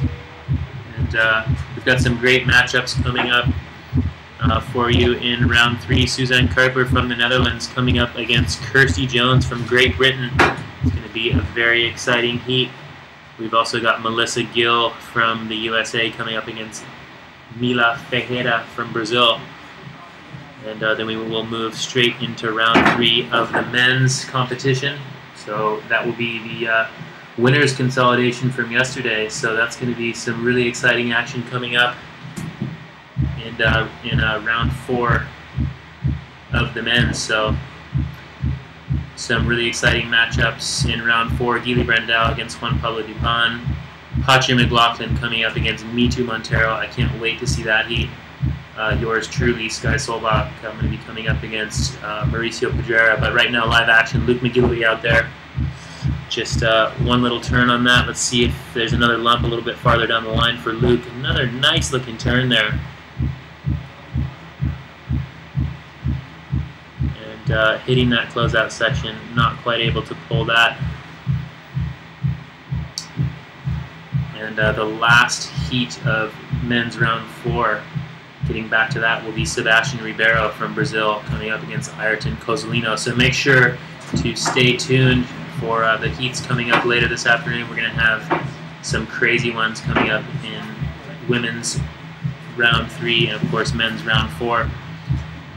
So the situation at the moment still has Luke McGillivray in the lead here. We will wait for scores to update. I'm not sure if all of the scores have been tallied for both of these riders, but currently Luke McGillivray sitting in the lead with an 11.43, Etienne Lot with an 8.86. And Sky just stepped in from being outside for a little bit. Looks like might be a bit of a squall blowing our way. It's definitely, as you said, kind of picked up in wind speed quite a bit. Probably, I don't know, another 8 knots or 10 knots would be my guess. But the also looks like there's a bit of a cloud and squall. You can kind of see, see a nice big half of Luke. But the cool thing about this wind picking up is you really see the spray blowing off the back and really sort of accentuating those turns of these riders. That spray going about 15 feet in the air, and Etienne just working that one through the inside. We're gonna have to see how this affects. So you can see, looking to off there as the red flag goes up off to the looking now at the judges' tower, but if you were up to the left of the judges' tower there, kind of in the direction the wind is coming, it's looking not crazy dark up there, but a little gray, and looks like there might be some rain behind it. So we're gonna have to see what that brings, and if that switches the wind direction around a bit, or if it does bring some white rain, or if it just increases the wind speed and we're able to keep this thing rolling into the afternoon hours, Sky. Yeah, for sure. Yesterday we had a lot of squalls come through, and it was not friendly on our electronic equipment. Hopefully that will not happen again today. But we're going to take a short break here. We're going to see a little word from our sponsors, and we will be back here shortly, hopefully with an interviews rider and with the continuation of this day 2 of the Kite Surf Pro here at One Eye. We will be right back. Please stay tuned.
Thank you, Sky. I'm here now with Felipe Ferreira. Like your sister, you won.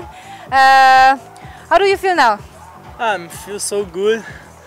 I'm surf good waves in this heat, and I'm really stoked to go to next round. And with my friend Pedro, he lose, but one need to win, and I'm really happy.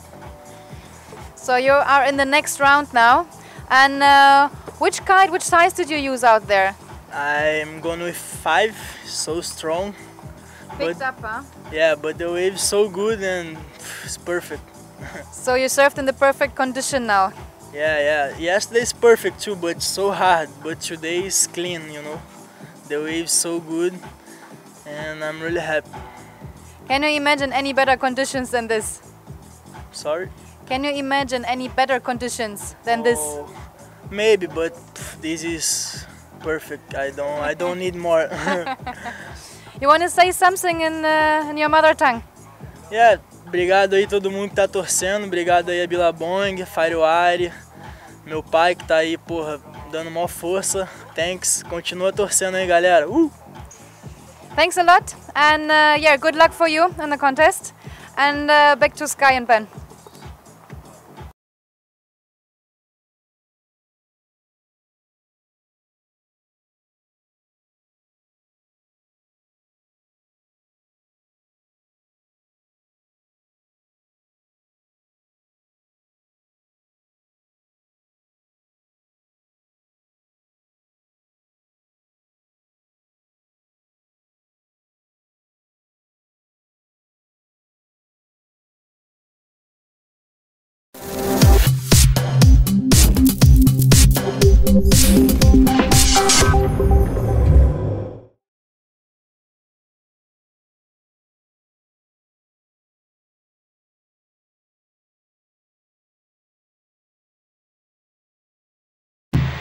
Alright, we are back with the continuation of round 3 here.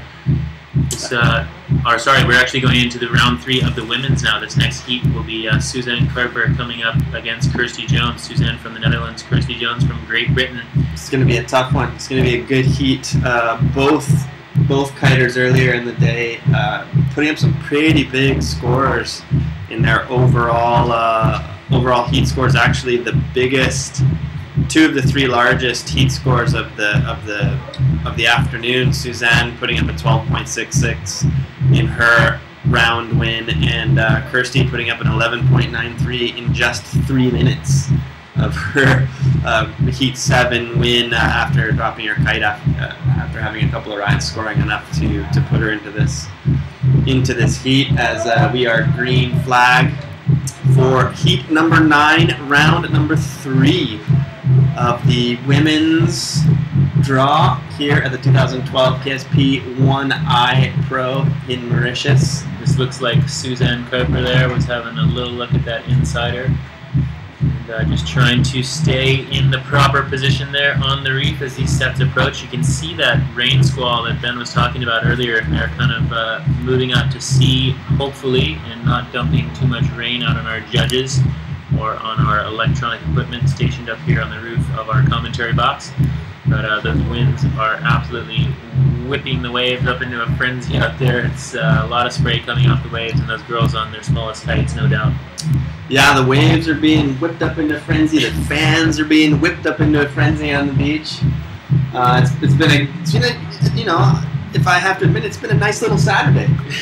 Not a bad little Saturday here at the beach on Lemoine, watching the best kite surfers in the world here have fun and go to town on these waves. Yeah, they're going to town on them. Duking it out in the battle here for the 1 Eye Pro Championship. It's great to be here sharing the booth with you, Sky. It's always great to sit and pick your brain about what's happening out there on the water and be able to go back and forth on our riders and watch some just fantastic action. And it's not been disappointing today, that's for sure, as we see Suzanne Kuiper here on her way in the blue, trying to stick with this and see what this wave is going to come up. You can see the texture on the water. It's just blasting windy out there. Yeah, when you see that kind of texture out here on the wave face at 1 Eye, you know it's windy, and Suzanne just doing her best to hang on there and working this one through to the inside. I'm not sure if this one is going to give her another little bit of wall to work with here. Nice. Definitely an insider, but doing her best to get her first scoring wave there under her belt. It's going to score okay. I mean, she was able to stick with it and stay in a relatively critical section of that wave. And here we go, Kirsty Jones from Great Britain, or from Wales, as she always corrects me. So Kirsty Jones there in the blue lycra, riding for North Kiteboarding, one of our event sponsors here. Huge thank you to North Kiteboarding and Ion Essentials. Ion is the official tour outfitter of the 2012 KSP World Tours. You see that wave just freight training down the reef there. I didn't know if she was still on that or not when it looked like our cameraman also was trying to see if she was still there, down there towards the bottom, but it looked like she had backed out of that one before it completely reeled up and exploded there on the inside reef. So feel free to type into our Facebook chat here. We kind of glanced away from it for a while, but we're just catching up on some of the comments here. Thanks everyone for joining us here. Pete Richardson there tuning in. Enjoying the commentary. I'm enjoying your commentary. I'll tell you that much right now, Sky. As we see both girls. Oh, see Suzanne going down and Kirsty on a good-sized wave out the back. Looks like this one's reeling up just right for her. Let's see if she can get back on the smooth part of that face and do something with it. So she's trying to wait for it a bit to set up on the reform here on the inside. Let's see if she can set up for one more nice solid turn. Back into the critical section, and that's going to probably do it for this wave for Kirsty. And that's going to be a good score for Kirsty. I'm going to say she got definitely the better of that exchange. She had the bigger wave and was able to do more with it than Susanna there, but still plenty of time left in this heat. Again, looking at our Facebook chatter down at the bottom of the page there, Rob Monroe from South Africa giving a big shout out to Luke McGillivray, who I believe, if I look back at our score sheet, advanced out of that last round. Let me just double check if that's gone official here in heat number 20 of men's round 3 before we began this heat. Yeah, that was a great heat between the young South African Luke McGillivray and the Frenchman Etienne Lott. So a lot of waves ridden in that heat, and both of those guys it's pretty much it was a do or die situation. There only one rider advancing out of that heat. So looks like that's not quite official yet, but Luke was in the lead last we checked on our score sheet. But we will, as we've been proven wrong in the past by going back and forth with Gonzalo Gomez's and Kiaye de Apoyas' heat. They're going back and forth like a couple of ping pong players, you know. Yeah, we'll go ahead and figure that out. We'll go ahead and stop talking about official heat scores until they are official. But so the drama, it's about drama, Sky. You have to build the drama. We are building the tension here as best we can with the Eye Kite Surf Pro. So Ben, this is your first time in Mauritius, I believe. It is actually my first time here, and first impressions. It's great. I haven't even been on the water yet, and I can't wait to get my chance out there and be able to crack a couple of these waves that are rolling in. And it's, again, like I said, it's one of those places where if you're a kiteboarder in general, or if you're a kiteboarder who's focusing strictly on the surf, this is a must visit destination on your list of places to go in your kiteboarding life, that's for sure. And I'm happy to finally be able to check that off my list, and can't wait to get out there. Yeah, and another guy who was really impressed with this place last year was Jesse Richmond. Looks like he's tuning in on the live webcast. What's up, Jesse? Looks like we've got live action here.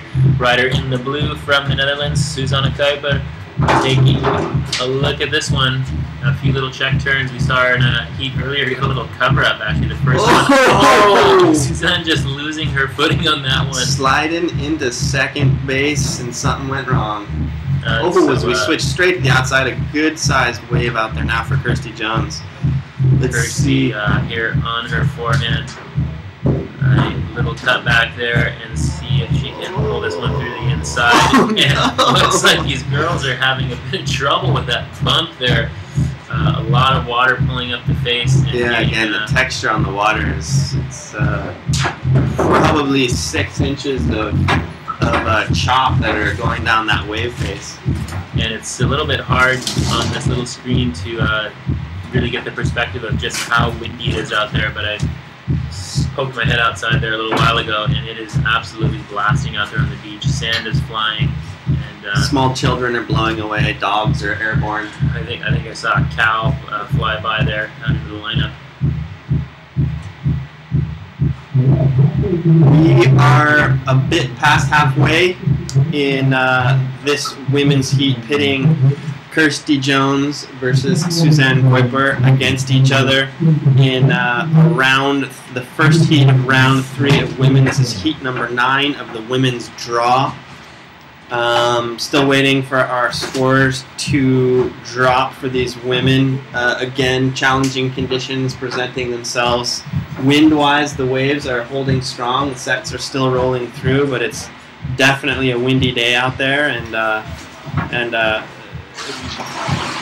again, waiting for our official word on men's heat number 20 that pitted Luke McGillivray versus Etienne Lotte against each other. We have it so far called for Luke McGillivray, but we won't make that official quite yet.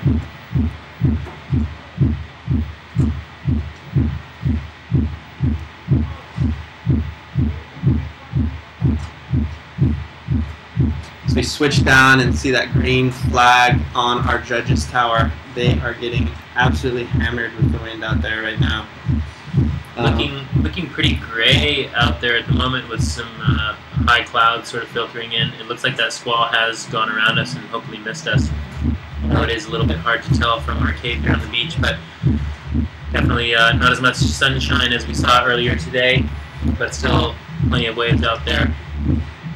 And switching back to live action there, the two girls out the back, Susanne Kuiper and Kirsty Jones, searching for waves. And Jesse Richmond says he's seen some harder hits than you see in football out here today. That's no doubt. It's very windy conditions, and we saw both of those girls go down pretty hard on their last 2 waves. So pretty extreme conditions out there at the moment. Definitely not as big a surf as we saw yesterday, but very strong wind and challenging conditions at the moment. Yeah, and as we wait for the scores to become live on this heat here. Again, these two girls, just fantastic competitors, well deserved being in the position they're in. It's such a shame that someone has to go home out of any heat, but I know these two really wanted to be able to advance further in this event. And it's really going to be about, for the last little bit of this heat, about which rider can get in the right place at the right time, kind of overcome the wind shifting around a little bit. And as you see right now, that's a set coming in. Kirsty Jones right in front of us here. This is a really nice looking set then. We might be in a position where we've got two riders on at once. Kirsty working that on the inside here. Hopefully we'll be able to connect it through. We can't see Suzanne in the picture, but I think she's down a little bit from Kirsty. And Kirsty just trying to skirt around this section as that thing races down the reef on the inside. We get a little pulled back angle. Hopefully we will right there behind her. And into Suzanne Kuiper here on the wave just behind Kirsty. A nice smooth looking face. Looks like she sees something a little farther down the line. And she's going to kick out of that thing as it runs away from her.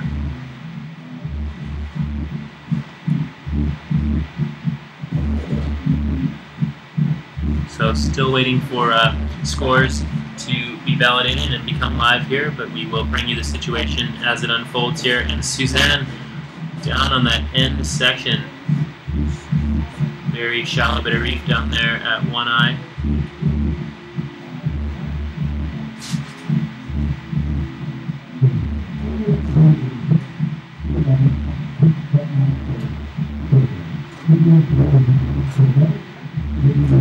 This is day 2 live action. Kirsty Jones from Great Britain.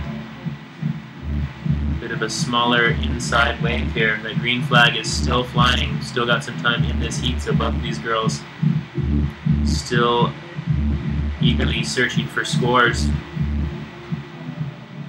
And we are still waiting for an update from that last men's heat with Luke McGillivray and Etienne Lott. So as soon as we have those results, we will bring them to you here. A lot of waves were ridden in that last heat. And sometimes it takes the judges a little while to validate those scores and make sure that they have them all correct. So we'll bring you that as soon as possible. And looks like the sun is breaking through again, Ben. Yeah, hopefully that wind squall kind of went out a little bit past on the outside and just brought us a little bit of higher winds for 20 or 30 minutes and not any of the rain that's sometimes associated with these squalls that come through. Hopefully it passes a bit to the outside of us and leaves us with some sunshine for the rest of the afternoon.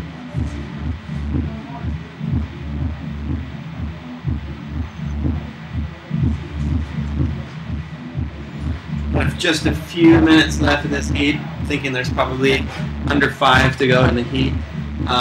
Again, it's proven to be a battle of sort of picking the waves that are going to score the highest, because there definitely haven't been the quantity that we saw even just a half an hour or 45 minutes ago, where some of the heats the guys were getting 5, 6 high scoring waves. This one's definitely seemed like you have to play your cards right, be in the right place at the right time, and really pick the right wave. Otherwise it's just sort of crapping out on you as you get into not really turning into a high scoring wave, as we see exactly happened right there.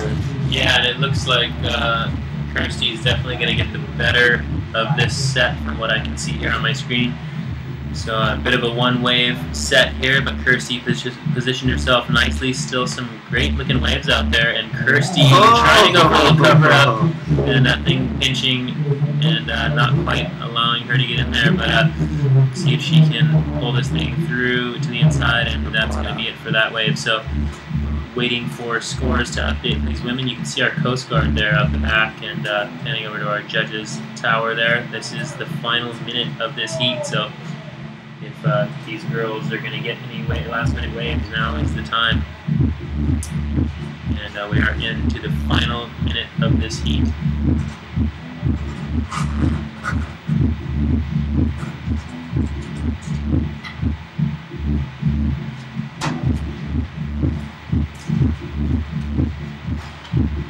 I believe we have Suzanne here trying to pull into one. That flag is just about ready to go up. Let's see if she can't pull this one in right before the And as you see that one explode.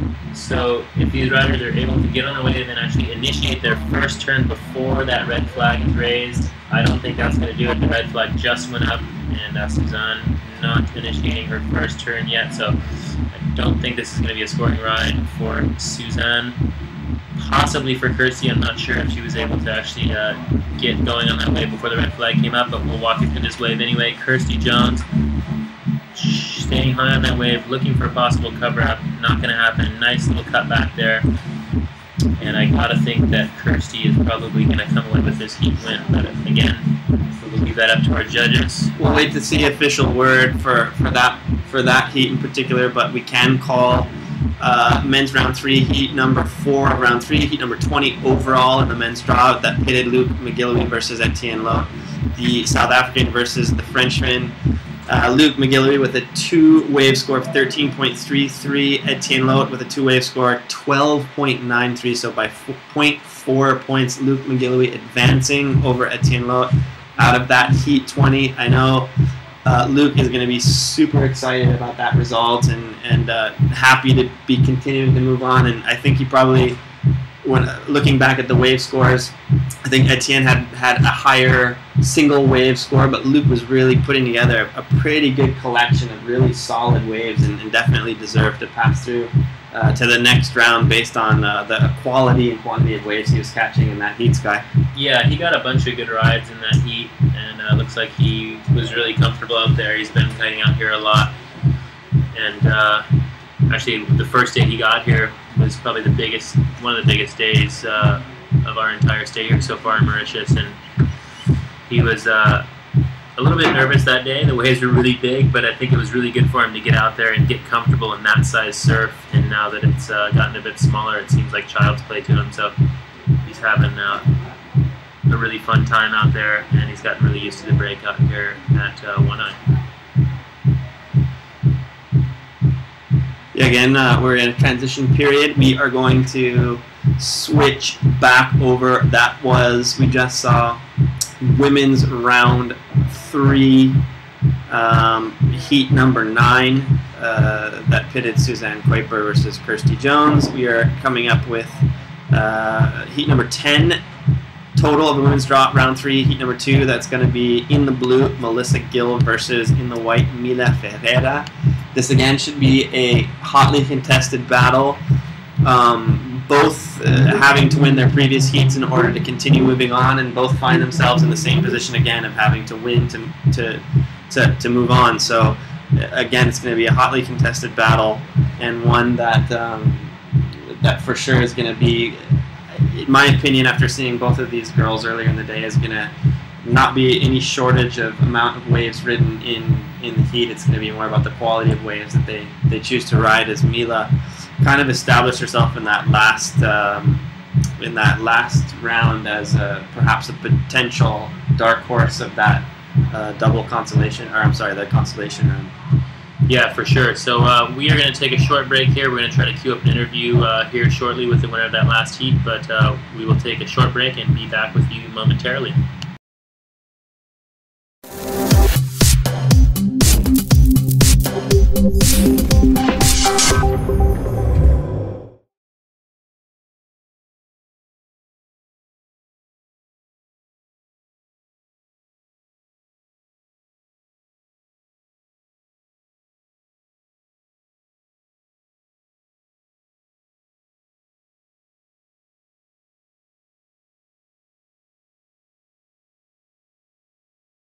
Thanks, Kai. Yeah, welcome back, Luc, and congratulations to your heat. You won against your friend Etienne. It was very close. So how was it out there? It just got compared to this morning way better. A lot more waves, breaking all the way from Shamu through to One Eye. It was a lot better than this morning again. So it was just, I was really stoked about the heat. So the wind picked up a lot, huh? Yeah, I was completely overpowered on my 4-meter, which I've never had before. So when I was on the wave, I was depowering the kite, and it's still, my equipment pulled through again, so it worked really well. So any suggestions for your competitors for the kite size? I think they're going to have to start flying paper bags or something soon. It's getting really windy. All right, I'm going to forward this information to them. Thanks a lot, and yeah, Good luck. You are the first one tomorrow morning. So hope to see you again on the sofa. Thank you. Thank you, and back to Sky and Ben.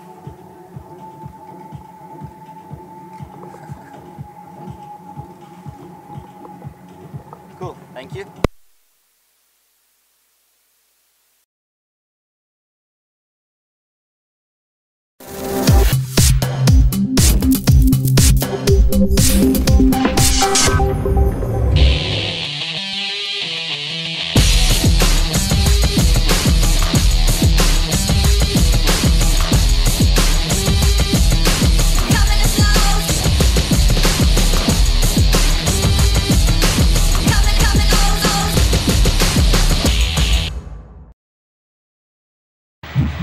Alright, so the next women's heat has begun. This is Mila Ferreira from Brazil against Melissa Gill from the US. So this is going to be a big heat, man.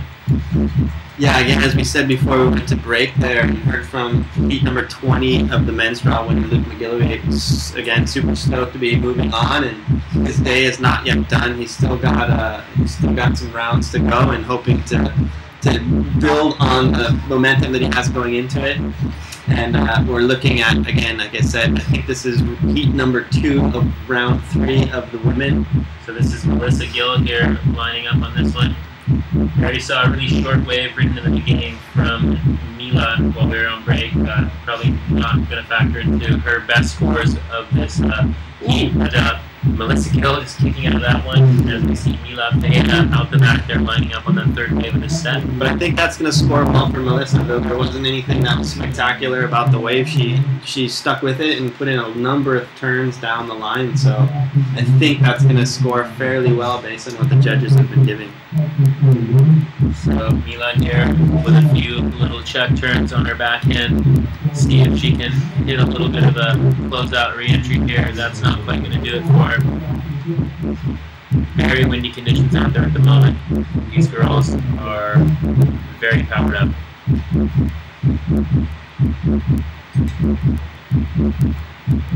As are we here in the commentary booth. I've had 2 big monster energies here, and I'm shaking in my seat. Shaking in your seat?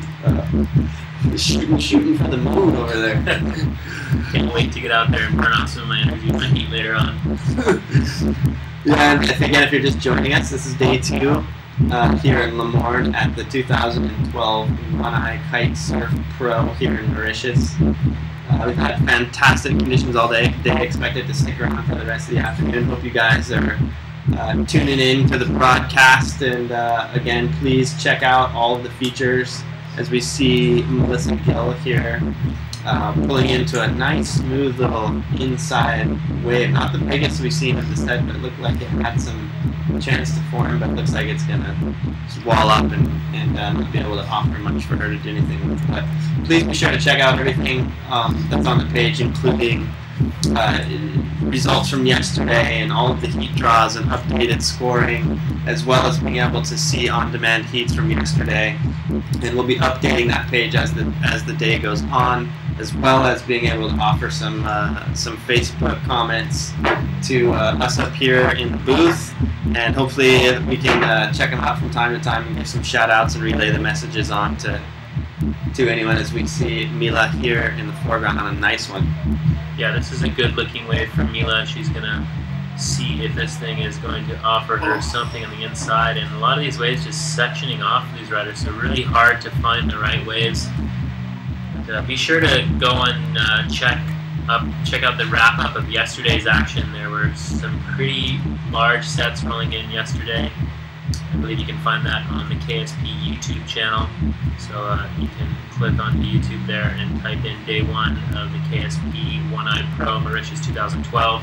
That video should be there in our library. A lot of great action went down yesterday. This is live action right now on day 2 of Melissa Gill from the US, just sort of skirting along this wave, not really finding a whole lot of wave to work with there for Melissa.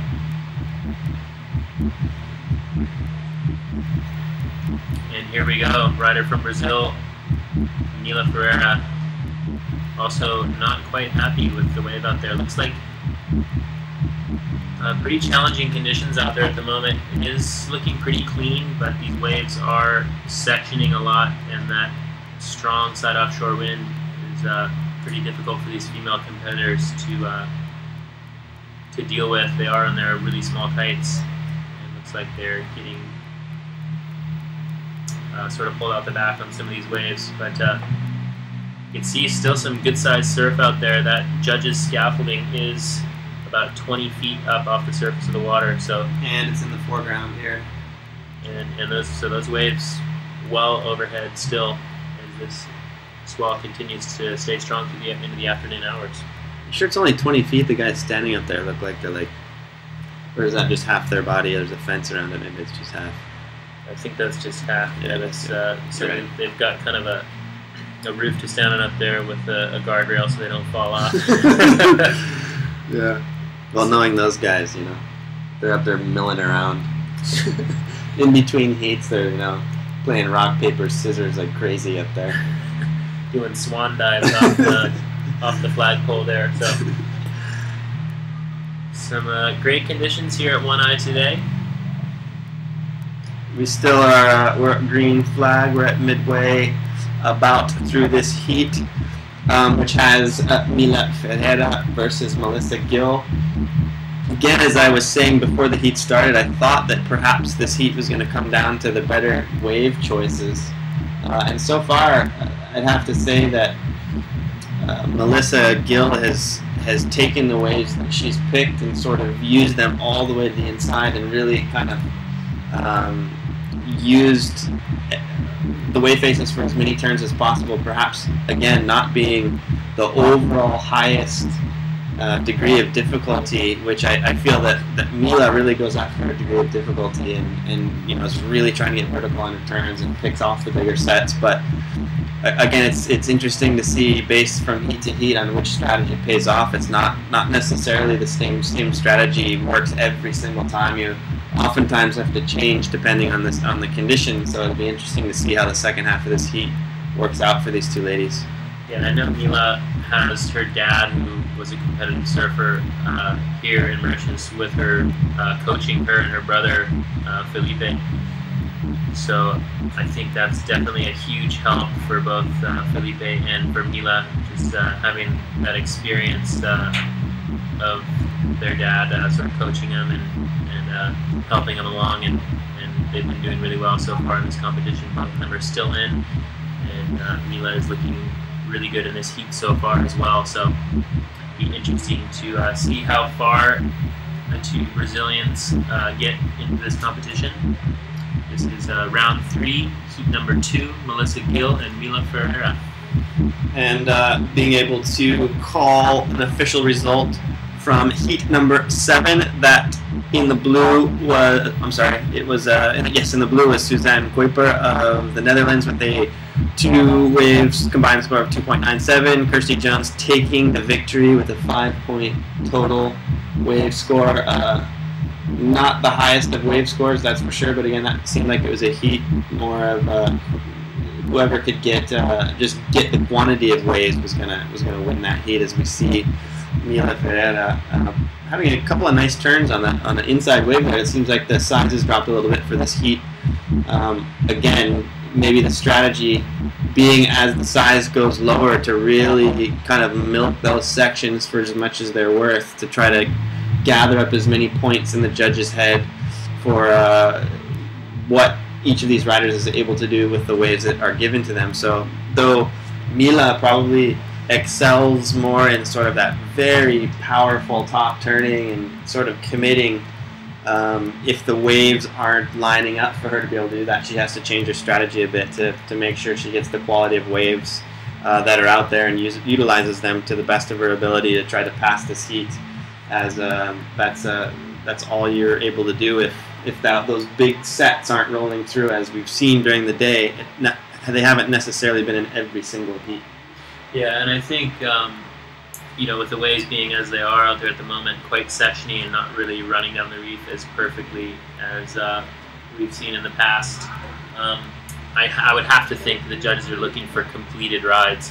A lot of these waves are kind of like one-hit wonders, and then there's a closeout section that perhaps you could hit and do a re-entry. And a lot of the riders are opting to kick out, so I'd have to think that doing maybe one big turn and then one big closeout re-entry would have to score high in these conditions currently out there. So the scale is constantly being adjusted by our judging panel based on how the conditions are. So, you know, on a perfect day you could score a 10-point ride by getting a really deep barrel, but today you could probably score a 10 just by doing really good turns. However, we haven't seen anything of that magnitude That today. was one of the larger waves of the set, but Melissa not able to do anything with it. Let's see if Mila can get on this. This doesn't look like it's going to turn into anything she wants to stay on. Perhaps she can get out and turn around and still catch one of the waves in the set.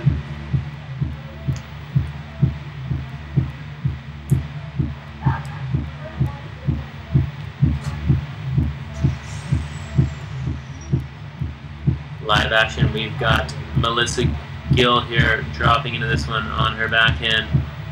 And big section there. And Melissa going down very hard, hopefully keeping her kite up and flying. That was a huge wipeout for Melissa.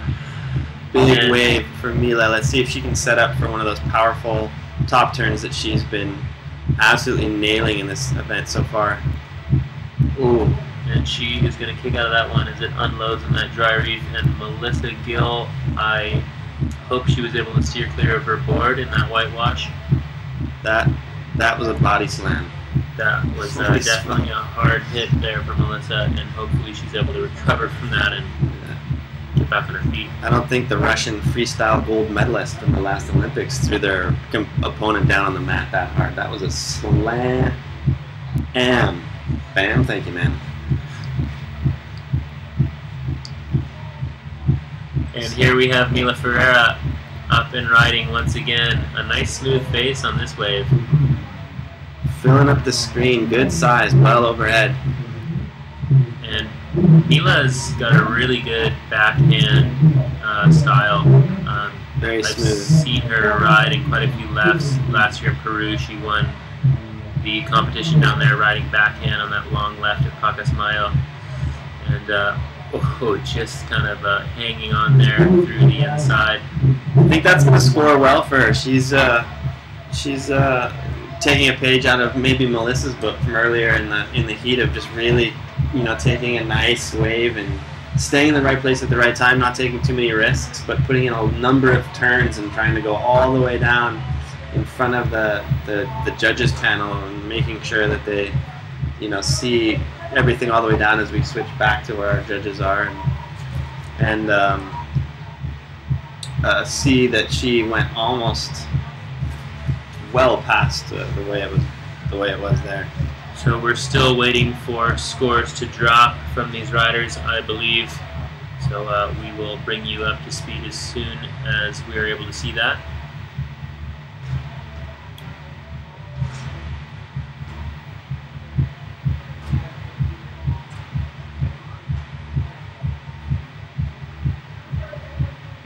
The green flag is still up for this heat. Back to live action.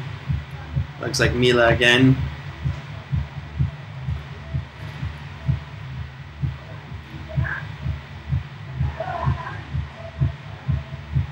There we go, Mila Ferreira. Let's see what this thing's going to offer her. She is going to opt to kick out of that thing.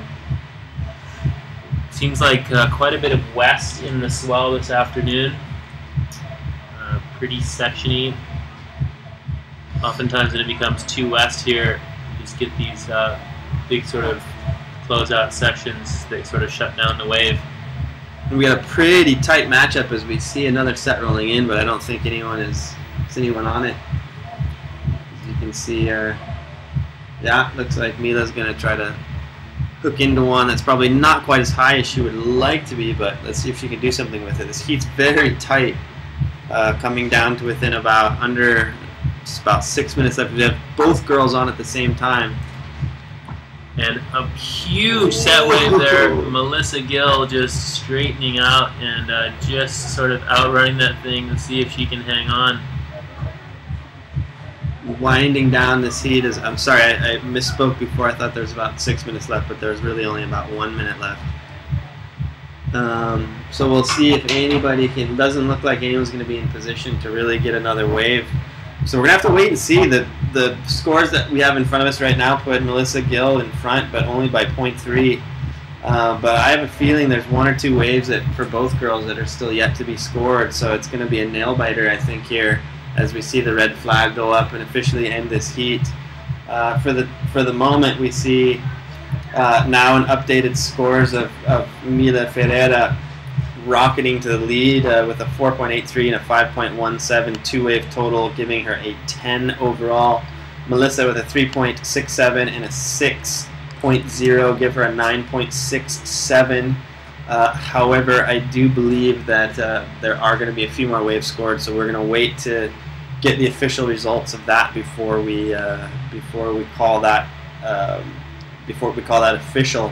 Again, tightly, hotly contested match. The loser will be done. The winner will continue on. We will give you official results as soon as we have them. And we will take a short step away here, and we will be back with you here shortly with more live action for day 2 of the 2012 KSP One Eye Pro.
Alright, we're back, and we have a transition period before we start the next round. We have more action coming up right at you in a few minutes, but for the time being we are going to switch down to the beach for an interview with Kirsty Jones, heat winner of the not the last women's heat but the women's heat before. It was a bit more challenging of conditions out there for Kirsty. Love to hear what you think and see what she thought about the action out there and how she did and how she's looking forward to the rest of the contest. So, down to you.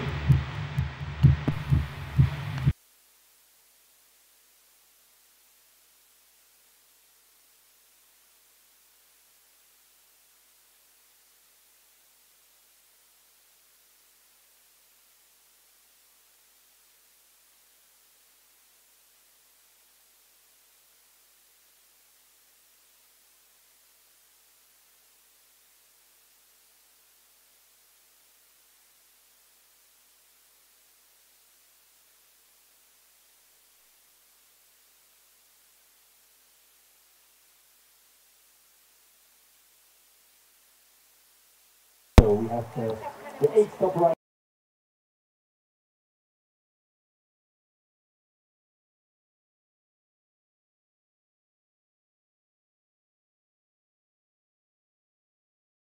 I was like really powered on a 5 meter, and then the second half of the heat it went more offshore and completely dropped. So it kind of, anything happens it seems like here, but it's because the waves are so nice and clean, it's easy to stay on the waves even if the wind drops.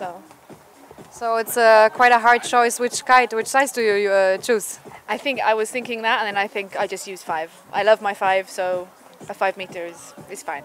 So you felt quite confident out there? I wouldn't say confident, but I was enjoying myself, yeah. This is the most important. And have you spoken to Suzanne? I just said, yeah, well done for both of us, you know. So, to be honest, it doesn't really matter. I don't even think who I'm in a heat with, because in these conditions you just go and enjoy the waves, because it's not every day you get perfect waves like this. So that's true. And I mean, we're coming closer to the finals, so it's getting harder and harder.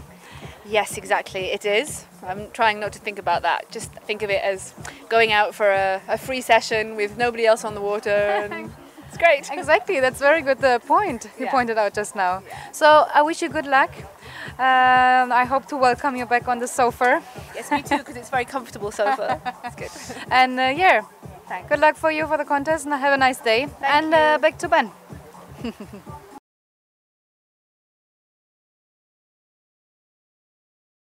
Great. It was awesome to hear from Kirsty Jones about her previous heat victory, just squeaking it out as we go back to live action now. We are heading into Heat 21. We have the green flag is up. In the white, we have Guilherme Brandão, the Brazilian, versus Juan Pablo Divan, the Chilean, in blue. You can see a bunch of guys out right now trying to test out the conditions. We're switching over to men's round 4. Again, heat number 21. This is heat number 1 of men's round 4. Guilherme Brandão versus Juan Pablo Divan. Conditions out there have gotten a little bit more challenging as the afternoon has wore on. So we see a nice little hack there. It looks like that is Guilherme. Beautiful, beautiful vertical off the top, riding with lots of power. Trying to set himself up on the inside there. Looks like that one's going to run away from him a little bit. But again, on the board, important in the fact that you're getting a couple of early wave scores, kind of, again, as we've said all day, kind of takes the pressure off and allows you to really go after it a bit more.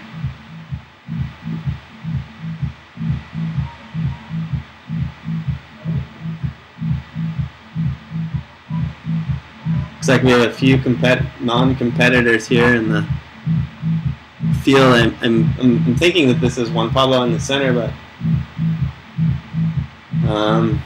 yeah, I've got to get a few of those riders out of the zone. It's looking a little bit confusing out there, unfortunately. The officials usually do a very good job about trying to wrangle everybody out of there, but we are green flag.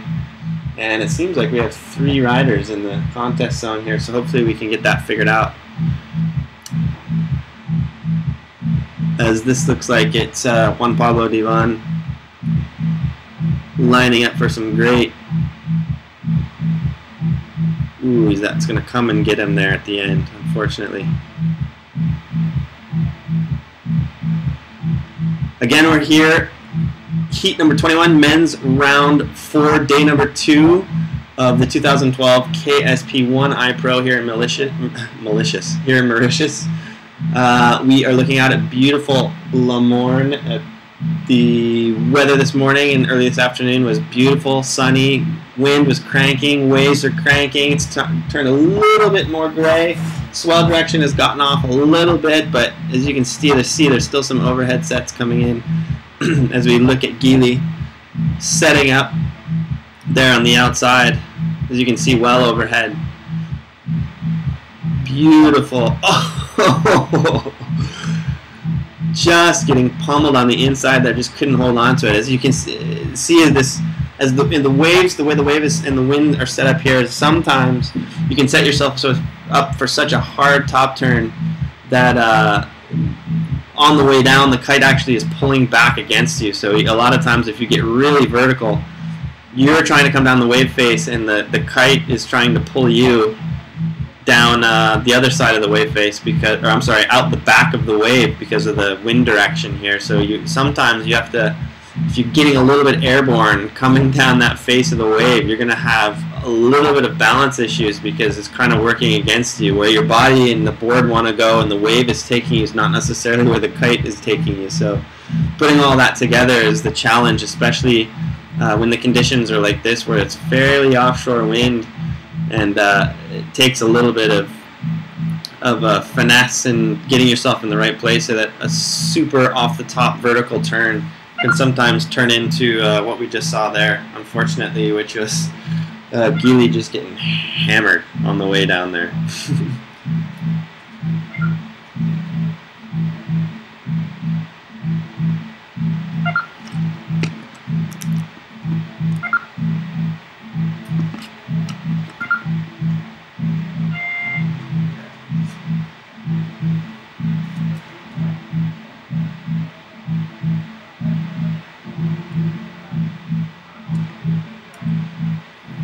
As we switch over and see our judges tower, you can see that green flag. We are not quite halfway through our heat number 21 with Gili Brandao versus Juan Pablo Divan. Both guys positioning themselves, having a couple of rides in already, waiting for the scores to drop on this one.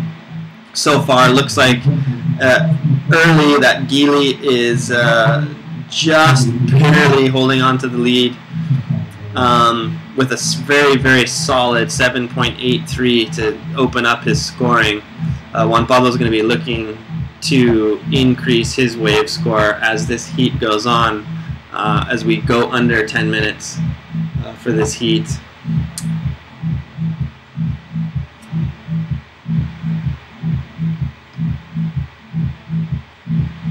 Again, if you're just joining us as we switch back to, switch back to our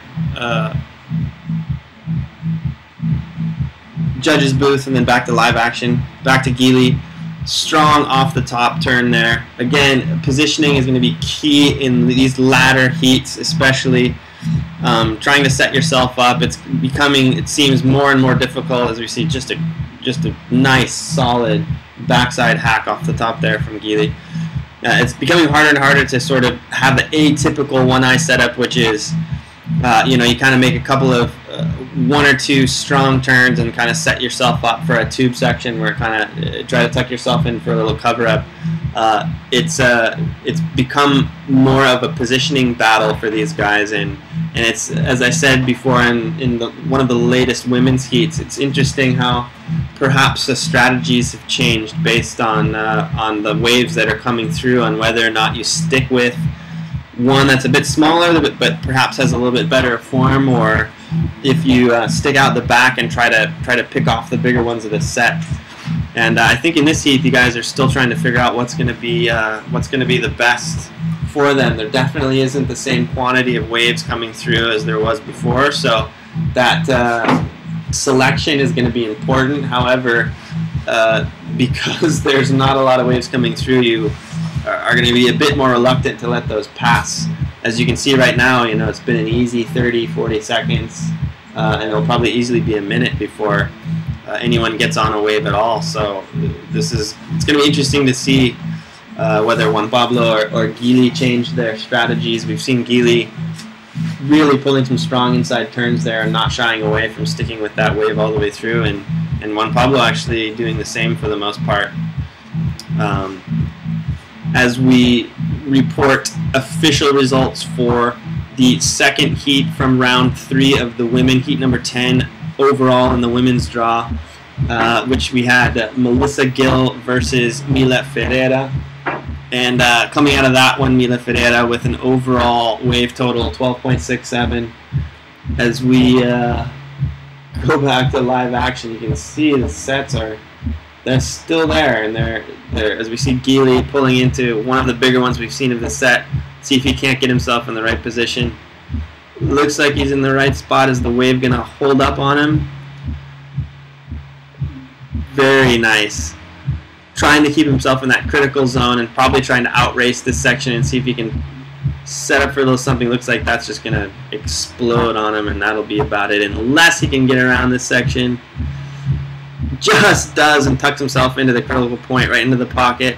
Exactly, the strategy for Gili is really going to pay off, as he could have easily backed out of that one and pulled out, but got 3 or 4 more solid turns in as he went right in front of the judges tower. And I have a feeling that that strategy is going to pay off really well for these guys in the latter heats, where it gets the conditions seem to have gotten a bit more challenging I have a feeling that Gili's strategy is going to pay off for all of the riders coming up after. So hopefully everybody's taking notes of positioning and sticking with these all the way to the inside.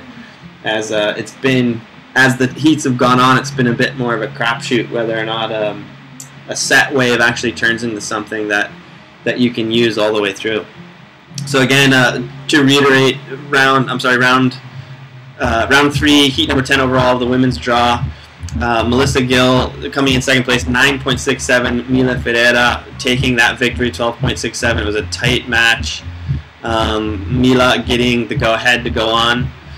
And we are on to men's round 4 in the time being, pitting Gili Brandau versus Juan Pablo Diban. That's live coming at you now. We are winding down this heat.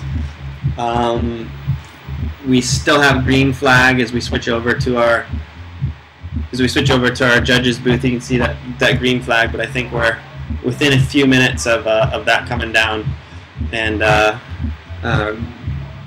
getting down towards the tail end of this heat.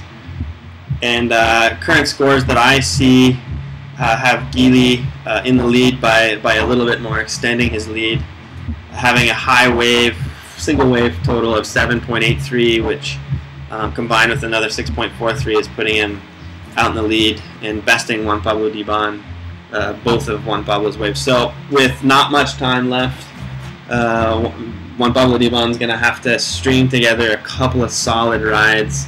So maybe now's not the time to sneak on a couple of the inside. He's going to need a couple of big ones on the outside to increase his chances of being able to catch Gili in this heat.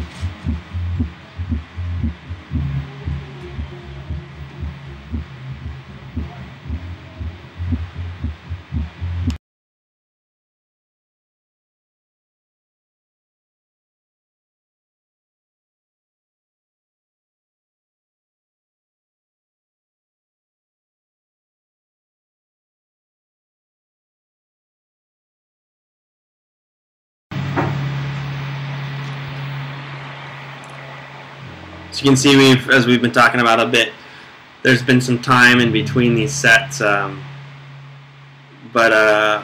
Gili seems to have really used the strategy to make sure he picks off those ones on the inside that are going to score high for him right in front of the judges, and based on what I'm looking at for the scoring, it's been working out for Gili in that way of being out ahead by Juan Pablo. Although Juan Pablo's not been riding bad by any means. He has pulled into a couple of nice ones for sure, as we see Gili out the back here again, making a good selection. We'll see these big ones haven't been the best on the inside, but Gili's found a way to do something with it as long as he's stuck with it. We'll see if this ends up being the same for him. Nice size wave. Trying to tuck in a little bit there, it looks like, but he's just going to kick back out as that's just going to explode on him. He's not going to be able to be much use to him as Juan Pablo tries in the last couple of minutes of this heat. He's got to rope together a couple of massive scores in order to catch Gili, and this looks like it has a potential for him to get it going if it can barrel up for him. If he can pull into a little section, he has a chance of getting himself back into it. Nice little off the top, getting himself back into the critical section. Looked like that's exactly what he was trying to do. He's trying to set himself up for a little cover up. He knows he needs to put a big couple together in order to catch Gili. Looks like he had that in mind, but the wave just wasn't cooperating with him. He does a nice job in linking some turns together on the inside, but you could see he was going for that cover up, trying to get that score that would put him in the running to maybe pick one more off with 1 minute remaining now in the heat. But I think it's going to take it's going to be a big chore for Juan Pablo Diban to come back and catch Gili here in the last minute. But he had the right idea. He actually had some great. He has a 3.67 and 4.03. Definitely not the highest waves that he's been in during the day. As we see Gili again picking off one that's going to turn into something, but only in that one little section he spot it looked like, and then was just going to come in and close out on the inside. But Juan Pablo Limon had a great strategy in the beginning and put up some scores early, went into the lead in the beginning, but Gili was just too strong, as we see Gili again. Picking off another wave, getting the quantity and the quality. Oh, just a nice backside hack off the top with lots of power, lots of verticality. Staying in the critical section, using this wave, staying up on that one. Again, this is going to be such a high-scoring wave. Based on the conditions of this heat, as he does a little floater right in front of the judging tower. We see red flag up. I'm unsure if he's going to be able to. We're going to count that one. I wasn't looking at the red flag when he got on the wave, but we'll have to wait for the official word. But based on what I see, Gili Brandao is going to be advancing over Juan Pablo Limon in that last heat. We are currently running round 4 of the men. We'll coming up on heat number 2 of round 4 for the men, which is heat 22 overall in the men's draw. This is going to be Patri McLaughlin versus Mitu Montiero. This is going to be a hot battle. These two guys are both rippers, both coming off of victories in their first round, and both looking to advance. And these two are going to be going Richter scale, friends and family. They both are going to want it. Mitu coming off of, even though we didn't finish last year's event in Guincho in Portugal, we didn't get to finish it. Mitu Montiero coming off the highest wave score of that event with a little cover up there at the end, and it was pretty cool to watch in the sort of challenging conditions of him being able to even pull into some little shore break waves that were meant for boosting the layers, and for him to pull into a couple of cover-ups. And so this is going to be in Patri, of course, as a young ripper from Maui, and Mitu, of course, a seasoned veteran when it comes to competition. So it'll be interesting to see these guys and how the conditions hold up for them, and what they're able to do. Again, strategy coming into this being super important, and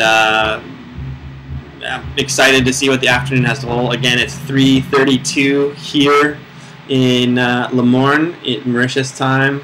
Love to thank the Mauritius Tour Board for their sponsorship, as well as North Kiteboarding, the St. Regis Hotel, Monster Energy Drinks, as well as MTEL. They been providing us with all of the internet capability to bring this live streaming to you. Hopefully you guys are enjoying the broadcast. And we're going to take a break, step away from the action for 1 minute, and we'll be right back at you in a few minutes after a word from our sponsors.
All right, welcome back. We are just about to begin our next heat of men's action, but for the time being, we have Mila Ferreira standing by after her latest heat victory, and we're going to go down to see what she has to say about the conditions, about her last heat, and what she expects for the rest of the event.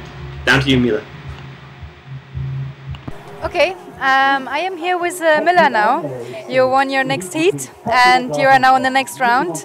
How are the wind conditions? They changed, the wind dropped slightly. Yeah, now the wind's going down and this keep harder. We get some waves and do good maneuvers. But I found good waves to score high points, and I'm happy to be in the next round. So do you think the wind will come back now, or? I don't know how is the conditions normally here, but I think that the clouds are getting to the other side, and maybe we're back stronger or not. I don't know. We need to wait.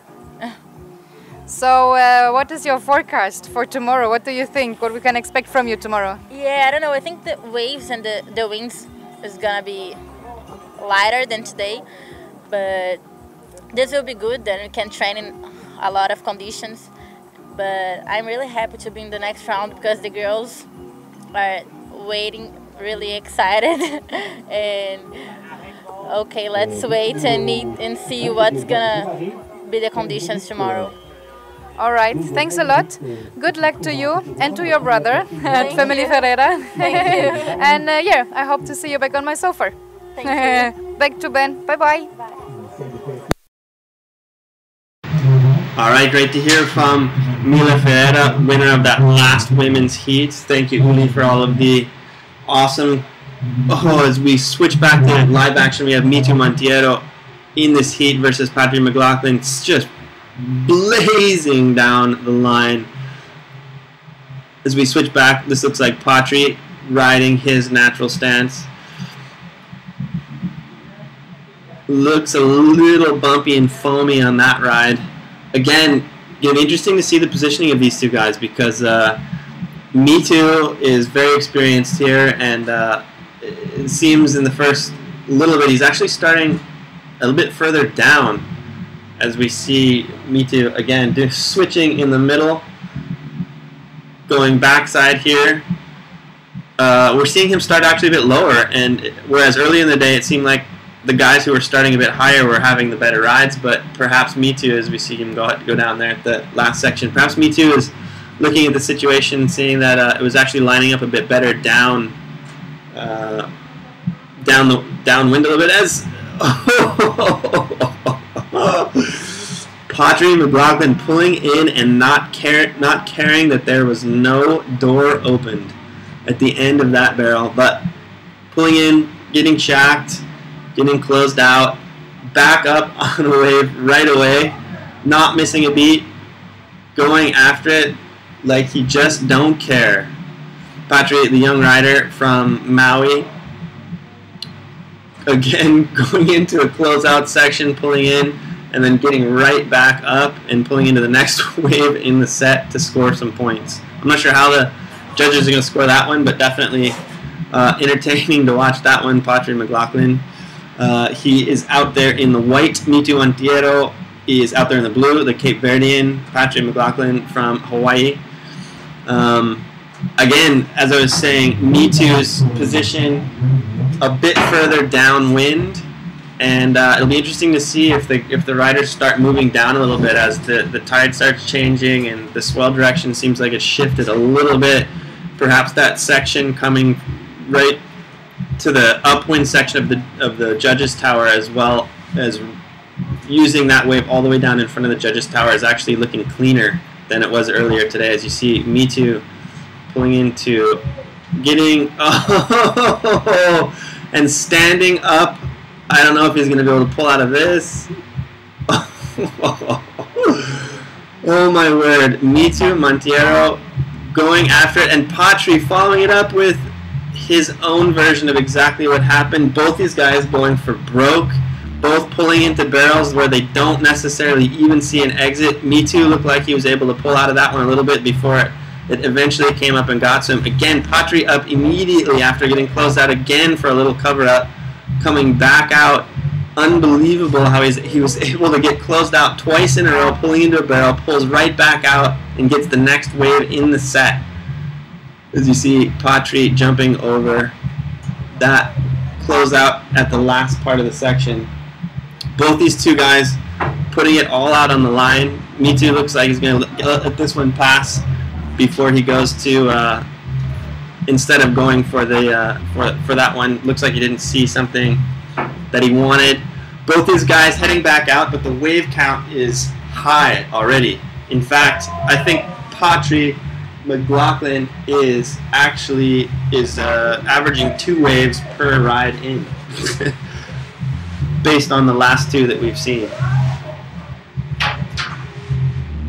Both of these guys going after it. They know it's a win or go home time. Patri McLaughlin in the white from Hawaii. Mitu Monteiro, tons of experience in wave competitions. As we saw in one of his last waves, actually switching stance in the middle of the wave. That's going to score some points with the judges. As long as he's not doing it just to do it, as long as he's actually, you know, putting in some turns and riding just the same as you would with power and style.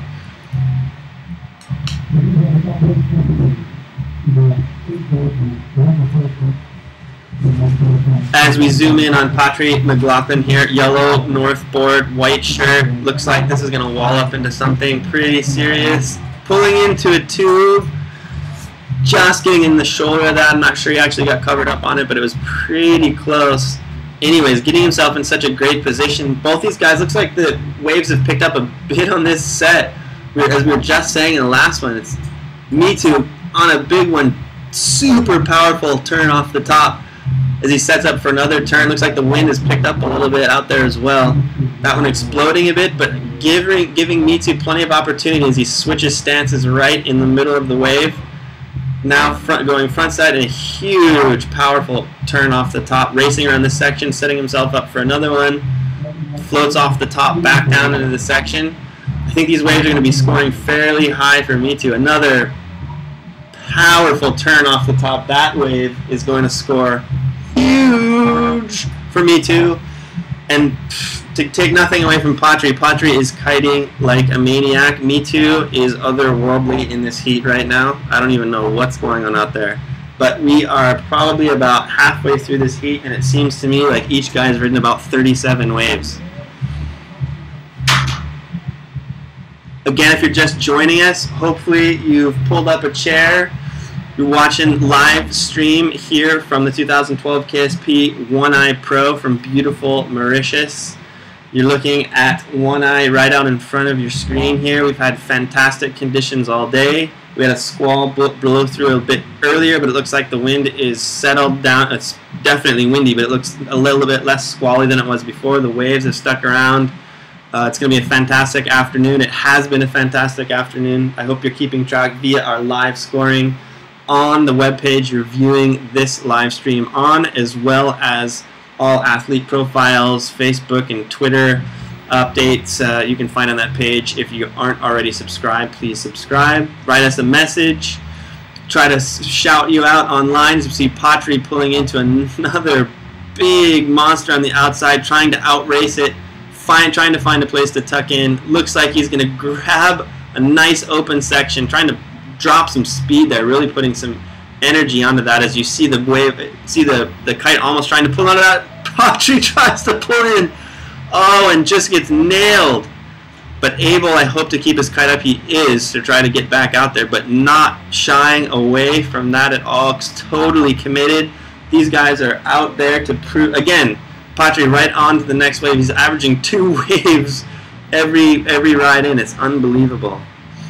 Both him and Mitu, it's a battle out there. Both guys not shying away whatsoever from pulling into a barrel at any angle and not hesitating from paying the price. Patri's gotten smacked a few times, as we've seen Mitu again on the outside, pulling into a beautiful one. Let's see if this is going to offer him something up that he can use. Looks like it's going to. He pulls in! Yeah! That is insane. Mitu, the longest one I've seen all day. That was a barrel screaming down the face of the wave. Tries to connect another airly on the inside. Unbelievable. Mitu killing it on that wave. Longest, fastest barrel that I've seen of the entire contest so far. Unbelievable heat, ladies and gentlemen. I hope you're up out of your seat. I am. I'm screaming. I'm yelling. I'm hoping that you guys are as well. This is the best heat that I've seen of the day.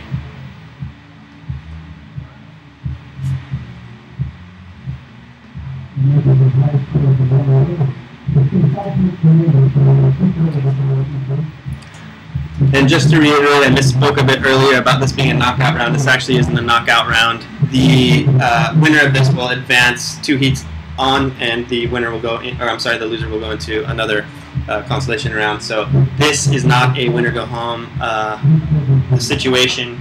It is a both of these riders will have a chance again, win or lose. Right now the wave score is coming out pretty insane. I see currently Me Too having an 8.03, but I know that's going to go up based on that last one that I saw. That one, I want to see a replay of this heat, because the first 10 minutes of this heat have been out of control. Out of control. I hope you guys are watching. Again, we have Patry there on the outside. He has been going and charging it. Like, look at that. Just with such speed and power off the top. He's been charging, not afraid of anything, not afraid to pull into anything. Me Too as well. But Patry putting it all on the line, trying to milk that one on the inside for everything it's worth. Again, in any other heat, I would have said that was a solid wave. In this heat, it looks like, again, here's Me Too pulling into, these are just beautiful waves rolling in on this heat. These guys are getting all of the action. It's the best I've seen all day, that is for sure. Me Too switching stances, pulling in a little cover up after a solid top turn on that one. Trying to milk this one onto the inside. Me Too just getting a little aerial onto the inside. Me Too giving a clinic out there on strapless wave riding here at the One Eye Pro. Unbelievable heat we've seen so far, and taking nothing away from Patry. He's been charging it. Both these guys just out of control. Again, waiting for live scores to update. Me Too on that last barrel ride, to me, I think that was a 9.83. 3 judges giving him a 10. He deserved it. Huge wave score. Patry on a huge one coming in, trying to set himself up. Great positioning, trying to kill some power, trying to stall it out, use those fins a bit, trying to set himself up for pulling into a big barrel section. Looks like this one's not going to pan out quite how he wanted. Again, Me Too Montiero pulling out a 9.83 on that last wave, that last barrel ride. Totally deserved it. Highest wave score we've seen of the day. So fast, so powerful, so strong. Me Too's ride was insane, as we see Patry on the inside just showing us how it's done. Stylish, powerful, beautiful wave riding by these two guys in this heat. Man, if this is the way that a round 4 heat is panning out, I can't wait to see this thing advance into its latter stages. It's been unbelievable so far. The scores are going Richter scale. The guys are riding out of their brains. This is unreal. Again, if you guys are just joining us, I'd like to welcome you to Le Morne. This is One Eye in Mauritius. It's the 2012 One Eye Pro, in the second stop of the KSP Pro World Tour. We'd love to thank our event sponsors, the Mauritius Tour Board. We'd love to thank North Kiteboarding, the St. Regis Hotel, Monster Energy, and MTEL for all of the technical capabilities that they've given us to be able to bring this live streaming to you. As we switch back to our live action, you see that the sets are continuing to roll in. Hopefully this stays with us for the rest of the afternoon, because this last heat, I'm going to have to go change my shorts. That has been an unreal heat that we saw so far. We saw barrels. We saw people getting absolutely thrown through the rinse cycle. And we saw two guys absolutely charging it. And I hope we can expect to see the exact same out of the rest of our competitors. I know we will. The rest of the guys on the ladder and the rest of the girls on the ladder are going to be out there giving it their all to try to take home the victory from this second stop on the KSP World Tour in Mauritius. Coming up on, I believe we're just about to see the red flag, the green flag coming down, so we're about a minute left. In this heat, I'm going to have to give this one to Me Too. Again, we'll wait till it's official, but taking nothing away from Patry, he was riding like a champ. Me Too was otherworldly. I don't even know what was going on out there. again, we are, if we switch back to our judging booth, red flag is imminent, about to come up, signaling the end of this heat. We'll see if our guys can get, looks like there's maybe one more set coming in. See if anyone can initiate a turn on it. Looks like that's perhaps Me Too that's going to be able to. One of the bigger ones of the day, another solid off the top backhand turn. Let's see if he tries to go switch again. Looks like he might just let that one run. And I see red flag up. I don't know if Patry was able to initiate a first turn on this one. He's going to try to stall this one out. I'm thinking he's going to go for broke and pull into something. Ugh. Just because. That's just because that's what he does. That's it. That's the end of that heat. By far the craziest heat I've seen of the day. Those guys were out of control. I can't wait to see the highlights. I can't wait to see the first 10 minutes of that heat again. It was out of control. I was up and down and streaming. I hope you guys were too. That was some fantastic riding. Again, we're in round number 4 of the second day here at the Mauritius Pro, and we are into the men's. As I said, men's round 4. That was heat 2 of round 4. Heat number 22 overall of the men's draw. Heat number 23, which is heat number 3 of men's round 4, coming up right at you. In the white, Mauricio Pedreira coming up from Brazil versus Sky Solbach. My booth mate here at in the commentary location, Sky Solbach from the US of A. These two guys, we are in a holding pattern for the time being, as you get a nice shot of sort of the surrounding area that we're in here in the backdrop. That's just an amazing rock, that formation that's back in there, and such a great flat water section. If anyone is contemplating coming to Mauritius, please do. There's, as you can see, this is at the exact same spot as the waves that we're watching from One Eye that are absolutely going Richter. This is the flat water section in the exact same place as we go back and forth. So such a great location to be able to do whatever you want to for kiteboarding. As we see Me Too flying by after such a phenomenal heat that he had. We're going to step away for 1 minute. We're going to talk to our sponsors and come back at you right after this with men's heat number 23.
We are back at you live, still in our transition period between heat number 22 and heat number 23. We have final results from heat number 22, which was the second round of men's round 4. I'm sorry, the second heat of men's round 4.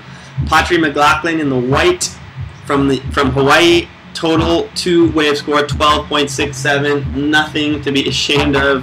He was charging it, but it was no match for Me Too Monteiro in the blue, the Cape Verdean. Out in a huge 17.86 2-wave total score. I think the highest we've seen, and to recap as well, the heat before that was Guilherme Brandão versus Juan Pablo Diban. Guilherme Brandão, the Brazilian, coming out with that victory, 2-wave score 16.16. no slouch in and of itself there with a 16.2 wave score. Juan Pablo Duvan again throwing it down a 10.03, but not able to catch Gili Brandao. So both Gili Brandao and Mitu Montiero passing from the first two heats of round 4. Right now we're green flag, heat number 23. Mauricio Pedreira from Brazil versus Sky Solbak from the USA. Both of these guys are going to be riding with some power. Both are bigger guys. They carry a bit more weight. They're going to be able you'll be able to see when they're sinking their fins into the water, the amount of spray that's going to come up from these two dudes is going to be out of control. Both big, tall, strong kids. So having the windy conditions that we see out there right now, these guys are going to have no problem staying upwind, being in the proper position, keeping wind in their kites. So we should be able to see like a power battle. This is going to be like a World Wrestling Federation match between these two. Just like huge, powerful hack after huge, powerful hack is what I'm calling in this heat in particular. Sky, a regular footer, will be going a bit backside here, perhaps a little switch action that he'll be riding, and I believe that Mauricio is a natural goofy footer, so a little bit different style here, but I think he'll ride switch a little bit as well. So it'll be interesting again to see if these guys were paying attention in the last heat, because most of the crazy, incredible, otherworldly rides were happening kind of right in the middle of the contest zone and not quite as high as they were earlier in the day. So it'll be interesting to see how the sets roll in for this particular heat, and if both guys were sort of trying to establish their strategies from the beach, as we see Mauricio pull into a good-sized wave right off the bat. Going to try to outrace this one and get into the pocket. Looks like he's able to, just super strong and powerful. You can see just spray being sent out like a rocket ship as we try to find Sky here riding backside. Again, trying to outrace this one, get into the proper position. Looks like that one's just going to explode on him and not really offer up too much of anything to do it. Unless he tries to outrace that little pocket down, but it looks like he's probably going to give up on it and head out for another crack at it. So it looks like Mauricio Pereira of Brazil will probably be on the board first. Sky probably has a bit priority now. He's a bit upwind, so he'll probably be able to have his pick of the litter of the next set that comes in, which looks like it's right now. Sky Solbak on the wave, committed, getting up in the air, trying to float that one off the top, but he just wasn't able to pull that one off.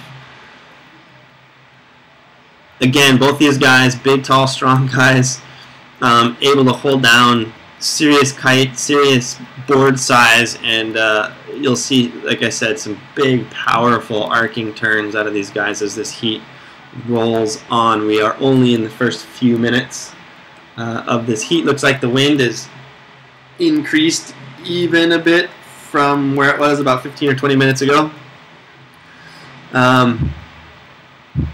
And the waves look like they are on par with what we were seeing in the last heat. So we'll see if these two can live up to the last heat, as we see Mauricio not quite able to bring that one back in and keep his feet on the board. Anyway, we'll see if these two can live up to the drama and ridiculousness that was the heat prior to as we see Sky drop in on this wave here, trying to set himself up for a nice, powerful, smooth backhand snap off the top there. Another smooth backhand off the top. Again, trying to feel it out. You can see the little foam ball in there getting a little bumpy, and these guys haven't been out there all day, right? And they've been changing conditions, and I think for both Sky and for Mauricio, this is their first heat of the day. So they kind of got to take a couple minutes to feel it out, as we see Mauricio just curling into that top turn and just really putting in some power in there. Tucking in, getting a little cover up. Wasn't super deep, but it's going to count. as he goes off top. Let's see if he can bring that back in. It's going to shoot him out the back a little bit, but that should be a great scoring wave from Mauricio. Should be happy with that one. Got a little shoulder cover up there. I'm not sure if he was actually in the pit or not, but looks like it was at least a little cover up there right in the shoulder, which should score well for him. But again, the sets are holding up. Looks like there's even some more barrel opportunities now than there were earlier in the day, based for sure on the heat that we saw prior to this one, and even in the beginnings of this one. Looks like the sets are going to be setting up to, you know, kind of grab the family jewels and hold on and see what happens.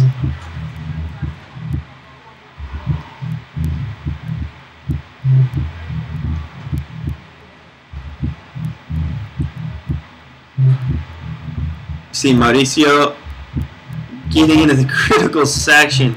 Nice, powerful, sliding the tail out a little bit right there at the end, really throwing out some extra spray.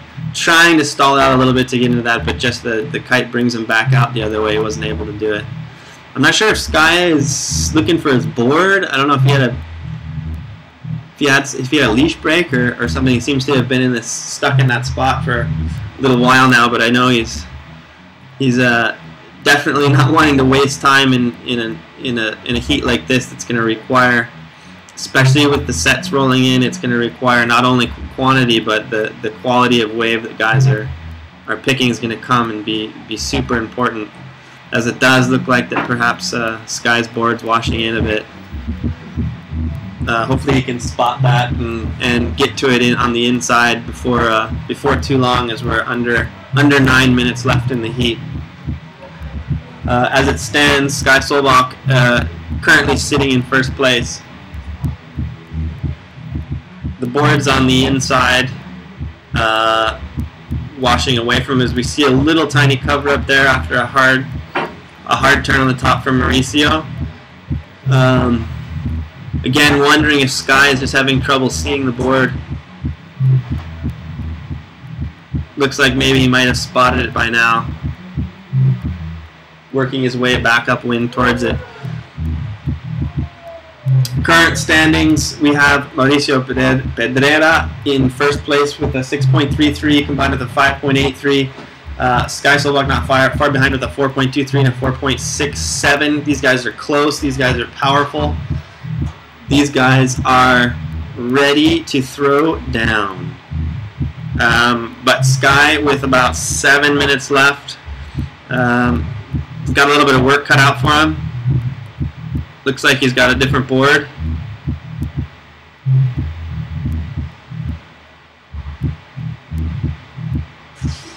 Definitely not happy with the way things are turning out. Feel bad for Skylar. Not sure exactly what the problem is, but definitely some equipment that I'm not sure if he found his board or if he got a new board given to him. I'm not sure exactly what happened, but he's back out there. He's got time. He's got 7 minutes. Mauricio also out there. Looks like, as you can see, both riders kind of working their way back up to get in position, as it's kind of flattened out there for a minute.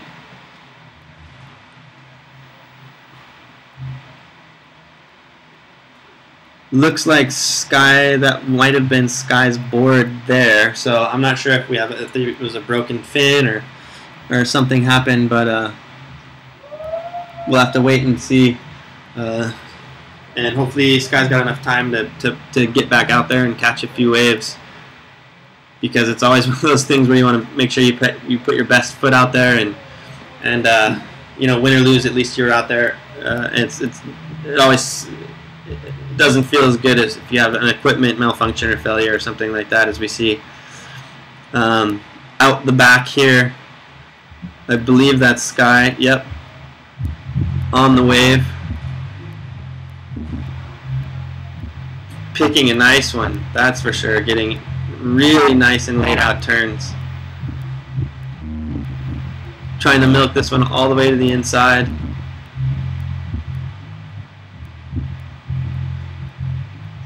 He's doing what he can with it, that's for sure, folks. Little floater off the top to the inside. So again, doesn't have doesn't have his own equipment, but sometimes that's what it takes. He's back out there. He's going to be scoring waves. He is currently in second place next to Mauricio Pedreira of Brazil.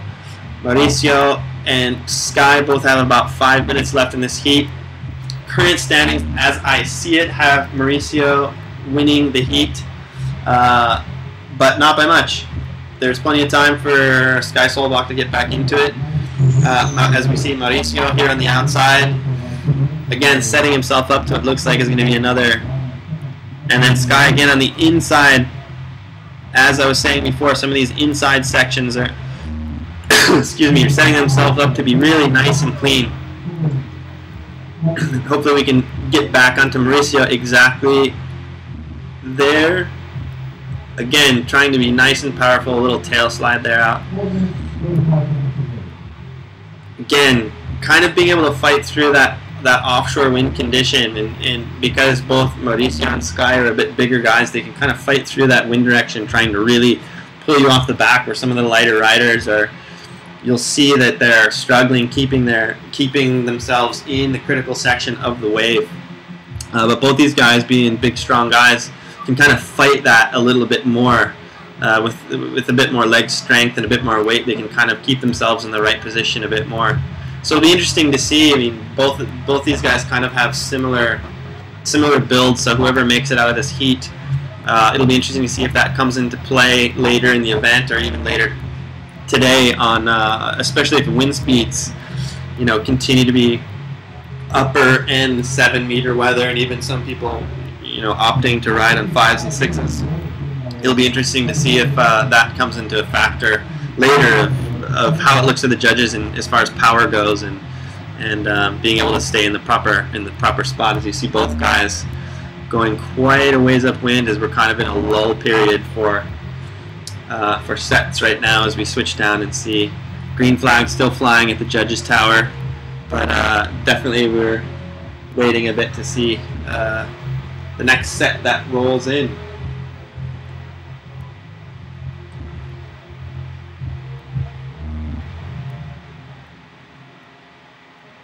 Currently I'm looking at about a little under 3 minutes left in this heat.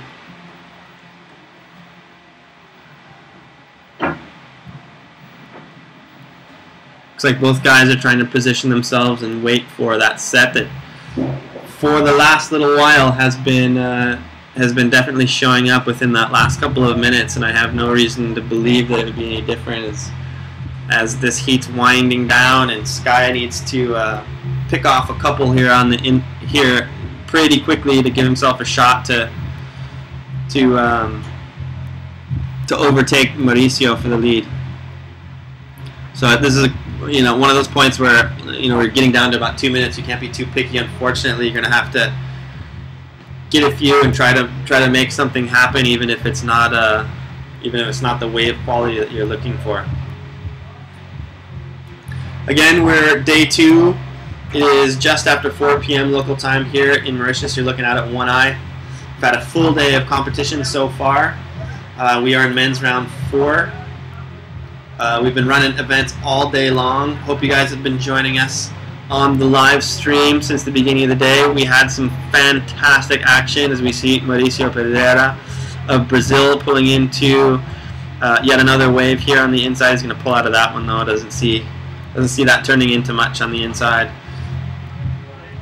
But we have been bringing you action all day long, all afternoon. We've gotten a significant portion of the event through, and we're getting into some of the powerhouse heats of the contest, to be honest. And I want to say that it was kicked off with grand fashion, both in the first heat with Guilherme Brandão really going crazy with his backside riding and getting himself in such powerful, great position, and then that last heat we just saw between Mitu Monteiro and Patrick McLaughlin, both those guys just riding out of their heads, and Mitu just pulling into some ridiculous barrels and going Mach 10 down the face, getting covered up. Man, that was a great heat to watch. We really kicked off the second half and the later heats of this event with style.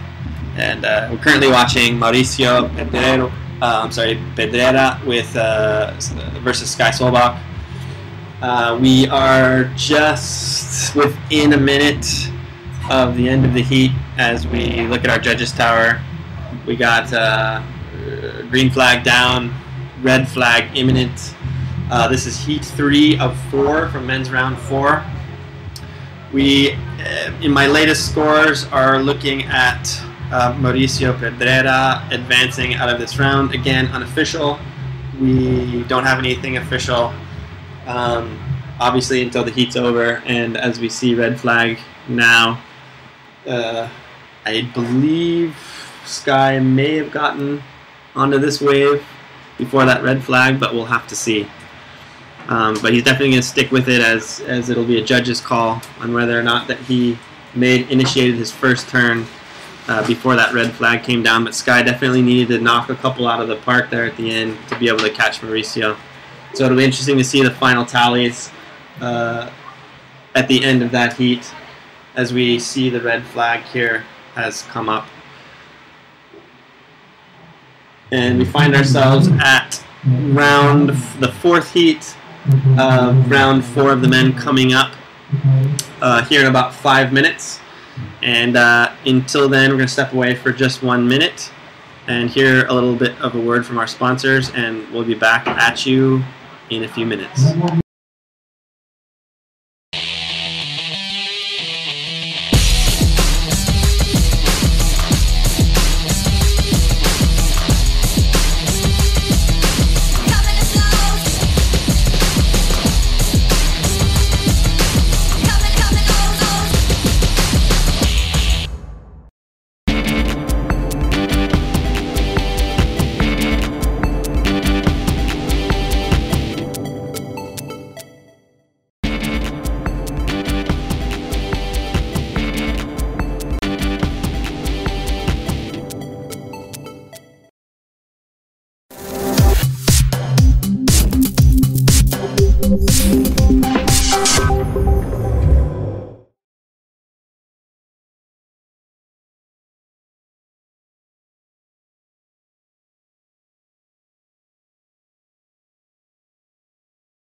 I'm sitting here now with Me Too. Me Too, wow, this was amazing out there. How did you do this? Yes, it was really nice.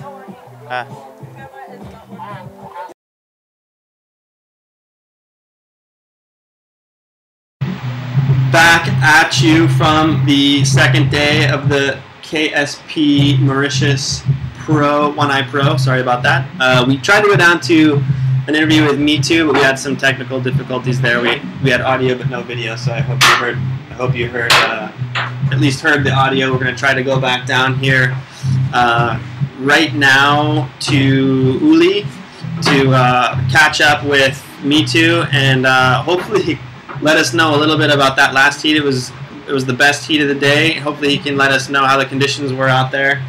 And so let's go down to Me Too Monteiro, winner of the last men's heat, and Uli, take it away. Yeah, all right. So I'm sitting here now with Me Too, and you had a very good go. It looks amazing. It was awesome. How did you feel out there? Really nice, because today the wind is a little bit more side offshore, so the wave opened a little bit more. You have more barrel, It was really nice on the water, so fun. I take some barrels. It's really nice. You took a lot of nice barrels. Are you aware that you had the highest score so far in this contest? No, because I come now in the water, so I don't know. It was really cool. Yes, you did, and congratulations for this one. So we are really excited to see more of you, and I hope the condition will stay good. What is your forecast? With your experience, what do you think? I don't know. I already see. Maybe I think have another swell coming. I hope we can get some nice condition. But here, Mauritius, you know, have really good conditions. So I think we're gonna get some nice swell and wind. It's gonna be really nice on the water. So let's hope the best for this contest, and thank you very much. Good luck for you, and yeah, let's hope to see you again on the sofa. And back to Ben. Bye bye.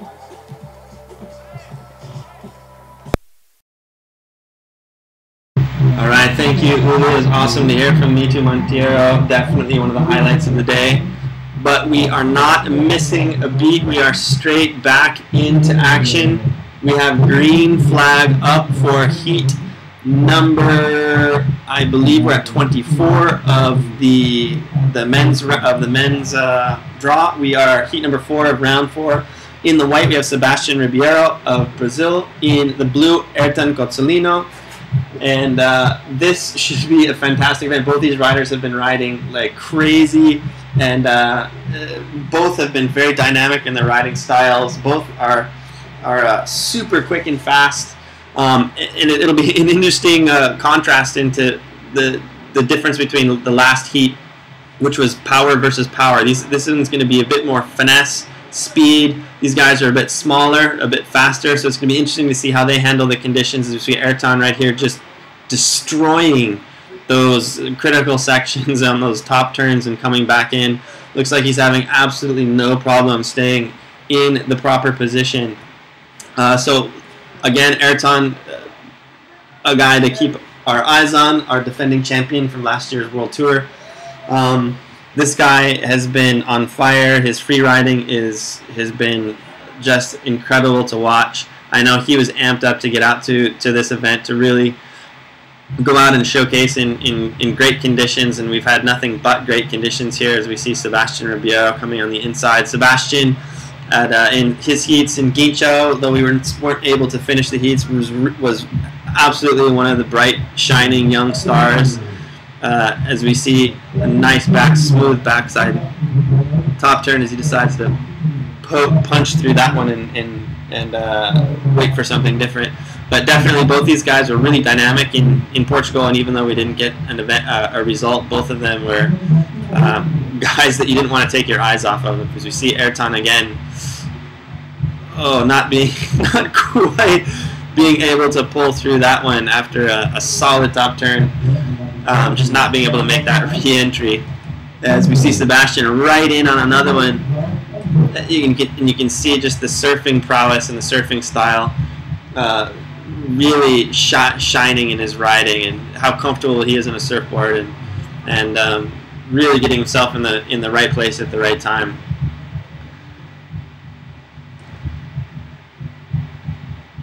Here we are again. This is heat number 4 of round 4. For the men's, in the white, Sebastian Ribeiro of Brazil. In the blue, Ayrton Cozzolino.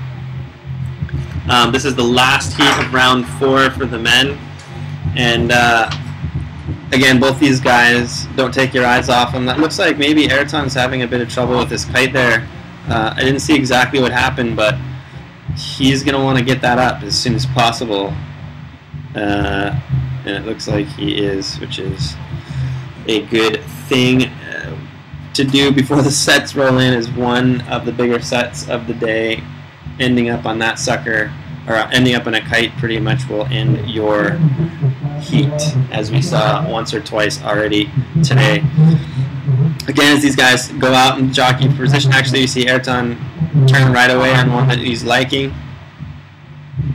Super fluid and finesse, getting himself such speed and verticality on that wave face, really get himself in that proper position to just nice power, to get himself in a position to have nice power, trying to do a little sliding 3 there, didn't quite didn't quite have the good positioning to keep himself on the wave face there. Again, Sebastian Ribeiro trying to pull in.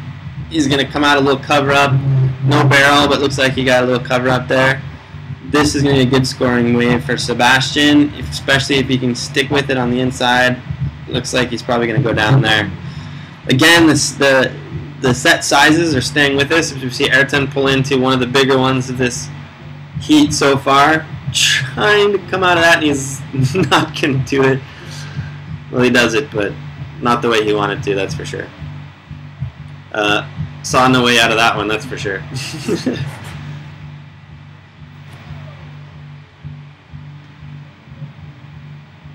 So we're looking at early scores popping up on the board. Ayrton Cozzolino out in front with a 7.17. Sebastian Ribeiro not far behind, 5.03. Again, early in the heat. We're looking at about 11 minutes left. But early indications are pointing towards Ayrton. However, we are yet to see all of the wave scores. I would imagine that Sebastian's wave score, based on the last one that he had, would be a little bit higher once those come through. So again, we'll keep our eyes on that. We'll try to update you as much as possible, try to give you official results when we can. We do have an official result from the last men's heat, which was Mauricio Pedreira, Brazil versus Sky Solbach. Mauricio advancing on to the next round with a 13.06 two-wave total score, and Sky Solbach coming in second place, 10.17. And again, neither of these guys are done. One loss still gets another chance. So everyone will be coming up that has the one loss in the next heat, as we see a set rolling in here. And Ayrton, okay, going out. I thought both were on that wave. Ayrton in on this wave, walling up to be a good size one. Let's see what Ayrton wants to do with it. Seems to be setting himself up perhaps for a turn pull in, but he's going to try to set himself up for another hard top turn. Nice style, super speedy, super powerful, super vertical. Again, busting the fins out of the water there on that top turn. Sticking with this one. Riding the avalanche down, coming out the other side. That should score well for the judges. Sticking with it all the way through, riding it all the way in. Not sure if Sebastian just got taken out of that wave, or if he was able to, taken out by that wave, or if he was able to punch out the back. Because it looks like maybe Ayrton, no, I thought maybe he was going to turn on that one, but it looks like he's going to reposition himself out a little bit more. Again, looks like the swell is holding. It's kind of been on and off sunny for most of the day, but the waves have been here. They've kind of gone up and down based on what the swell direction seems like it's been doing, and the tides have been kind of going in and out a little bit, but I'm sorry. The tides have been changing the dynamic of the wave. It seems to have gone from a bit sectiony to lining up a bit more, as we see Ayrton here on the inside, picking up a wave more in the middle of the reef section instead of up at the top, which some of the riders have had a lot of luck doing in their heats. Again, it's been an exercise mostly of trying to pick and choose exactly the location you need to be in based on what's on offer during your heat. As some guys have been more successful waiting for that that sort of middle section of the wave, instead of, as we see here, Sebastian Ribeiro on the outside. Looks like he's going to probably try to start up higher and see if that works for him. Again, if you can make this link all the way through, it's going to be a high-scoring wave, and this one looks like it's going to wall up to be a good one for him, as it's tough to see over the white water on the inside. Oh, going for it off the top, but not able to hold it together. Looked like there was just a little bit too much pull from his kite there at the top to get himself back in the bottom, in the critical section of the wave. As it looks like Ayrton coming in here, setting himself up for just a powerful, beautiful sliding top turn there. Again, waiting to see what it's going to do on the inside, hoping it's going to come up into something, but it doesn't look like it's going to. So as I was saying before, some of the lighter riders, perhaps, as we see Sebastian out on one again, Nice positioning, such a powerful, hard backside top turn there. And another one.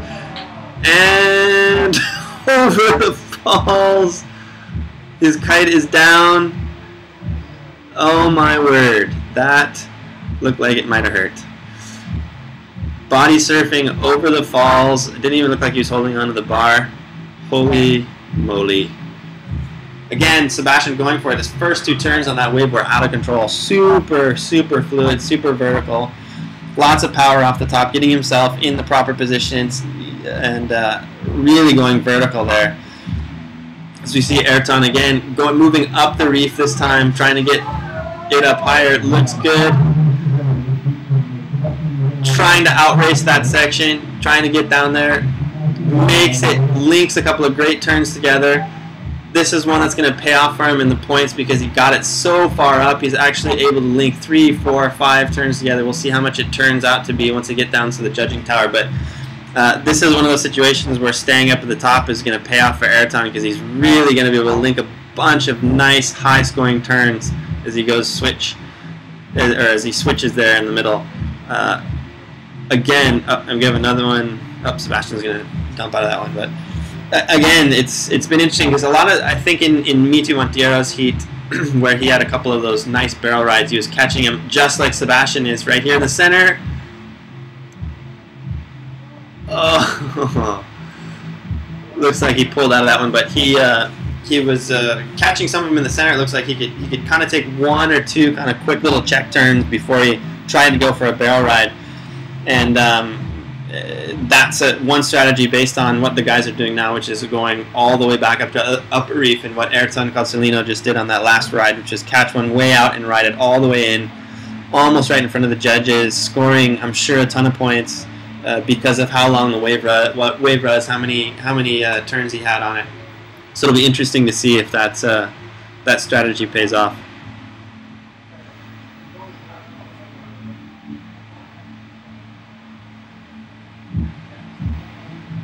Oh, it's definitely not going to turn into much for Ayrton on the inside there. And looking at what the most recent data I have for wave scores shows Ayrton Calzolino with an 8.5 and a 7.17, barely in the lead over Sebastian Ribeiro, 7.23, 5.5. Again, we're going to wait for more official confirmation, but that is what I have in front of me at the moment. Ayrton Calzolino out in front. Look, Sebastian is going to need to uncork a big one in order to catch Ayrton, but again, in the last couple minutes, anything is possible. Looks like Sebastian's going to punch out the back of that one and wait for a better option. Hopefully he gets one within the last few minutes here. But yeah, as it stands, looking in front of me, Sebastian would have to unload an 8.45 to go out in front of Ayrton, who is currently in the frame, trying to set himself up here on the inside. Nice little off the lip section there. Probably won't increase his scores on the waves that he already has, but again, trying to get a feel for the places. These guys haven't kited today yet, and it's already 4:30 p.m.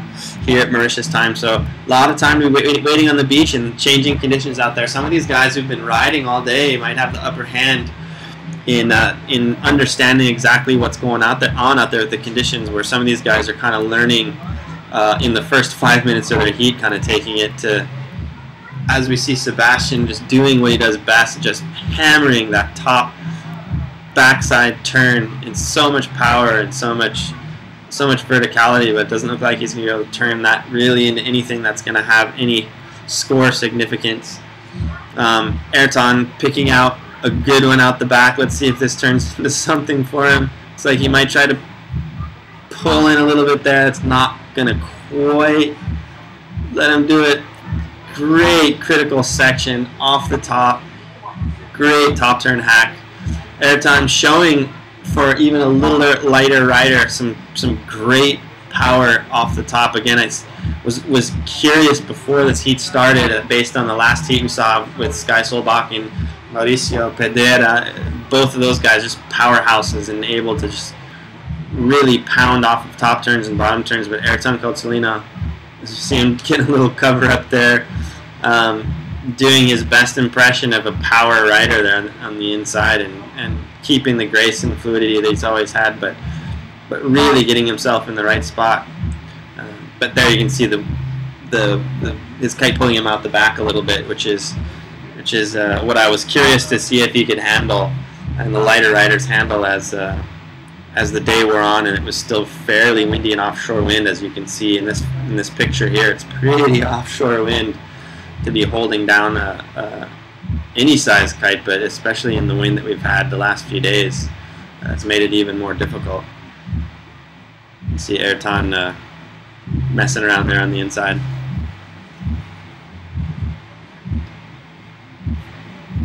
So we are at red flag, and we have just finished heat 4 of round 4 of the men. We will await official results. It seems to me that Ayrton Cozzolino will come out with that, but again, we will wait for that to go official until we make that call. Right now we have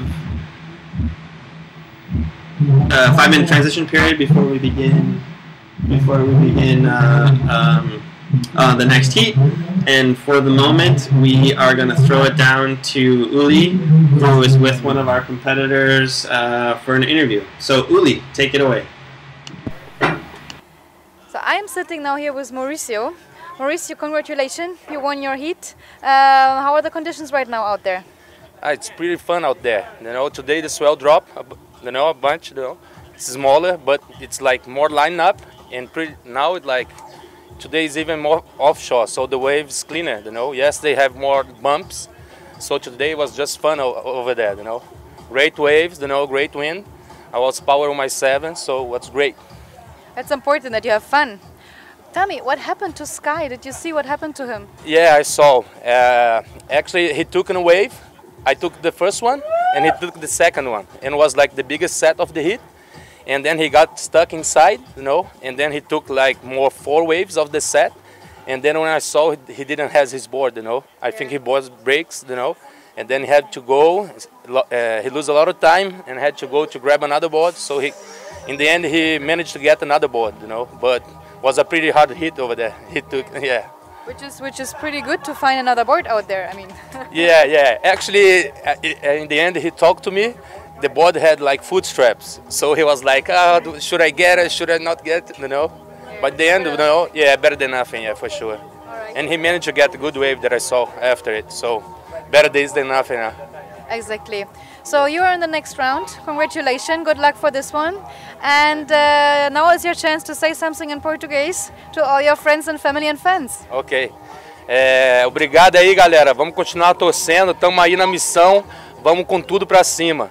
Queria mandar um beijo para minha mulher e meus filhos, Cibele, Cauê e Davi. Amo vocês. Thank you. I didn't understand a word, but thank you very much, and good luck for the contest, and back to Ben in the box. Thank you. Thank you, Uli, for that interview. That was Mauricio Pedera talking about the conditions out there today, and his latest heat win. Again, he moves on to the next round, but before that, even the losers will go into their double consolation round as well of that round, and they'll go through a knockout phase before Mauricio has to ride again. My guess is it won't be today. He's probably done for the day. But we are not done for the day. We still have some more competition coming your way. We are going to step away for a minute to hear a little bit from our sponsors, and we'll be right back at you with more live action from the 2012 Mauritius Eye Pro here on the second stop of the KSP World Tour.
Welcome back. We are here again, day 2 of the, as we see the green flag go up for the start of the next heat. We have some, I believe, official results from the last men's heat that featured Ayrton Cozzolino versus Sebastian Riviero. And we had, from what I see in front of me, Ayrton Cozzolino with a 2-wave total score of 16.67, taking out Sebastian Riviero in second with 12.73. On the water now, we have the next women's heat. We are pitting Yalu Langre in the blue versus Inês Correa from Portugal, and we are looking out, I believe, at round 4 of the women. I'll double check the heat number, but I believe we are now in round 4 of the women. Heat number 11 total for the women's draw. Heat number 1 of round 4. Yes, that's right. Again, Yalu Langre versus Inês Correa of Portugal, Yalu Langre of the Netherlands. And we have 2 heats here, women's round 4, coming straight at you. As we see the girls working their way up the beach on our action cam to get themselves in position to get up on the board early.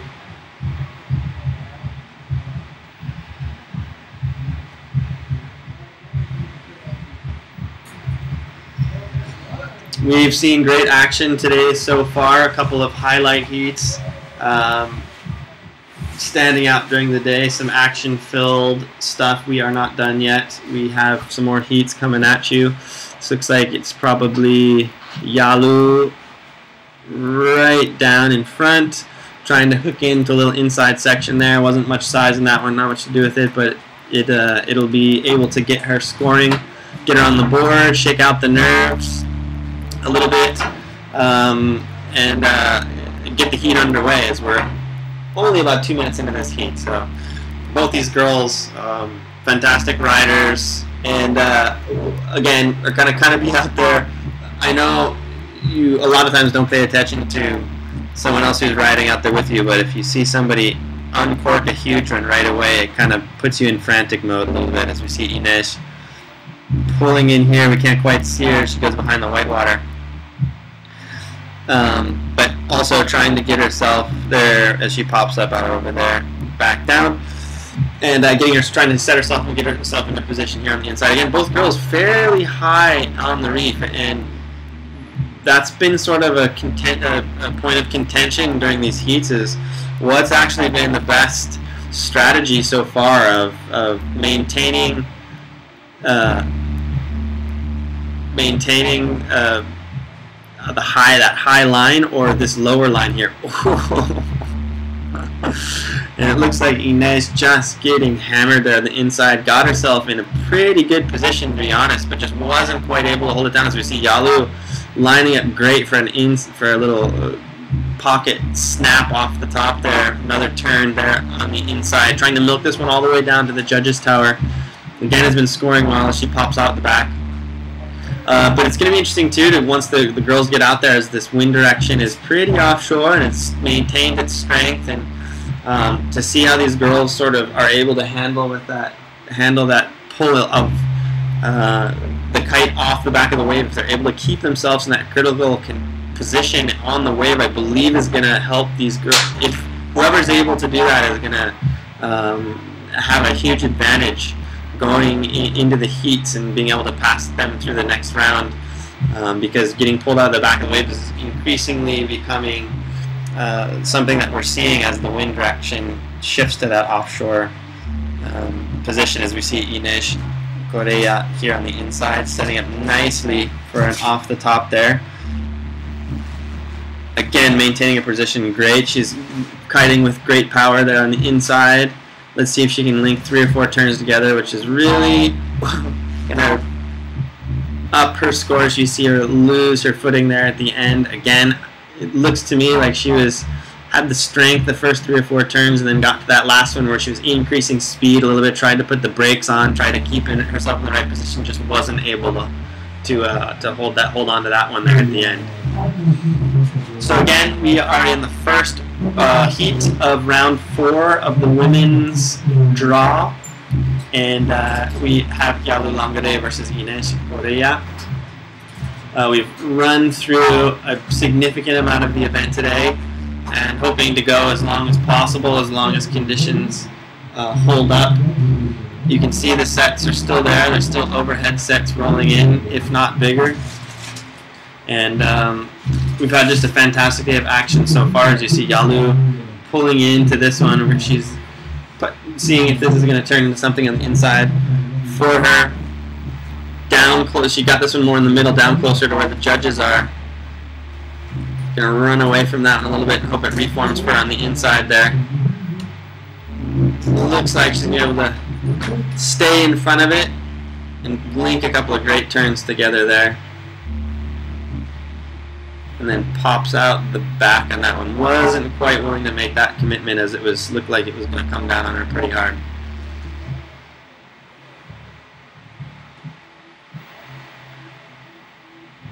As you see the sun starting to go behind the clouds a little bit here. It's getting a little bit darker out there. A little bit harder to see how windy it is, but I guarantee you it's still blasting out there as we switch to our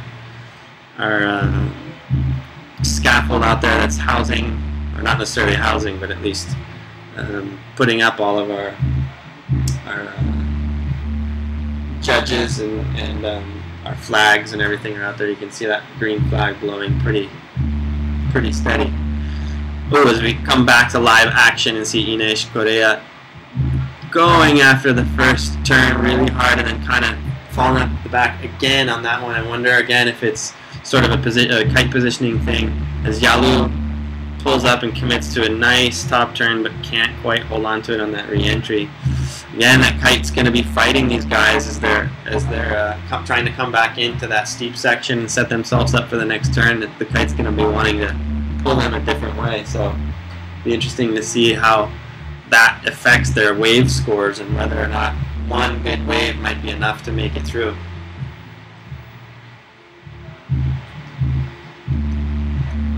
I'd like to welcome back Sky Solbach back into the booth after a tough last heat he went through.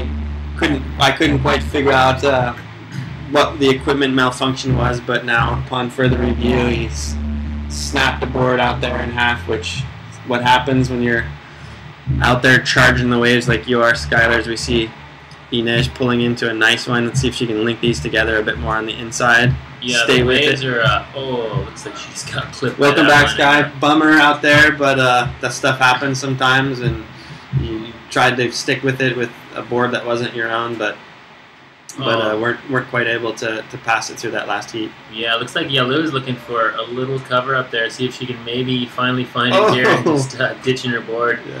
Yeah, the wind has gone pretty offshore, as you can see there. Yalu flying out the back of that wave. So yeah, earlier on today the wind was definitely a little more side shore, side off.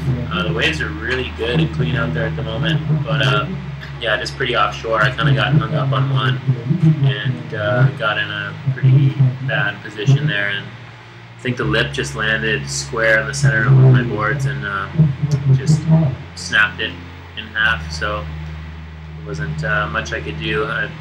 Another rider that was out there, not part of the competition, came by and gave me his board, but it actually had foot straps on it, so I think that may have hindered my scoring potential. Yeah, they actually took points away from you that you already had.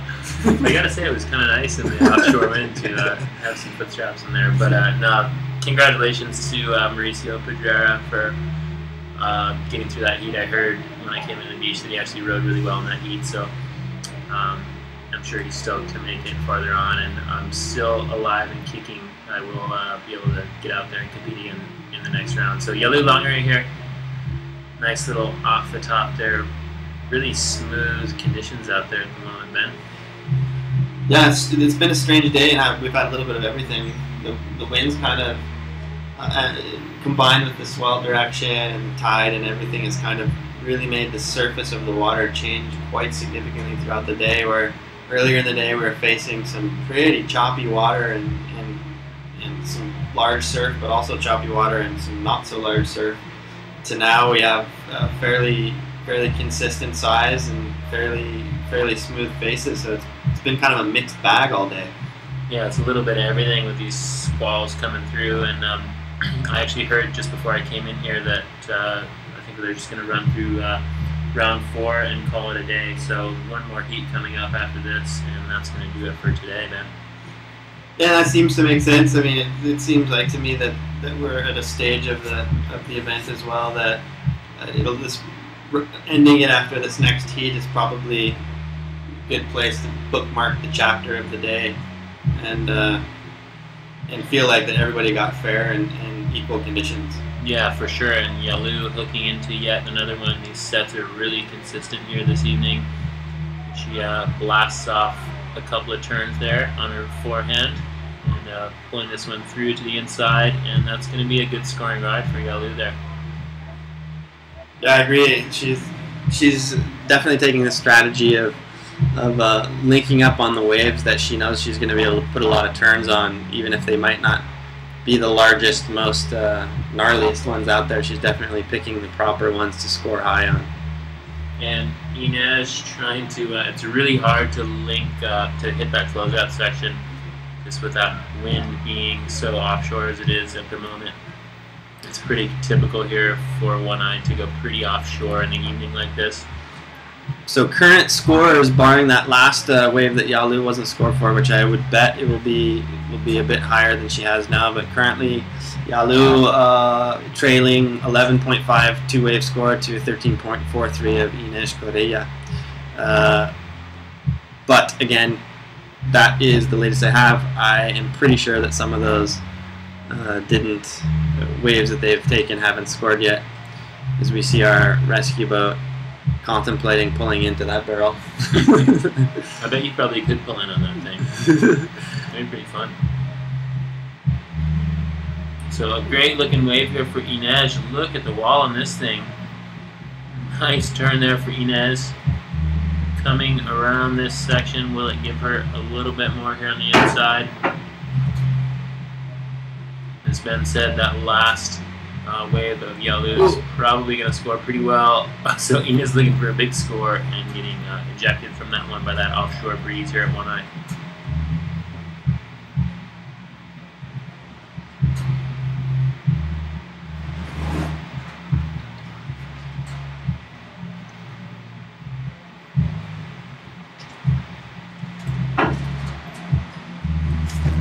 So counting down the minutes in this women's heat between Inez Correa from Portugal and Yalu Langare from the Netherlands. Currently Yalu sitting in first place now with a 13.44, just 0.01 ahead of Inez Correa. So a really, really tight heat here.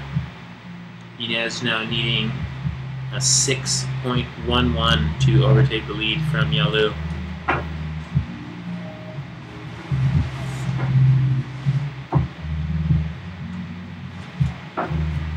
And Yalu Langare once again dropping in on a nice looking wave here.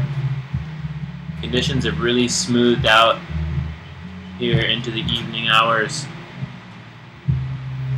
And Yalu is currently leading this heat by 0.01 of a point. Yeah, I suspected that last wave catapulted her into the lead. Oh, but as Inez right behind her looks to be on a really nice wave. Let's see if she can link a couple more turns together and get herself back in the lead as we come to just about a minute left in this heat. She goes down right at the end, but could be enough to up her. She needs to improve on her 5.67. I think that's going to be close. I'm not sure that's going to quite do it. We're going to have to see what the official results are there at the end. She needs a 6.11 currently to surpass Yalu. That is assuming that Yalu hasn't scored higher on any of the waves that haven't been tallied or scored yet, so we'll still have to see. But both of these girls really going after it in this heat. It's like I said, it's been fairly challenging conditions, but both of them doing a pretty good job in staying there in the right place at the right time. They started out the heat a little bit harder than it was, but it started out being a little bit more difficult, and they seemed to have figured it out as time went on.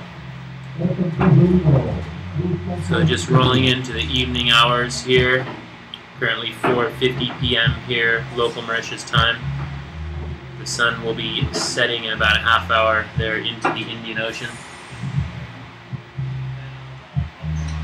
So we will run one more heat today. The red flag is up for this women's heat. Looks like Yalu Langere of the Netherlands is probably going to take this heat win. We'll wait for the final scores to drop from Inez and Yalu respectively. But it looks to me like Yalu probably will take this heat win and advance on into the later rounds. So while we're in transition time here, we are going to cut down to an interview with the winner of the last men's heat, Ayrton Cozzolino. So take it away. Now with Ayrton. Ayrton, you won this heat. How do you feel now? Yeah, the waves is beautiful today. The wind is more offshore than yesterday and more down, you know. But in Cabo Verde is the same. I'm like this condition. Yeah, nice. So you know these conditions, you're used about them? Yeah, I know. In the Cabo Verde is the same. Yeah. So you think this was your advantage, that you know these conditions better? Yeah, it's better because the wind is offshore, you know. The kite stay more up. Don't move it. Then side you move it a little bit. No, mine don't like. My opinion, the move it the kite I don't like. You know. So what we can expect from you for tomorrow? Yeah, I do my best tomorrow. I hope so. The waves is like this, the same than today. I'm do my best. I'm going the water. Everything is nice. You want to say something in Italian for the end? Grazie a tutti quelli che mi stanno guardando adesso in streaming. Domani spero di dare il mio massimo, come abbiamo visto oggi ci saranno belle condizioni, speriamo bene. Okay, thank you very much and good luck for you and see you again and back to Sky and Ben.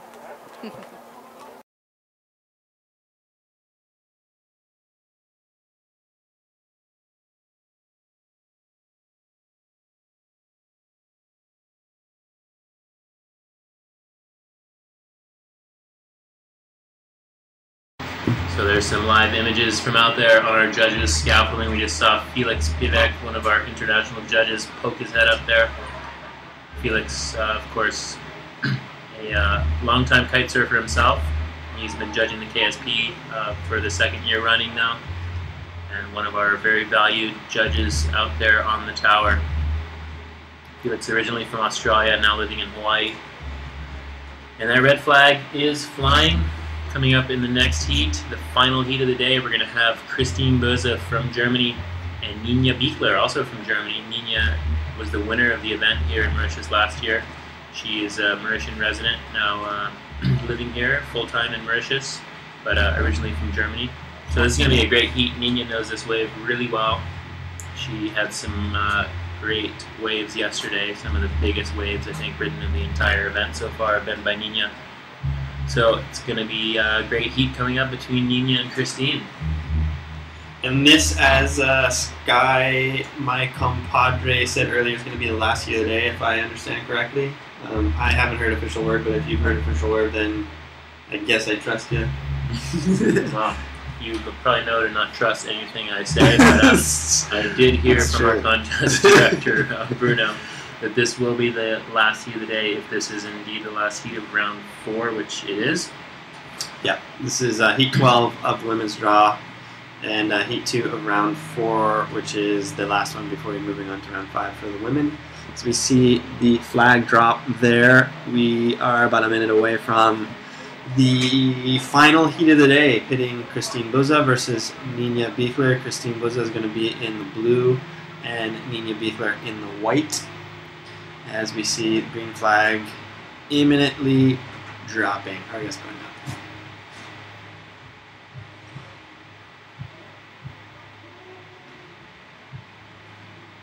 Stay tuned, don't go anywhere. We will be back momentarily with the last heat of today, Nina Biegler and Christine Berza coming up just after this.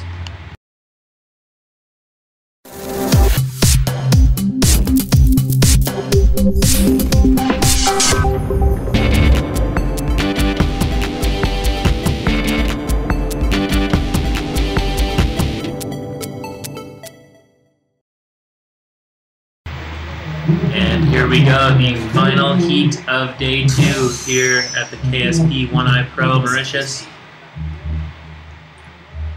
Nina Biegler up against Christine Berza, both of these riders from Germany. Nina living here in Mauritius. This looks like Nina Biegler dropping in on this first wave. Let's see what she's got. Bottom turning into this first wave, and a nice little cut back there from Nina. And that's just going to be a little 2-turn wave for Nina, a little warm up. And Christine Berza farther up the reef there, getting in position for that next set wave. You can see it, the light going away a little bit, so it makes total sense that this would be the last heat of the day. The light failing, and though once you're out there live, it definitely there's a lot of light left in the day. It definitely is. Later it gets from about this point, it becomes a little bit of a disadvantage from being able to see exactly everything on the water and texture to be able to pick out waves. So that's why this is last heat of the day. Again, we see Christine here setting up on one of the waves from the upper part of the reef. We talk a lot today about strategy as she races down to try to position herself for that middle section. Nina on a bigger of the set waves, setting up for and also kicking out of that one. Didn't see anything she liked on the rest of that one. But as I said before, the strategies of getting one that's from the upper reef and hoping that it sort of stays with you all the way through, so you can link 3, 4, 5 turns together.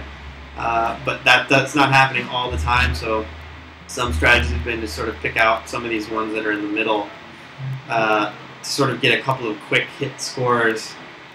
That's going to help with your sort of early wave count and wave scores. We see Nina doing exactly that, is starting a bit more in the center. And it's been kind of 50-50 payoff on that today, so I don't think there's been any one particular strategy that's worked better than others. I think the higher wave scores have come from the upper part of the reef, but there's also been heats where that wasn't possible to link that all the way together. Yeah, and here we see Christine on her second wave of this last women's heat of the day. And it looks like this is going to be a 1-turn wave for Christine as she hits a little bit of a bump there and gets lifted out the back of that wave. So the wind has gone quite offshore here into the evening hours at One Eye.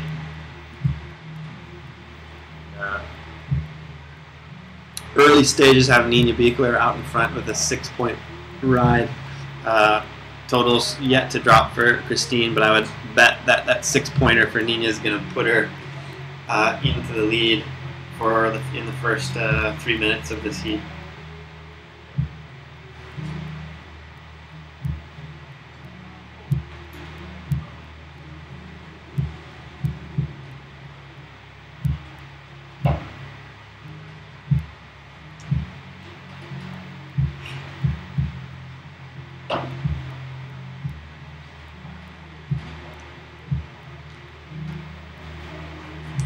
So this is just about wrapping up day 2 of competition here. It's been 2 full days of competition at One Eye, and we are only on the 2nd day of the waiting period here in Mauritius. So getting things started off with a bang here in Mauritius, and here we go. Nina Biegler from Germany, live action, dropping in. She's got a lot of speed and taking a high line on this one. Coming around this section, she's going to lay into a bottom turn here. And nice carving maneuver off the top there. Just lots of speed there for Nina.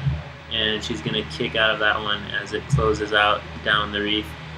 And she may hook onto this next one. She is. She's going to hook right onto the wave behind it.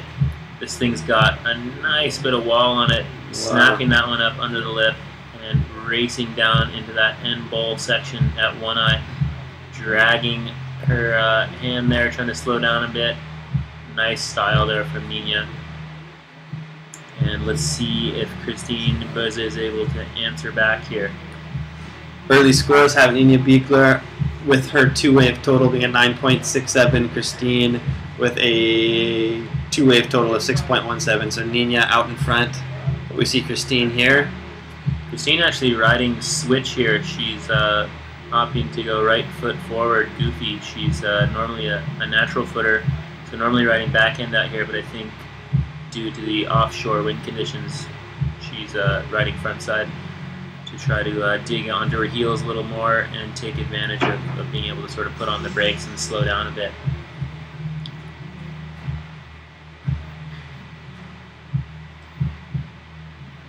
So we anticipate more great conditions tomorrow. The swell is going to drop off, most likely a little bit more, so we will reconvene here tomorrow morning at 10 a.m. So make sure to tune in to the morning show with Ben and Sky. And we'll see what the day has to offer for us tomorrow, see what conditions are on tap, and hopefully we can continue into round 5 tomorrow with another full day of competition. If not, then looks like, looking at the long-term forecast, we do have another pretty substantial swell on the way for the end of the week.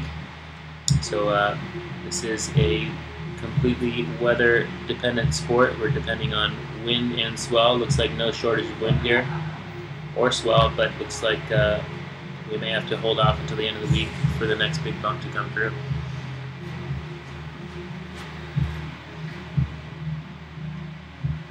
Currently we are in about halfway through our round 4 heat 2 of the women's draw, heat number 12 overall. Kristen Buzza of Germany, Nina Biekler also of Germany, Christine in the blue, Nina in the white. Current standings for the heat have Nina winning it 9.67 to 6.27 two-wave score. Again, we're about halfway through, so still kind of anyone's game at this point. But with Nina having a 6-pointer out there, Christine's going to have to perhaps be a bit more picky with which wave she picks for the second half of the heat here, and really go after some that are potentially going to have a really high wave score. As we see Nina here doing exactly that and picking off one of the larger ones we've seen in this heat so far, trying to get that backup score up high. But it looks like she's going to back out of that one and go back out.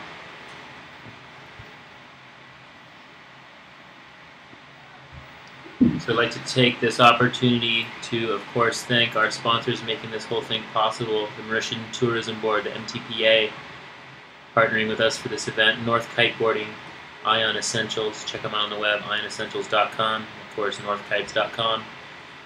MTEL for providing all our internet needs, bringing you this live stream. Also the St. Regis Hotel. The St. Regis is located right here in Lemoine on the beach, very near to One Eye. So it's planning its grand opening just a few months, I believe any time now.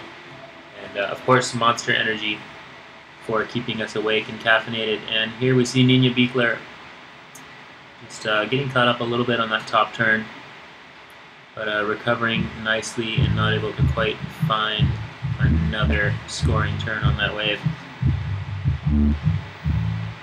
And she's going to go ahead and hook around onto this next wave behind her. This is not going to be a very long wave, as she is already pretty far down the reef, but she can hopefully get a couple turns. She's going to try and do one turn there and back off out the back. And Christine Buzza looks like she has gone out to sea and found herself a nice looking set wave there. Now, this is exactly what she needs to do to be able to get back into this right now, is pick out some high scoring waves as we come to about 5 minutes left in the heat.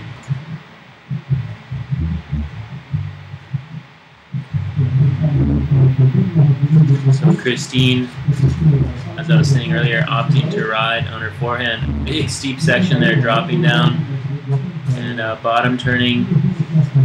Looks like she's trying to handle that speed there, going down into the end bowl, and that is going to do it for that wave.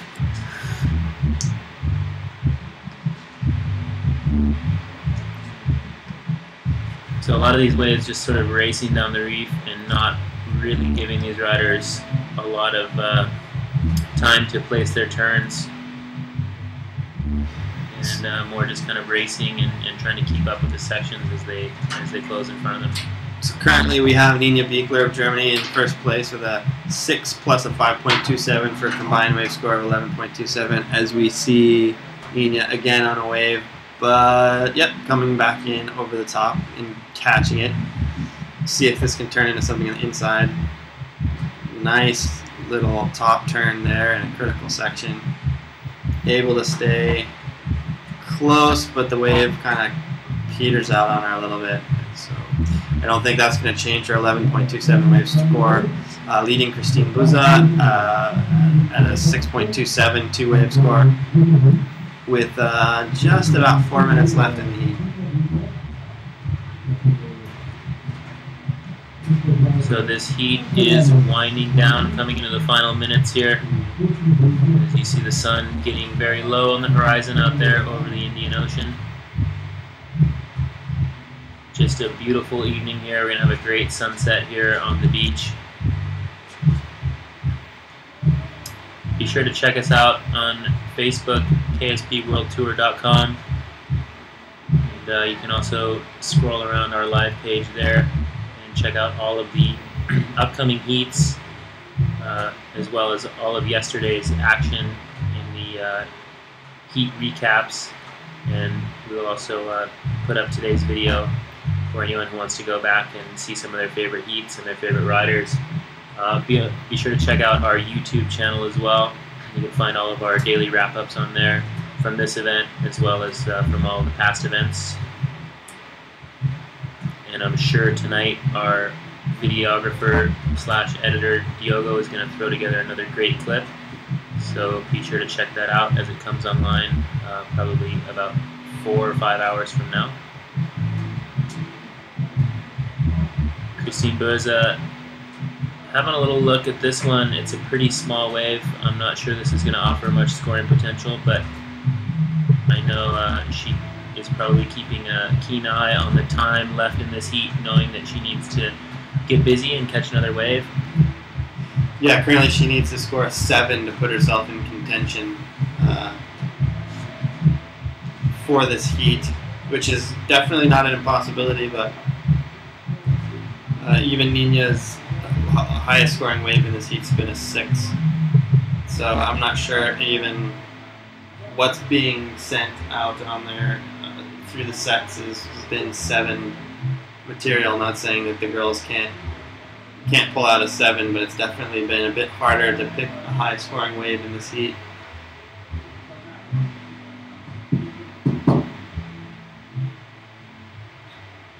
Just coming up on a little bit under 2 minutes here in the final heat of the day at the 2012 One Eye Pro second stop of the KSP World Tour. So we see a little bit bigger action coming in on this set here. Christine's going to check this one out, see if it's going to turn into something she can use. Trying to replace a 3.17 as her backup wave. And also probably trying to replace a 4.27 with a nice little turn off the top there, trying to get into this critical section. Not sure if she was trying to punch through that or if she wanted to try it, if she was contemplating pulling into that, but either way it didn't quite work out. And Nina right behind her there, just finishing off her wave. So that may just about do it, guys. We have just under 1 minute left until the end of this heat. I'm not sure either Nina or Christine are going to be able to get to themselves into the proper position before we see the red flag. That looks like, barring something amazing happening, that Nina Biegler will advance through this despite the valiant effort of Christine Buza. And this looks like Nina perhaps will take a look at this one if she decides to take it, which it looks like she's going to. It will count. There's still some time left. Gather some speed, trying to get around this section. Oh, very nice. Little floater off the top there, back in her critical section. Nice link turns there on that one, and I bet that'll maybe not overtake her highest score, but it'll definitely be a good backup wave for her, kind of putting her stamp on the end of this heat. And I don't know if this one is going to count. I don't have my eyes on the red flag, but if so, this will be Christine's last wave of the heat, which looks like it could turn into something on the inside if she sticks with it. And that offshore just kind of pulling Christine a little bit out the back there. So the red flag is up for this final heat, so that is going to do it for the action here at One Eye today. Be sure to tune in tomorrow, 10 a.m. sharp. Ben and I will be here waiting for the be ready to get the morning show fired up and get this thing started with a bang tomorrow. That's right. Hopefully, if conditions stick around, you can see that the sun starting to set over the Indian Ocean, and hopefully conditions stick around for tomorrow's action, both in wave height and in wind condition. Again, probably both are going to drop a little bit, but the conditions that we saw today were still pretty great contestable conditions, and we can only hope that sticks around for both tomorrow and also the rest of the week. Yeah, for sure. So hopefully we're going to get some more waves tomorrow, and we all do have our eyes on that forecast for the end of the week. Looks like we're going to have another pretty substantial looking swell. I don't want to claim too much just yet, as it is quite a long range forecast still. So we will see how that next swell develops, but for the meantime we're going to sign off here from Mauritius for today. And actually, my mistake, I think we're actually going to have another interview coming up here. Maybe I spoke a little bit too soon, so we will hang around and see if we can get one more rider interview queued up here for you. Looks like we are going to have Yalu Langare standing by down there with our interview girl, Uli. So we're going to cut down to an interview with Yalu Langare, the winner of that last women's heat. So down to you, Yalu and Uli. I am sitting here now with Yalu. Wow, this was really close. How you feel now? I feel really good and I'm super excited. I knew it was really tight because me and Ines were both trying to get every single wave that was coming in. And I saw her taking a few really nice big ones, and just like right in front of my face, and it just made me like more nervous. I'm like, oh shit, I need to take more waves. And I just went out and took one of those waves. And in the beginning I was a bit nervous because I was strapless. And yesterday I was with straps, and I'm just a little more confident with straps. But after I had my first wave, I was feeling more confident, and I was just like, okay, let's do this. And just went full power. It was one of my most tiring heats ever, I think. It's really intense, yeah, because Ines, we were like both so on it, and we both really didn't want to lose, and we just fight it so badly, and yeah, it was good. And how did you find out that you got it, that you won? Luke just ran up to me, and he was like, yeah, you got it. And I was like, what? And I was just screaming. I was so happy. Yeah, I'm super stoked. I'm still like so surprised and happy at the same time. And yeah, I hope to do good tomorrow as well. And I'm really enjoying it. The conditions were good today. The wind was a little more offshore, what made the wave really smooth. And the wind was so strong. It was more strong than yesterday, I think. And yeah, it was powered on. I thought, sometimes I thought I'm gonna lose my board because it was so windy on the wave as well. But yeah, I managed, and yeah, I'm super stoked. Did you call your mom yet? No, not yet, but she's probably screaming behind the computer. And yeah, I'm gonna give her a call now, and my brother as well. Tell her now. Ja, mam, ik heb het gedaan. Fucking cool. Echt dikke condities. En nou, ik ben zo blij, niet normaal. Bedankt voor iedereen voor al je support. En morgen gaan we weer knallen. Alright. Thank you well. Yeah, thank you. And back to Ben and Sky.